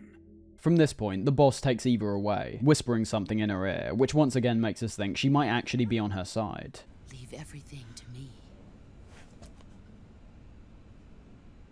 And as for Snake, it's time for a showdown against Volgin, with Ocelot surprisingly turning his back on Volgin due to him not allowing him to fight Snake. It seems like it's one of the only times where Ocelot is actively resistant to the idea of being underneath someone, showing respect and loyalty towards Snake instead, returning his pistol and knife as he prepares to fight. This takes us to the Volgin boss fight, another fight that I think is fine, but nothing that blows me away either. It's a fight that's revolved around 3 main things: CQC, dodging, and then mowing him down with your weapon. That's pretty much the routine we carry out across the entire fight, with the main threat this time coming from when we choose to attack. This coming down to Volgin's lightning abilities that he uses during the fight, doing things like shooting a bolt of lightning or bullets out of his hand, as well as throwing some bullets up in the air and shooting them out in all directions.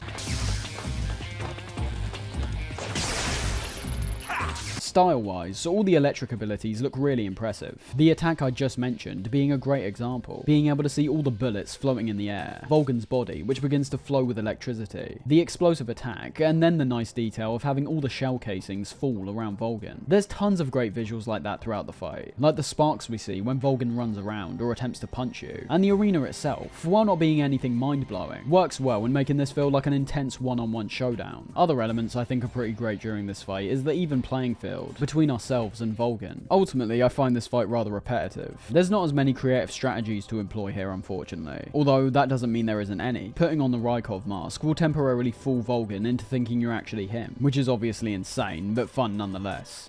Ivan.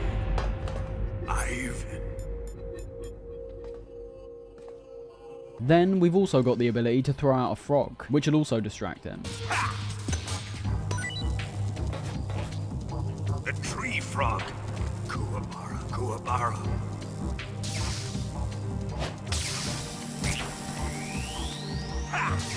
So there are definitely strategies to employ that end up revealing some clever attention to detail, but we're still a long way away from a fight like the end. Every fight before and after the end can now be re-evaluated in my eyes, to make it even more clear as to why the end is given so much praise. Allowing the player to use strategies like giving poisonous food against the fear. They are creative, but in my opinion they feel more like something which you need to go out of your way to experience, whereas the end makes these strategies feel a lot more necessary. Overall, this is yet another fight that's primarily focused around pure combat, but I do enjoy the greater emphasis on CQC and dodging during this fight. Movement and timing our dodges is something that we need to be paying attention to in relation to quite a few of his attacks, as a dodge too early or a prone too late could lead to us getting dealt some pretty high damage. Then there's also the timer. A timer makes battles feel more intense from the outset in my opinion, but it's always important that it's balanced properly. A timer that takes too long will feel unnecessary and the stakes will be too low, whereas a timer that's too short will make the fight feel unfair. And I think in this case, while I never found myself cutting it close when I knew what I was doing, I did get the feeling that I was genuinely running out of time, which was exhilarating. And when focusing on our attacks against Volgin, it's okay I suppose, if a bit standard for who's the secondary antagonist to the boss. As I said, it's a fight that literally tells us to perform the same task rinse and repeat, without much variation. Volgin does end up varying his attacks a bit more during the second phase of the fight, but that doesn't negate our main strategy, which is based around waiting for him to cool off, and then go in for a takedown. Not an underwhelming fight whatsoever in my opinion. Volgin himself is somewhat of a spectacle, and I love the electric effects we see him produce throughout the fight. Even though we are performing relatively the same actions the whole time, I wouldn't say it becomes boring at any point either. It's got that good feeling of a brawl. There's a back and forth, which never made it feel like a chore. And we also can't forget the turnaround that we see Ocelot do here is immensely satisfying, due to him arguably being the one who's wanted us dead more than anyone else. Do you hear me? I said shoot him! Sorry, Colonel. I'm afraid I can't do that. What do you mean you can't? I made a promise to the boss. Ocelot proves himself, even all the way back here, to be an oddball. We can never truly expect who or what he's going to follow, so I think it's great to not only have him turn on Vulcan during the cutscene we see between Phase 1 and 2, but to also hear him cheer us on during the boss fight as well. So with all that being said, I think the fight's pretty great. It's got stakes, a bit of creativity, a foe who we've genuinely built up a substantial degree of hate for, and while being a bit too standard to ever think of too highly in the grand scheme of the series, it's also a fight that never disappoints when actually getting to it either.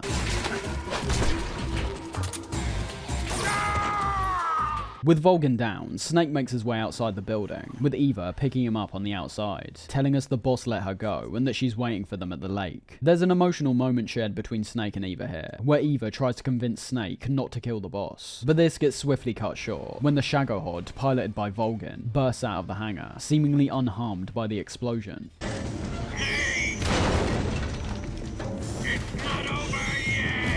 Now, I might catch quite a bit of flack for this, but I've got to be completely honest and say I'm not that much of a fan of this entire section, up until we meet the boss at the end. This is most definitely an explosive grand finale. The set piece here is one of the most visually astonishing we've witnessed in the series so far, all being based around a chase between the Shagohod and you and Eva on her motorbike, Eva driving and Snake shooting. So to begin with, yes, the visuals are brilliant. The amount of sheer destruction we witness from the Shagohod is amazing, and perhaps even more impressive to me is the amount of ground we cover, while not segmenting the fight too much with loading screens. For example, we start in Groznygrad, and as we make our way to the exit, we drive through several of the different areas that we had to sneak through before. However, this time we don't get any loading screens. It stays as one continuous set piece, which I think in terms of the technical aspects is really impressive. It's showcasing how the engine is now able to handle far broader areas, while still staying at a very consistent frame rate. Well, I say that, but I am still playing the HD version, of course. On PS2 hardware, there may have genuinely been some FPS drops, but it's still impressive nonetheless.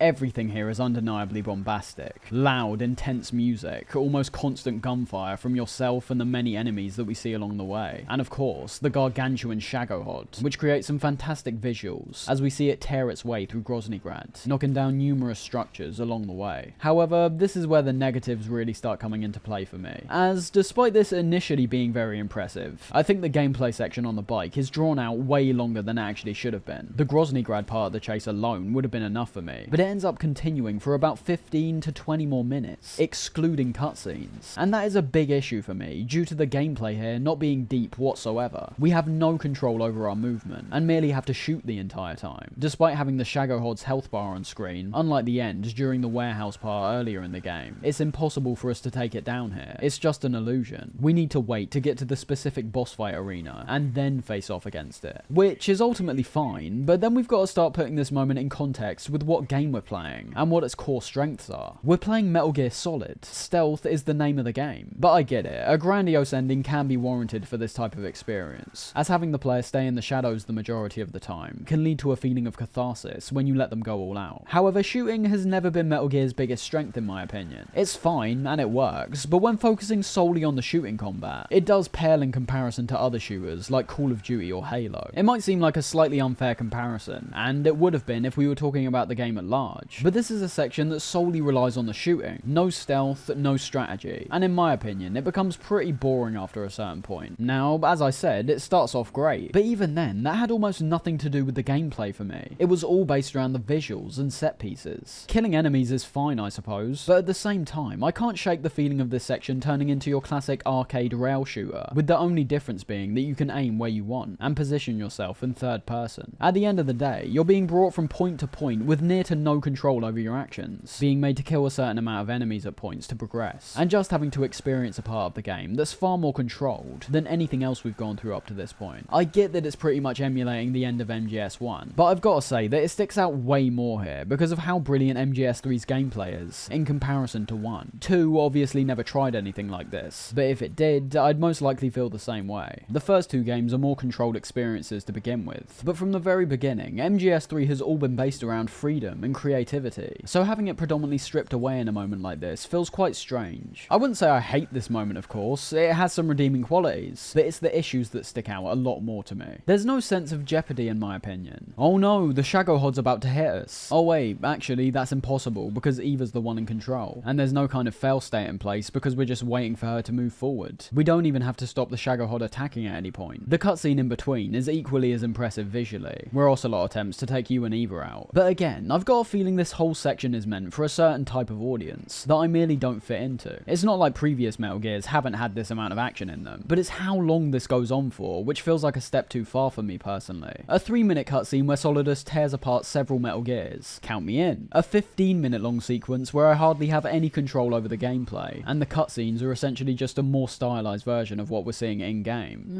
I could genuinely pass. Outside of that, there's not much else I really have to say. I want to make it clear, but I don't find all of this bad per se. Just a bit too long, with not a lot of variation, and a noticeable lack of control. You know, I see people criticize Rambo the video game, but praise this section of MGS3 very highly. In my opinion, there's really not that much of a difference gameplay-wise. And in a video game, a spectacle isn't everything. I'm sure I am being a little too harsh. I do enjoy the runway part, where enemies on bikes start pursuing you, even if it is equally as easy as the previous parts. I like the fact we're given infinite ammo, so you can use a weapon like the M63 as much as you want. And the part on the bridge, where we need to detonate the explosives at the correct time, is a little more interesting as well. At least having to put a minimal amount of consideration into our actions, by timing our shots correctly. Not to mention as well, the cutscene which follows on from this, where the Shagohod jumps out of the water, makes the machine even more intimidating, backed up incredibly well by the newest reimagining of the Metal Gear theme. I'm not finished yet!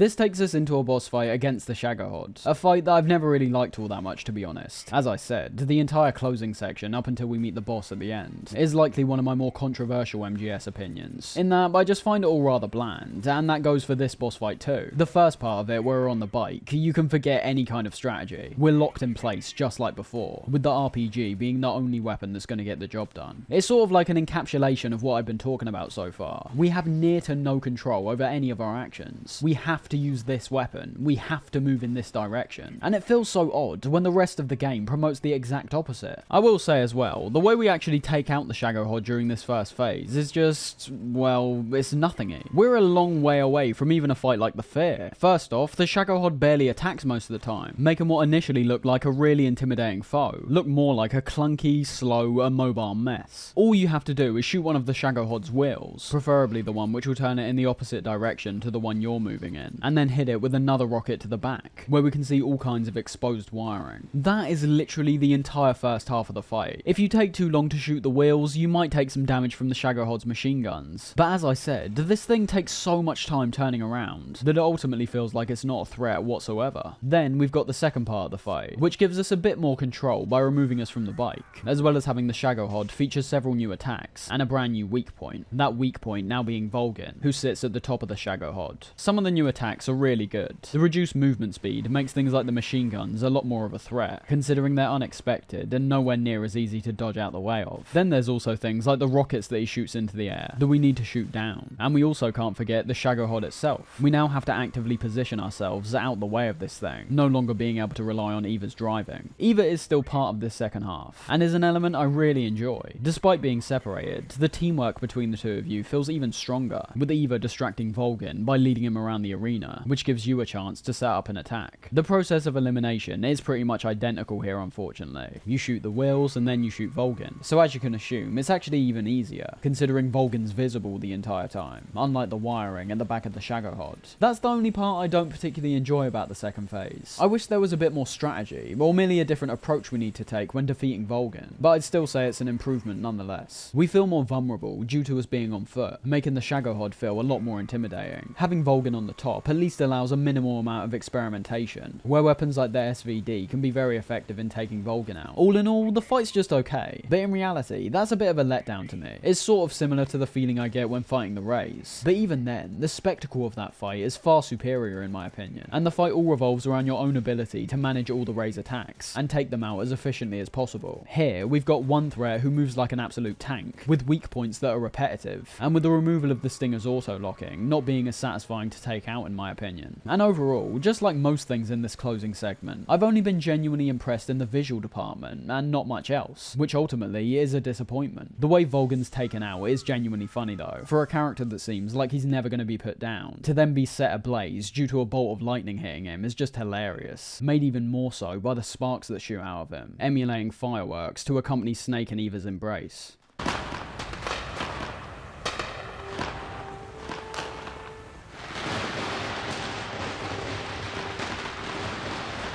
After the boss fight, we get an even longer shooting sequence on the bike, the visuals now taking us away from the industrial environment of Groznygrad, and back to the woody forest environment of the jungle, which I think looks really nice. Paired up with the rain and the openness of the area, I think I prefer this part of the motorbike section visually, but let's not forget, we are essentially doing the exact same thing here. The pit stops where we had to shoot a group of enemies to progress are luckily gone for the most part, and I definitely enjoyed how our aiming skills are put a little more to the test, with the reintroduction of enemies on flying platforms. These guys showing up at a point where we head through an area which is densely packed with trees, making our ability to take them out even more of a challenge. It's an aspect of this whole motorbike chase that made me realise that is all I'm looking for. If we're sticking so adamantly to this lack of control thing, give me a challenge in terms of the shooting. Allowing me to just mow down enemy after enemy might be fun to begin with, but if there's no challenge in terms of survival or getting our shots off, I might as well just put down the controller and let the game play itself. In my case, the enemies were so useless at hitting me that I imagine even if I didn't fire back, I would have been fine. The additional aiming challenge does luckily carry over to many of the areas past this point, but the section eventually comes to a close when you and Eva crash, leaving Eva with a pretty devastating wound, and leading the penultimate gameplay section to be revolved around something a vast majority of players despise, and that's an escort section. I will say though, I've never had too much of an issue with this part. I like the ability to cure Eva separately, and give her food. Like the entire cure tab itself, it feels like a great concept that wasn't utilised to its full potential, as we only ever get the chance to interact with Eva in this way here, with the section overall being very short as well. The whole section is revolved around keeping Eva alive basically, and while I wouldn't say her AI was as responsive as someone like Ashley from Resi 4, that is kind of the point. You're dealing with a slow, wounded woman, so you're having to strategize your movements to account for the additional movement time that Eva brings. Full stealth was almost completely gone for me by this point. We're told by Zero that we're able to do things like tell Eva to stop and go on our command. When we crouch or prone, she does the same, and so on. But getting through this section as fast as possible is always how I've personally approached it. The speed of Eva already makes the experience drag to a certain degree, but when the enemies start getting introduced in this area with their significantly broad patrol routes, and also their additional speed, now always running instead of walking, I've always found myself taking these guys head on. I'm not saying that stealth isn't an option, it's just another case where I find conflict will far outweigh the majority of players who want to be sneaky during this part. If not for the gameplay itself, tonally, the game hasn't even entertained the idea of stealth for quite a while now, so I think asking players to get back into that mindset right at the end is quite a long shot. In subsequent areas, the guards do go back to their usual slow-moving patrol behaviour, but that obviously doesn't affect all the other things I just mentioned that would dissuade the player from stealthing to begin with. In fact, I found the amount of enemies in certain areas are rather limited, leading me to take all the enemies out in the area loudly, and then safely guide Eva to the exit with pretty much no issue. It's kind of confusing, because while I didn't have any real issue with this part, I continually wonder what the intention of it actually was. Were the enemies in this section supposed to be easy to kill, thus making the escort a bit easier and take less time? The way they're sneakily set up behind trees and grass would say otherwise. It appears like they're placed in a way where we need to observe them and take them out quietly, and that my approach of just blowing them all away was defying that somewhat. I get what I said earlier about this game being a lot more open in terms of loud and quiet approaches, but it's a different scenario where you can obviously see something's being set up purposely to be snuck through, not blasted through, although I will admit I may be overanalyzing it a bit too much. Either way, I didn't didn't have an issue with progressing forward, being perhaps a bit too easy in my opinion. Eva's made to seem more like a slow nuisance compared to someone we actually need to protect. The biggest threat was still in relation to my own survival, as upon being discovered, I still found the majority of guards would go after Snake instead of Eva, and with the huge array of equipment we've acquired throughout the game, there shouldn't really be any difficulty issues here. But it is still nice to return to the jungle as we start to cap off the experience. As I've said a few times, it's the setting that defines MGS3 for most people, so it's only right that we get to experience a few more areas of gameplay to end things off. However, reaching the river, we've still got one last mission to accomplish, allowing Eva to set up the plane for takeoff, as Snake heads into a field of flowers nearby and confronts the boss.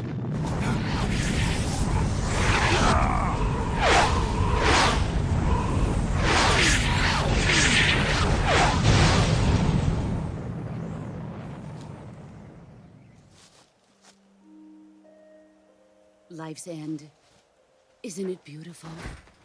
We've got another moment here, which fans consider one of the best in the franchise, the visuals alone being iconic, with the stark contrast the white flowers bring beside the brown and green colours of the surrounding forest, as well as having a shower of petals fall for the endurance of the time we're here. The boss gives some much needed clarification as to what her motivations have been all along, linking back to the philosophers. The boss's main mission has always been about making the world whole again, after it was torn apart by the philosophers after the Second World War. She explains that things like politics and time can be the key factor in turning friends to enemies.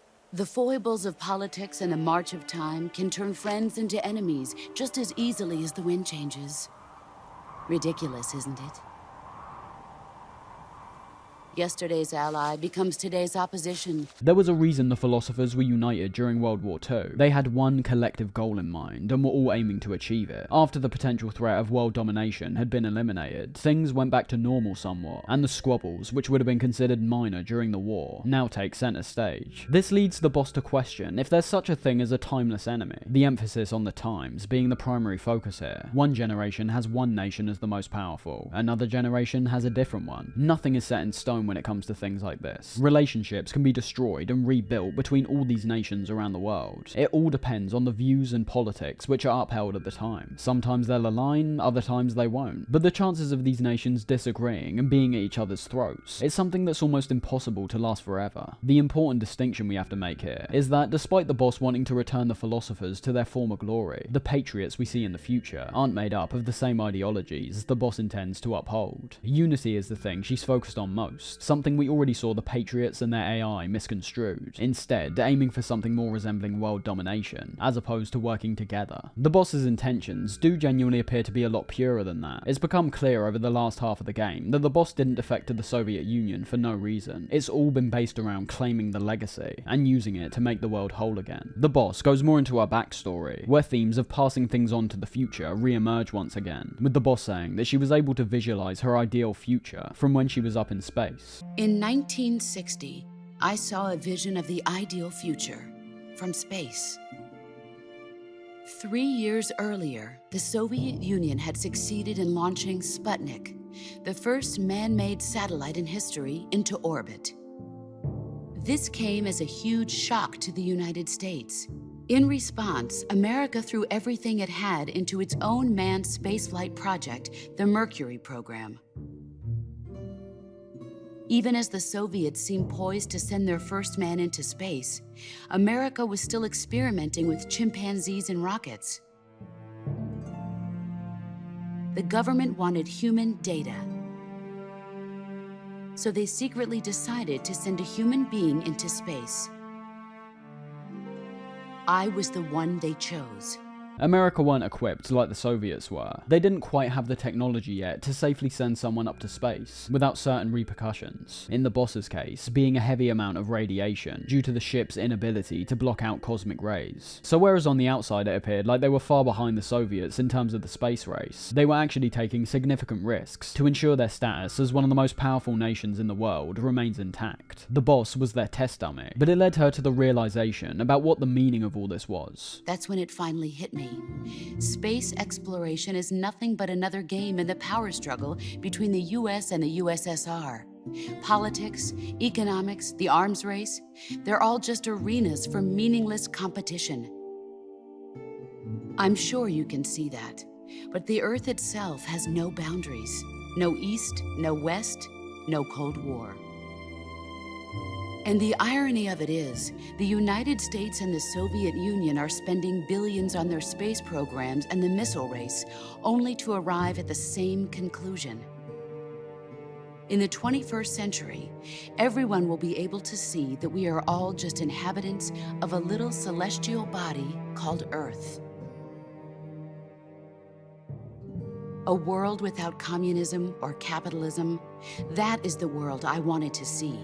Almost every large-scale operation nations like America or the USSR took, it was all based around dominance, power, which nation can give their citizens the best quality of life, which ones can wage the toughest wars, who can reach the stars first. As the boss says, it's a continuous power struggle to see who's the best, what nation is more capable, even if it means showcasing the worst traits in humanity. The biggest turning point for the boss, however, was during her supposed operation in Cuba, being told they were to go and rescue the exiles and take them back to America. The only thing is, this never actually happened. The event she describes of the US government allowing the exiles to be obliterated by the Cuban army are absolutely true. She wasn't there. But the US government betrayed them.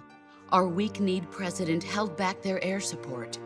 Defenseless, the exiles were annihilated by the Cuban army. All I could do was watch in silence. Instead, she was recovering from the severe injury she suffered from an almost fatal crash when coming back from space. These specifics being revealed later, with the ultimate point here being America's cover-up story, saying the boss was involved in the Bay of Pigs, and the boss's realization of America's questionable ethics. We hear more talk of the philosophers and the Wise Men's Committee, tying in very nicely with what I mentioned about the Patriots AI being a way to carry on the group's ultimate goals, without the need for any human involvement. Early in the 20th century, the true holders of power in the United States, the Republic of China, and the newly formed Soviet Union gathered together in a secret meeting that would later be known as the Wise Men's Committee. The secret pact they formed there marked the beginning of the philosophers. But the last of the original members died in the 1930s. After that, the organization began to run out of control, and the Wise Men's Committee degenerated into a mere shell of its former self. The philosophers of today have no sense of good or evil. Their influence extends to countries and organizations involved in every aspect of every war. They have become war itself. That's how they operate. As the boss recounts, the experience of having humans run the world already has its problems, but with the original members all dying out by the 1930s, new people take over, and the committee's initial plans and goals begin to form into something entirely different. The boss finally reveals that she's in fact the last remaining child of the philosophers, with her father being killed by the philosophers themselves, which paired up with the child she'd eventually have on the battlefield that gets snatched away by the philosophers, clearly shows the boss has a lot of resentment towards them. The sorrow was the father. I gave birth on the field of battle. A beautiful baby boy. But my child was snatched away from me by the philosophers. It's a contradiction when looking at it on the surface. She wants to reunite the philosophers, but equally despises what they became. It's the original concept of them which she stands by. That's the philosophers she wants to revive, not the double-crossing, confused, and out-of-control group they eventually became after the 1930s. The boss shows us her scar from the C-section that was performed on the battlefield. The entire situation now beginning to make a lot more sense as to why she defected. And it's something that I think some people completely miss out when focusing on the boss's intentions. Her country sent her onto the battlefield while she was pregnant and took away her child. She was following orders, and even when achieving them, she was given no reprieve. As she says, she gave absolutely everything she could for her country, and the result of those efforts have still led to her country ordering for her elimination. This all links to the boss's defection. She loves and is most definitely still loyal towards her country, but not the people who run it. She knows what must be done to bring it back to its former glory, and that means taking the philosopher's legacy and using it to reform the philosophers. It's the ultimate loyalty when you break it down. She's willing to sacrifice her life and be painted out in the eyes of her country as a traitor so that she could make a better change for the future. The future in this case, perhaps being Snake himself. She knows what her fate is by this point. She's repeating history and suffering the same fate that she endowed onto the Sorrow. So her dialogue revolved around all the knowledge she passed down to Snake starts becoming clearer. I raised you. I loved you. I've given you weapons, taught you techniques, endowed you with knowledge. There is nothing more for me to give you. This is why Snake will go on to be known as Big Boss. His role is to fulfill the boss's will, something which we've seen from the previous games doesn't exactly go to plan, with what I think is the human involvement in calling the shots, ending up in catastrophe, where just like the philosophers, the predecessors' intentions are misconstrued and misunderstood, resulting in the new blood pursuing a path which can oftentimes be the antithesis of what the former members wanted. The boss gives us 10 minutes to defeat her, as we're launched into the final fight of the game. The one who survives will inherit the title of boss. And the one who inherits the title of boss will face an existence of endless battle. I'll give you 10 minutes.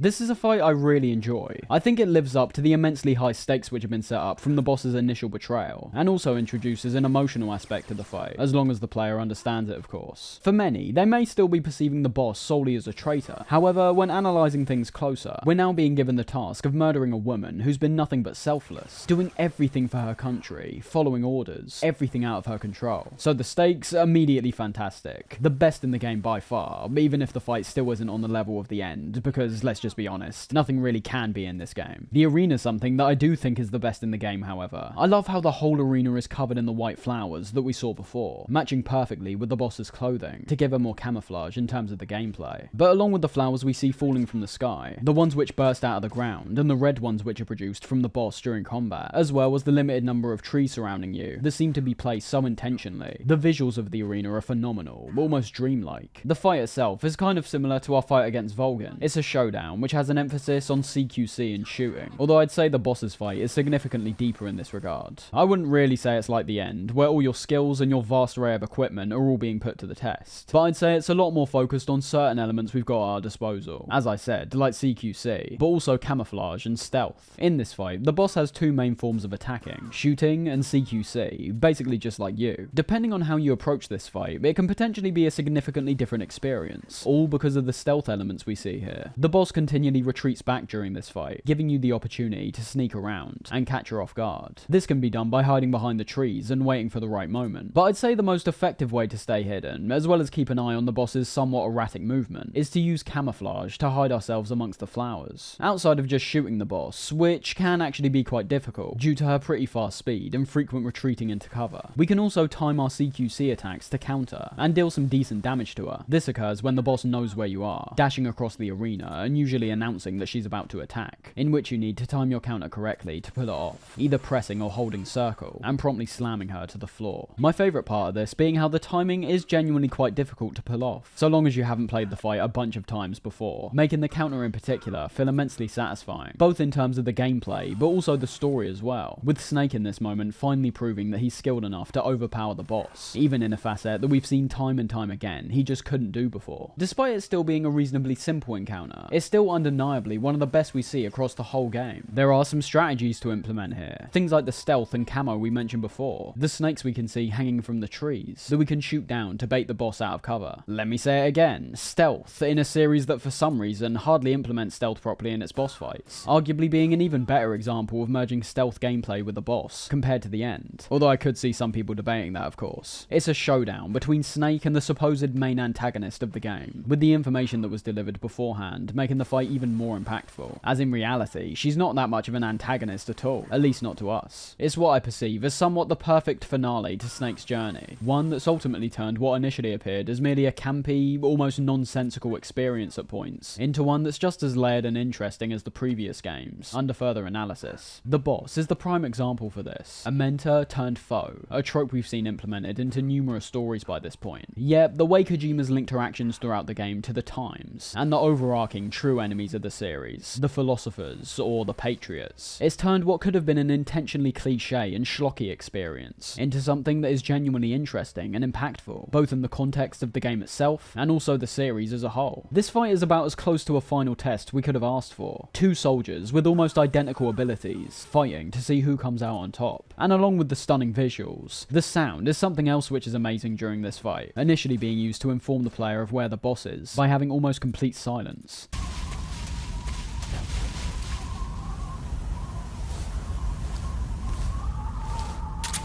And then, with the introduction of the Snake Eater theme towards the mid part of the fight, the scenario is once again elevated to an even more epic degree. 3 more minutes.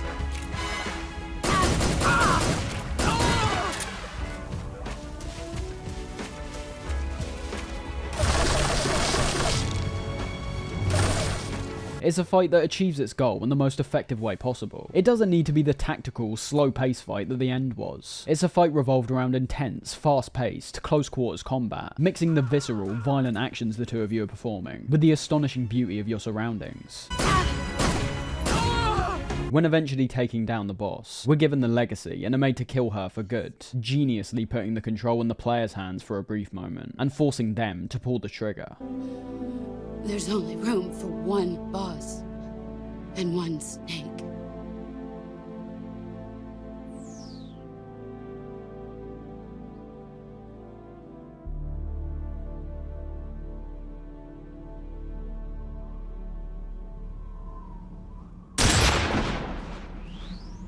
Her blood is on our own hands, with the imagery of the flowers turning red and her horse crying out, only reinforcing this fact even further. There was a sense of fate in all of this. We knew that Snake was going to come out on top to set the rest of the events of the series in motion, but it doesn't make these moments any less impactful because of that fact.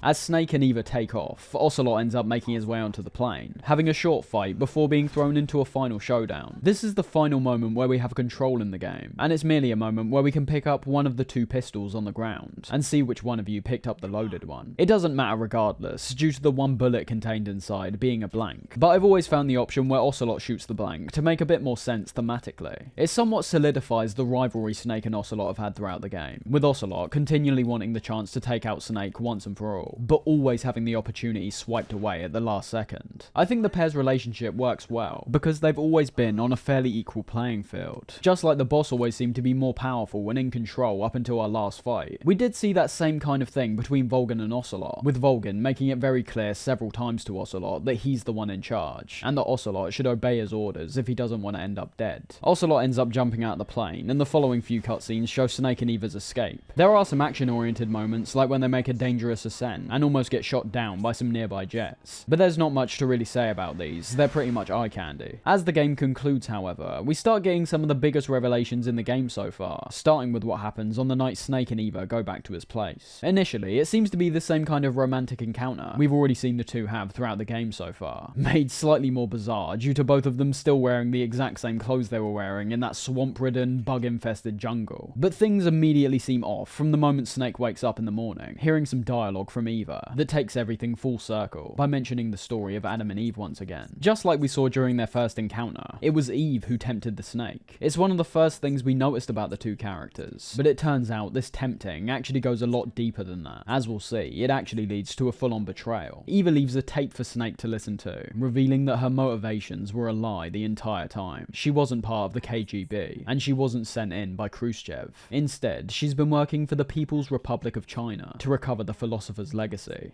I'm an agent of the People's Republic of China for the General HQ 2nd Department of the People's Liberation Army. It was all a lie. I tricked you.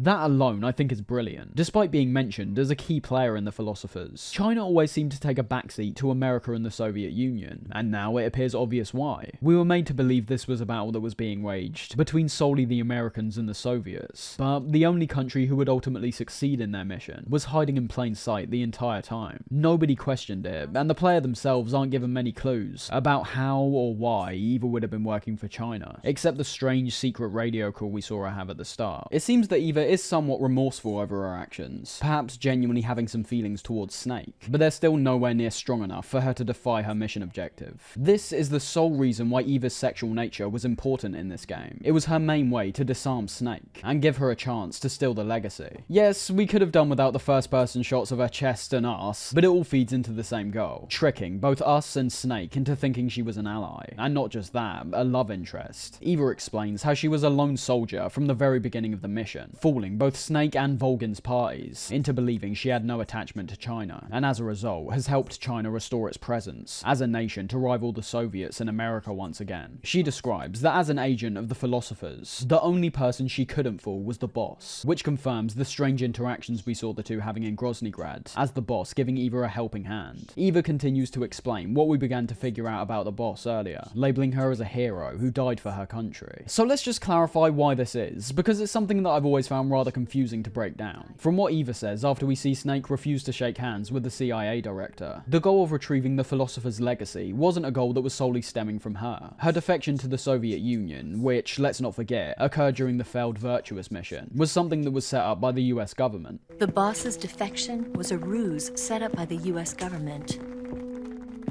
It was all a big drama staged by Washington so they could get their hands on the philosopher's legacy.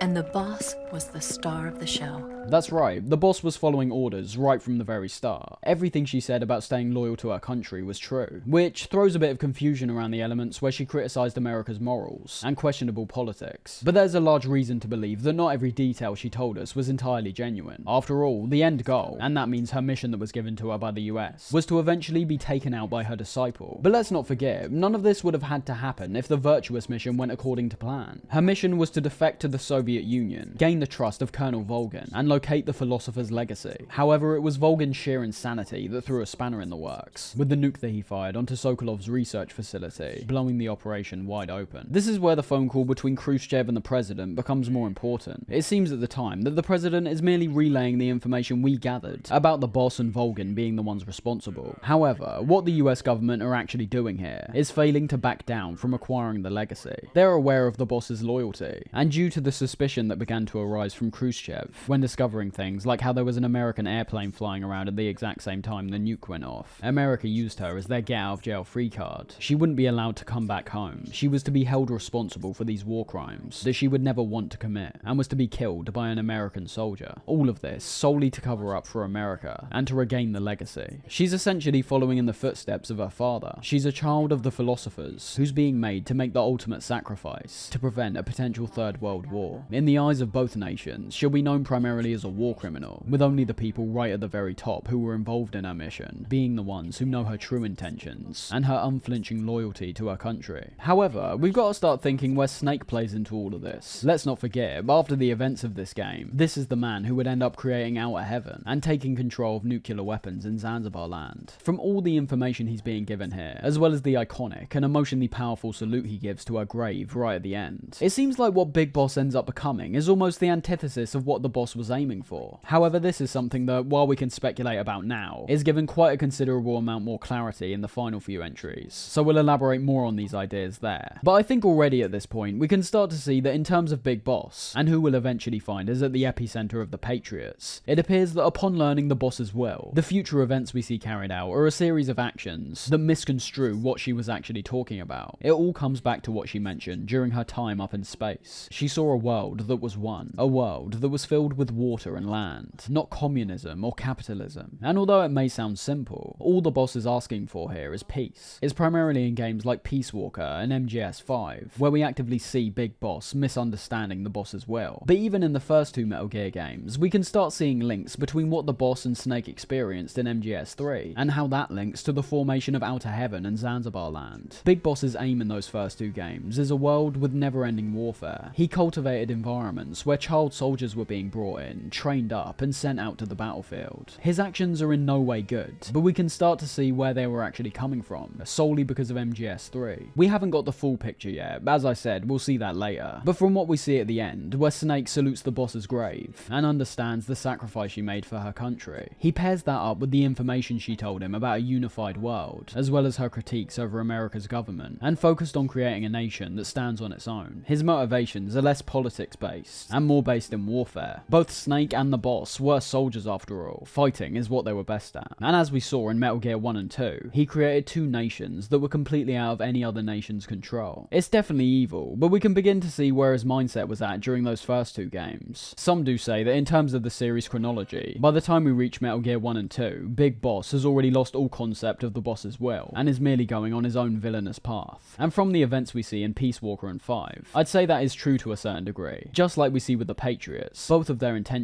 spawn out of wanting to carry out the boss's will as effectively as possible, but having disagreeing opinions and internal power struggles culminate in a world that's arguably even worse off than before. Ironically, having the people who are trying to defy governments and nations around the world almost emulate them identically, nearly taking the world down with them. Coming to the end of MGS3, we're given several key points which follow on from the events of the game, telling us how characters like Sigint end up joining ARPA, which, if it wasn't clear by this point, is a foreshadowing to how we actually see Sigint ourselves all the way back in MGS1, with him actually being the DARPA chief, Donald Anderson. We're also told how in 1970, the Philosophers were renamed to the Patriots, showing that there were now a set of people in charge who are calling the shots, their intentions on how they want to shape the world currently being unknown. And then we have the big reminder that a year after Big Boss establishes Foxhound in 1971, the Les Enfants Terribles project was completed, with Snake, Solidus, and Liquid being born. The intention of this, and why the project was even thought of to begin with, still being unknown. And after the credits, we get our usual post-credit sequence, hearing Ocelot on the phone with someone. Just like in MGS1, Ocelot's revealed to have been working for someone else the entire time. Even despite his somewhat amateur and unprofessional nature, he's shown to be just as much as an oddball as he's always been. The biggest reveal here coming from the fact the legacy which was given to Snake was actually a fake, and Ocelot knew the whole time. The Philosopher's legacy is now safely with us, in America's hands. With this money, yes, the Philosophers can finally be revived. The film we handed the Chinese was a fake. Peking must be in an uproar right about now. He seemingly was aware that Evil was working for China, and knew that she would attempt to steal it from Snake. It appears like Ocelot's role here, once again, is all revolved around being a tool for the Philosophers. He triple-crossed Russia, and in my view, was almost like an insurance policy, in case anything went wrong during Snake's mission. He was the one who was overseeing the boss and her mission, likely reporting back to the Philosophers throughout the course of the mission, to give them updates on both her, as well as Snake's progress towards achieving his own mission. It's just the fact that Snake thought he was taking orders from the American government, whereas in reality, his actions throughout the game appear quite similar to Raiden's, under further analysis. A soldier who was under constant surveillance, with failure almost being an impossibility, carrying out orders which have actually gone towards the revival of the Philosophers. The other interesting detail we can pick out here is what Ocelot tells them about Granin's Metal Gear plans. This information making us aware that if it wasn't for Ocelot's discovery of these blueprints, the concept of this bipedal nuclear weapon system likely wouldn't have come to fruition as soon as it did. Ocelot's also revealed here to be Adam, the guy who apparently didn't show up at the start to meet Snake. And as Ocelot says, that he'll always be at the CIA's disposal, confirming that he's well and truly been working for the US the whole time. The game ends off with the goofiest explosion of brass you could ever imagine. Of course, I'm always at the CIA's disposal, Mr. Director.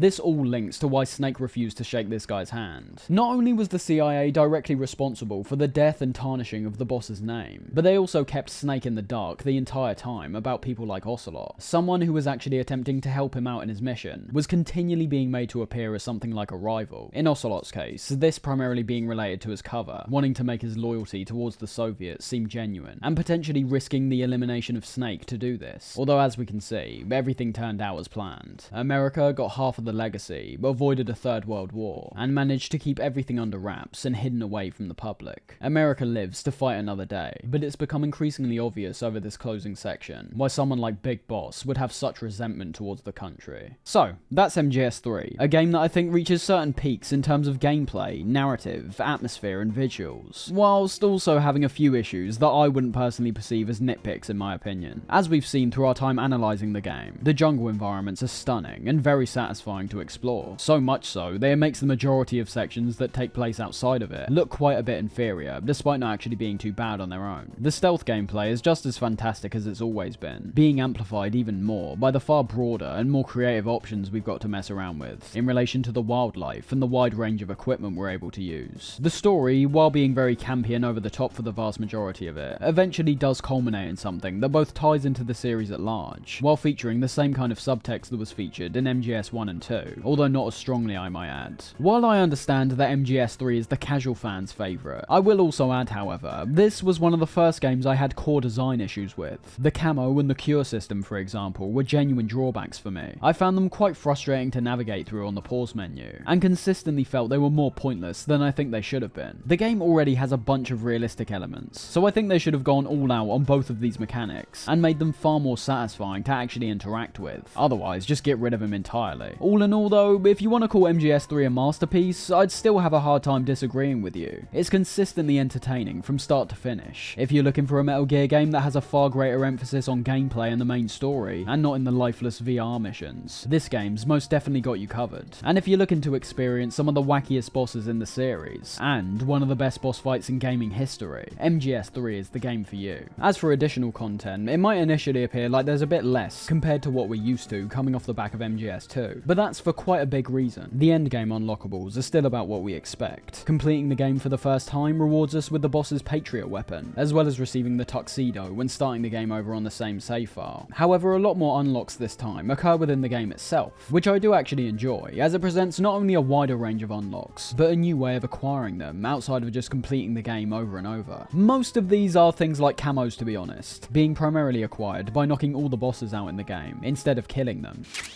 You've also got things like the stealth camouflage, which as I said, is able to be acquired by shooting all the frogs throughout the game, or alternatively, completing the game without being spotted once. But I think the majority of extra content comes from the new modes we've got access to, some of which return from previous games, like the Secret Theater, with this version in MGS3 removing the ability to swap out character models, but actually being an even more hilarious alternate take to certain cutscenes throughout the game. Huh?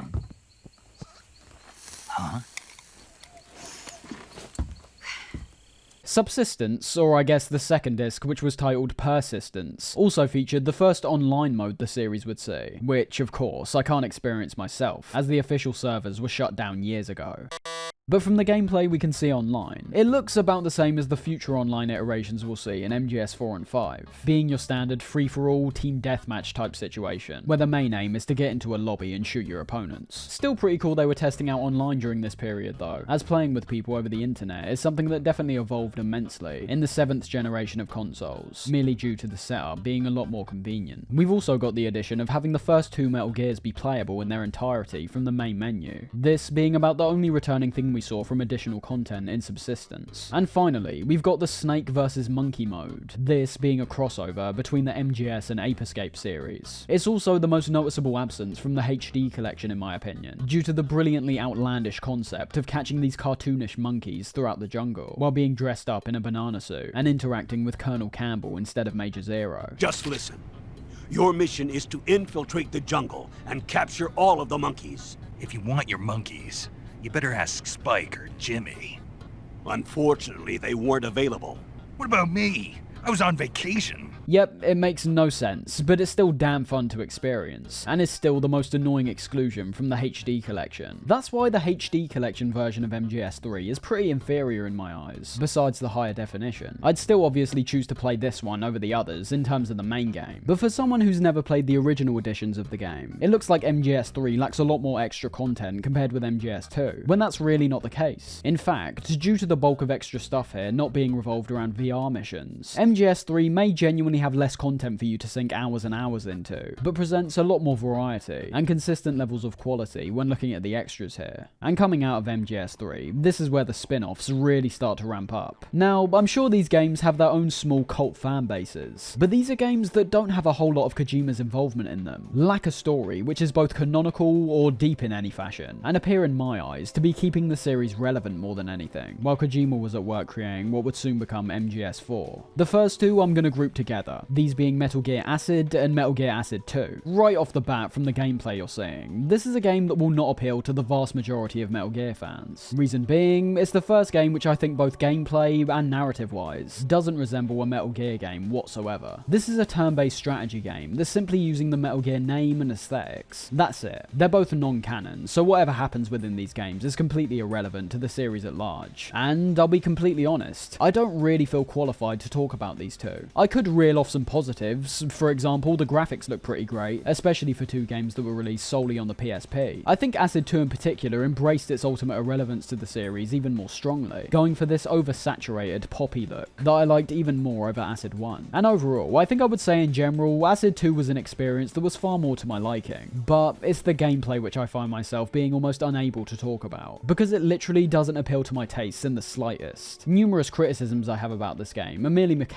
which are part of games that feature turn-based combat, and I can't rightfully sit here and pick those kinds of things apart when they're blatantly intentional, genuinely functional, and are deemed as necessary for fans of these games. It'd be like if you sat me down and told me to make a video on XCOM or the first two Fallout games. The turn-based genre of video games are just not to my taste in the slightest, and it's not what the Metal Gear series is defined by either. I didn't start this video off thinking I can't wait to get to Metal Gear Acid so I can talk about a couple games that don't resemble Metal Gear whatsoever. So as much as it might disappoint some, that's about all I've got to say on these two games. It's not much, I know, but as I said, I don't feel capable to talk about these games because of the little experience I have in turn-based combat and my ultimate hesitance to play them in the first place. I don't like having to plan out my movements to this degree. I don't like how slow the pace of the game is. I don't like having to sit and wait while my character performs an action, and then sit and wait while the AI performs their action. There's some types of games that just aren't made for certain people. I'm not going to criticize Football Manager, for example, because I've got no interest in simulating a football manager. And when I play a game titled Metal Gear, I expect some stealth espionage gameplay, and that's just not what we get with the Acid games. The Metal Gear aesthetic is where the comparison ends. You swap out characters like Snake and some of the familiar equipment you use, and you've got something that doesn't even remotely resemble a Metal Gear game. So yeah, no positives or negatives. I can appreciate things on the surface, like the graphics, the ability for you to play this game on the go, and also the music, which I don't think is bad at all. But most of my negatives stem from the turn-based genre itself, which as I said, is just unfair to criticize. If I enjoyed these types of games, I would be able to more accurately pick out the positives and negatives that adhere to these two games alone. But alas, I just haven't got an attachment to turn-based combat as of yet. What I will say, however, is that despite me personally not enjoying these sorts of games, if you're a fan of turn-based combat, I think you should definitely give these two a try. Although the gameplay and story don't resemble a Metal Gear game, the aesthetics may be enough to carry you through the experience. And who knows, you may end up attaching to this game's combat system and have these two games result in one of the more unique and enjoyable turn-based combat games. But that's all I'm going to say about these two. They're two games that weren't made for a player like me, and I think that's perfectly fine. If they were canon, I think I'd be a bit more annoyed. But it seems quite obvious to me that Metal Gear Acid 1 and 2 were merely a way to branch out to Sony's new handheld, nothing more. The PSP spin-offs don't end here, however, taking us to two more games which actually end up resembling the Metal Gear franchise a lot more closely, those being Portable Ops and Portable Ops Plus. Now, when I was a kid, the game I always played was Portable Ops Plus, and in turn, it made me think that Portable Ops was a storyless, repetitive, and boring experience. And to a large degree, I do still think that sums up Portable Ops Plus. What I didn't realise, however, is that these two games are almost entirely different, and when eventually playing Portable Ops, while I don't think it's amazing or anything, I was genuinely impressed at how well the Metal Gear formula translates over to the more simplistic handheld of the PSP. This is undoubtedly a project that is far more ambitious than it has any right to be, and is considered by many to be canon to the franchise, following on from the events of MGS3, and featuring things like the very first interaction we see between Big Boss and Colonel Campbell, as well as chronologically featuring the very first Metal Gear in the timeline, this being Metal Gear Raxa. The visuals in this game are kind of similar to what we saw in Metal Gear Acid, where just like in that game, we're able to see a large amount of textures and animations have been directly ported over from both MGS 2 and 3. The fact that we're now able to experience a handheld Metal Gear game that features all the same stealth gameplay from the console games is incredibly impressive. I really have no complaints about the gameplay here, as although it's nowhere near as deep mechanically as MGS 3, it still features the core fundamentals, with controls as well that I think work perfectly fine, despite perhaps taking a little time to get accustomed to. Not to mention, there's also some innovations to the gameplay we see here that I think have been desperately needed for the past couple games. Giving us the ability to move around while aiming down our sights is fantastic, and is a feature we'll will see be implemented to every other Metal Gear game past this point. I wouldn't say the game was all that difficult, to be honest, even with the guards still lacking their cones of vision, but I suppose that is somewhat expected. For a lot of people, this may be their first experience to the Metal Gear franchise, and it can't be denied that despite the impressiveness of the handheld quality of the PSP, it does have some technical drawbacks which show the developers holding back from throwing players in the deep water. One of these instances that I find to be the most obvious being the boss fights in this game. I think they're all identically shoddy, with everything from our fight against Python to Metal Gear Raxa feeling very similar. Point and shoot, and that's it. You may have noticed, however, that for a large part of the gameplay you've been seeing, we haven't actually been playing as Snake, and that's what I'd say is the biggest difference between Portable Ops and all the other games in the series up to this point. Snake is still the main character, of course, although there isn't any voice acting during radio calls or in the gameplay. We do hear David Hayter reprise his role during the cutscenes. I'm not with the Americans or with Fox. I'm just a soldier. Just a soldier.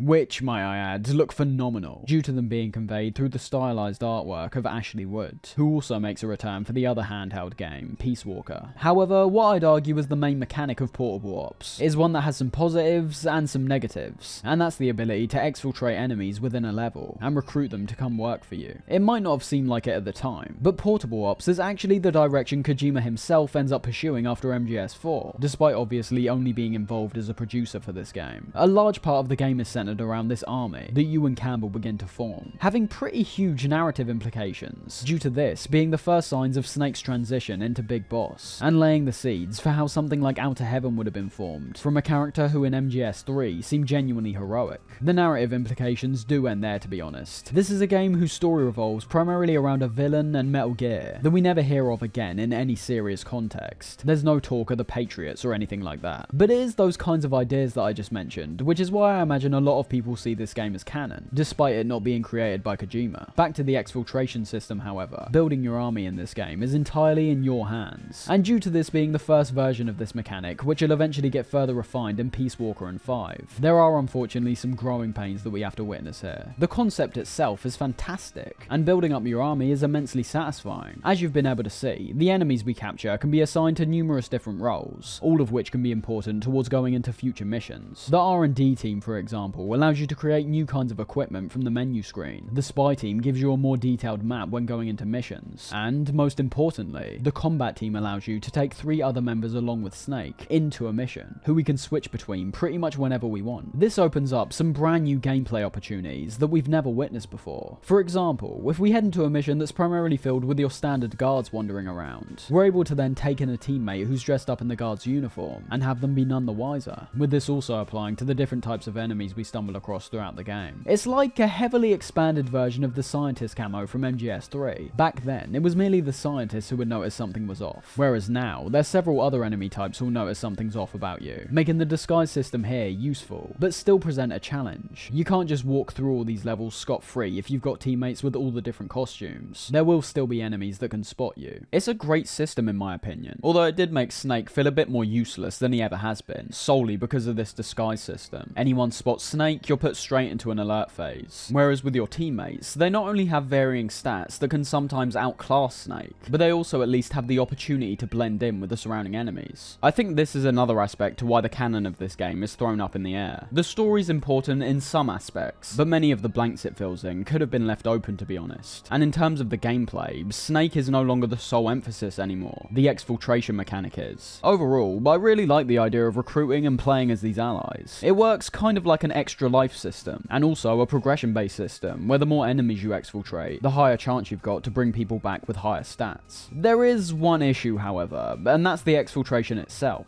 I'd argue out of everything in the game, this was my least favourite aspect by far, but it's very obvious from how Peace Walker and 5 approached this very same concept, that this was merely a foundation for an idea that wasn't given enough time to be fully fleshed out yet. As you've heard me saying already, Portable Ops is not one cohesive experience. It's divided into several different levels, which I think works well for the handheld format and is a lot more open-ended. There's several points in the game where our objective is merely to recruit more members, in which we can then travel back to several areas we've already explored to go and recruit people. The way we go about this, however, is beyond tedious, having to knock out each guard and drag them back to the truck we come in on, one after the other. Most of the allies you pick up have one special ability, which will decide what team they should be placed on. The most important one on the field being the Rescuer, which allows the teammate to move bodies at a considerably faster pace. It's still slow and very annoying that we have to drag every single guard one by one back to the truck, but this is the first iteration of this exfil concept. I really don't want to complain too much, considering what it becomes in the future. I'm sure if this concept wasn't implemented to begin with, we wouldn't even get the chance to see it blossom later on. That's all I've really got to say about Portable Ops, with Portable Ops Plus merely being a standalone DLC basically, having no real story, and a much larger emphasis on the online mechanics, which, just like Metal Gear Online, are obviously completely dead now. Aside from things like the rather lackluster boss fights and exfil mechanic, I really don't have that much of an issue with Portable Ops. It's a rather smooth experience throughout. The graphics look great for a PSP game. The areas and environments are constructed well enough, although there isn't any kind of mind-blowing level or world design to really be seen here. And ultimately, unlike the Acid games, it's kind of the perfect on-the-go Metal Gear experience you could ever ask for. It's got gameplay and a story that's more in line with what we've experienced from the mainline games. It introduces some genuinely innovative mechanics that we'll see Kojima himself implement in the future, and overall was just some great stealth action fun from start to finish. It's not perfect, and I wouldn't see myself returning to Portable Ops as frequently as many of the other Metal Gear games, but I really don't think it's bad at all. A point that I definitely want to reiterate, considering I think Portable Ops more than any other Metal Gear has almost been completely overlooked, with most people talking about the final PSP Metal Gear game, Peace Walker. The voice acting's pretty great across the board. The story is surprisingly engaging, considering the almost total irrelevance of it in relation to the main plot. And for anyone who's played and replayed the vast majority of the Metal Gear series bar for Portable Ops, I'd highly recommend giving it a go. You aren't going to be unraveling the insane conspiracies of previous games, or marveling at the sheer possibilities the gameplay presents. But for what it is, I actually think it's pretty great. A first attempt that went surprisingly well, and a foundation that will only get further expanded and refined on. Then finally, before we reach MGS4, I just want to give a very brief mention to the Metal Gear mobile game, which, as you can assume, was made for mobile phones at the time, as well as being ported to the Nokia's handheld N-Gage console. Nothing all that amazing when looking at it on its own, of course, but for what it is, I still find it to be quite impressive. We can't forget, this was the best-selling mobile phone in the US when this game came out. It was a completely different time, and I'm sure Konami were merely experimenting, and most likely collecting a nice deal of profit by partnering with phone companies like Verizon. It's a short experience, and one that heavily emulates MGS1 for the most part, but I still find it pretty amazing that you're able to do things like select different pieces of equipment, take photos within the game on a camera, which also means there's a first-person mode, and also have the same kinds of stealth experiences, or loud explosive shootouts that we're familiar with from the main games.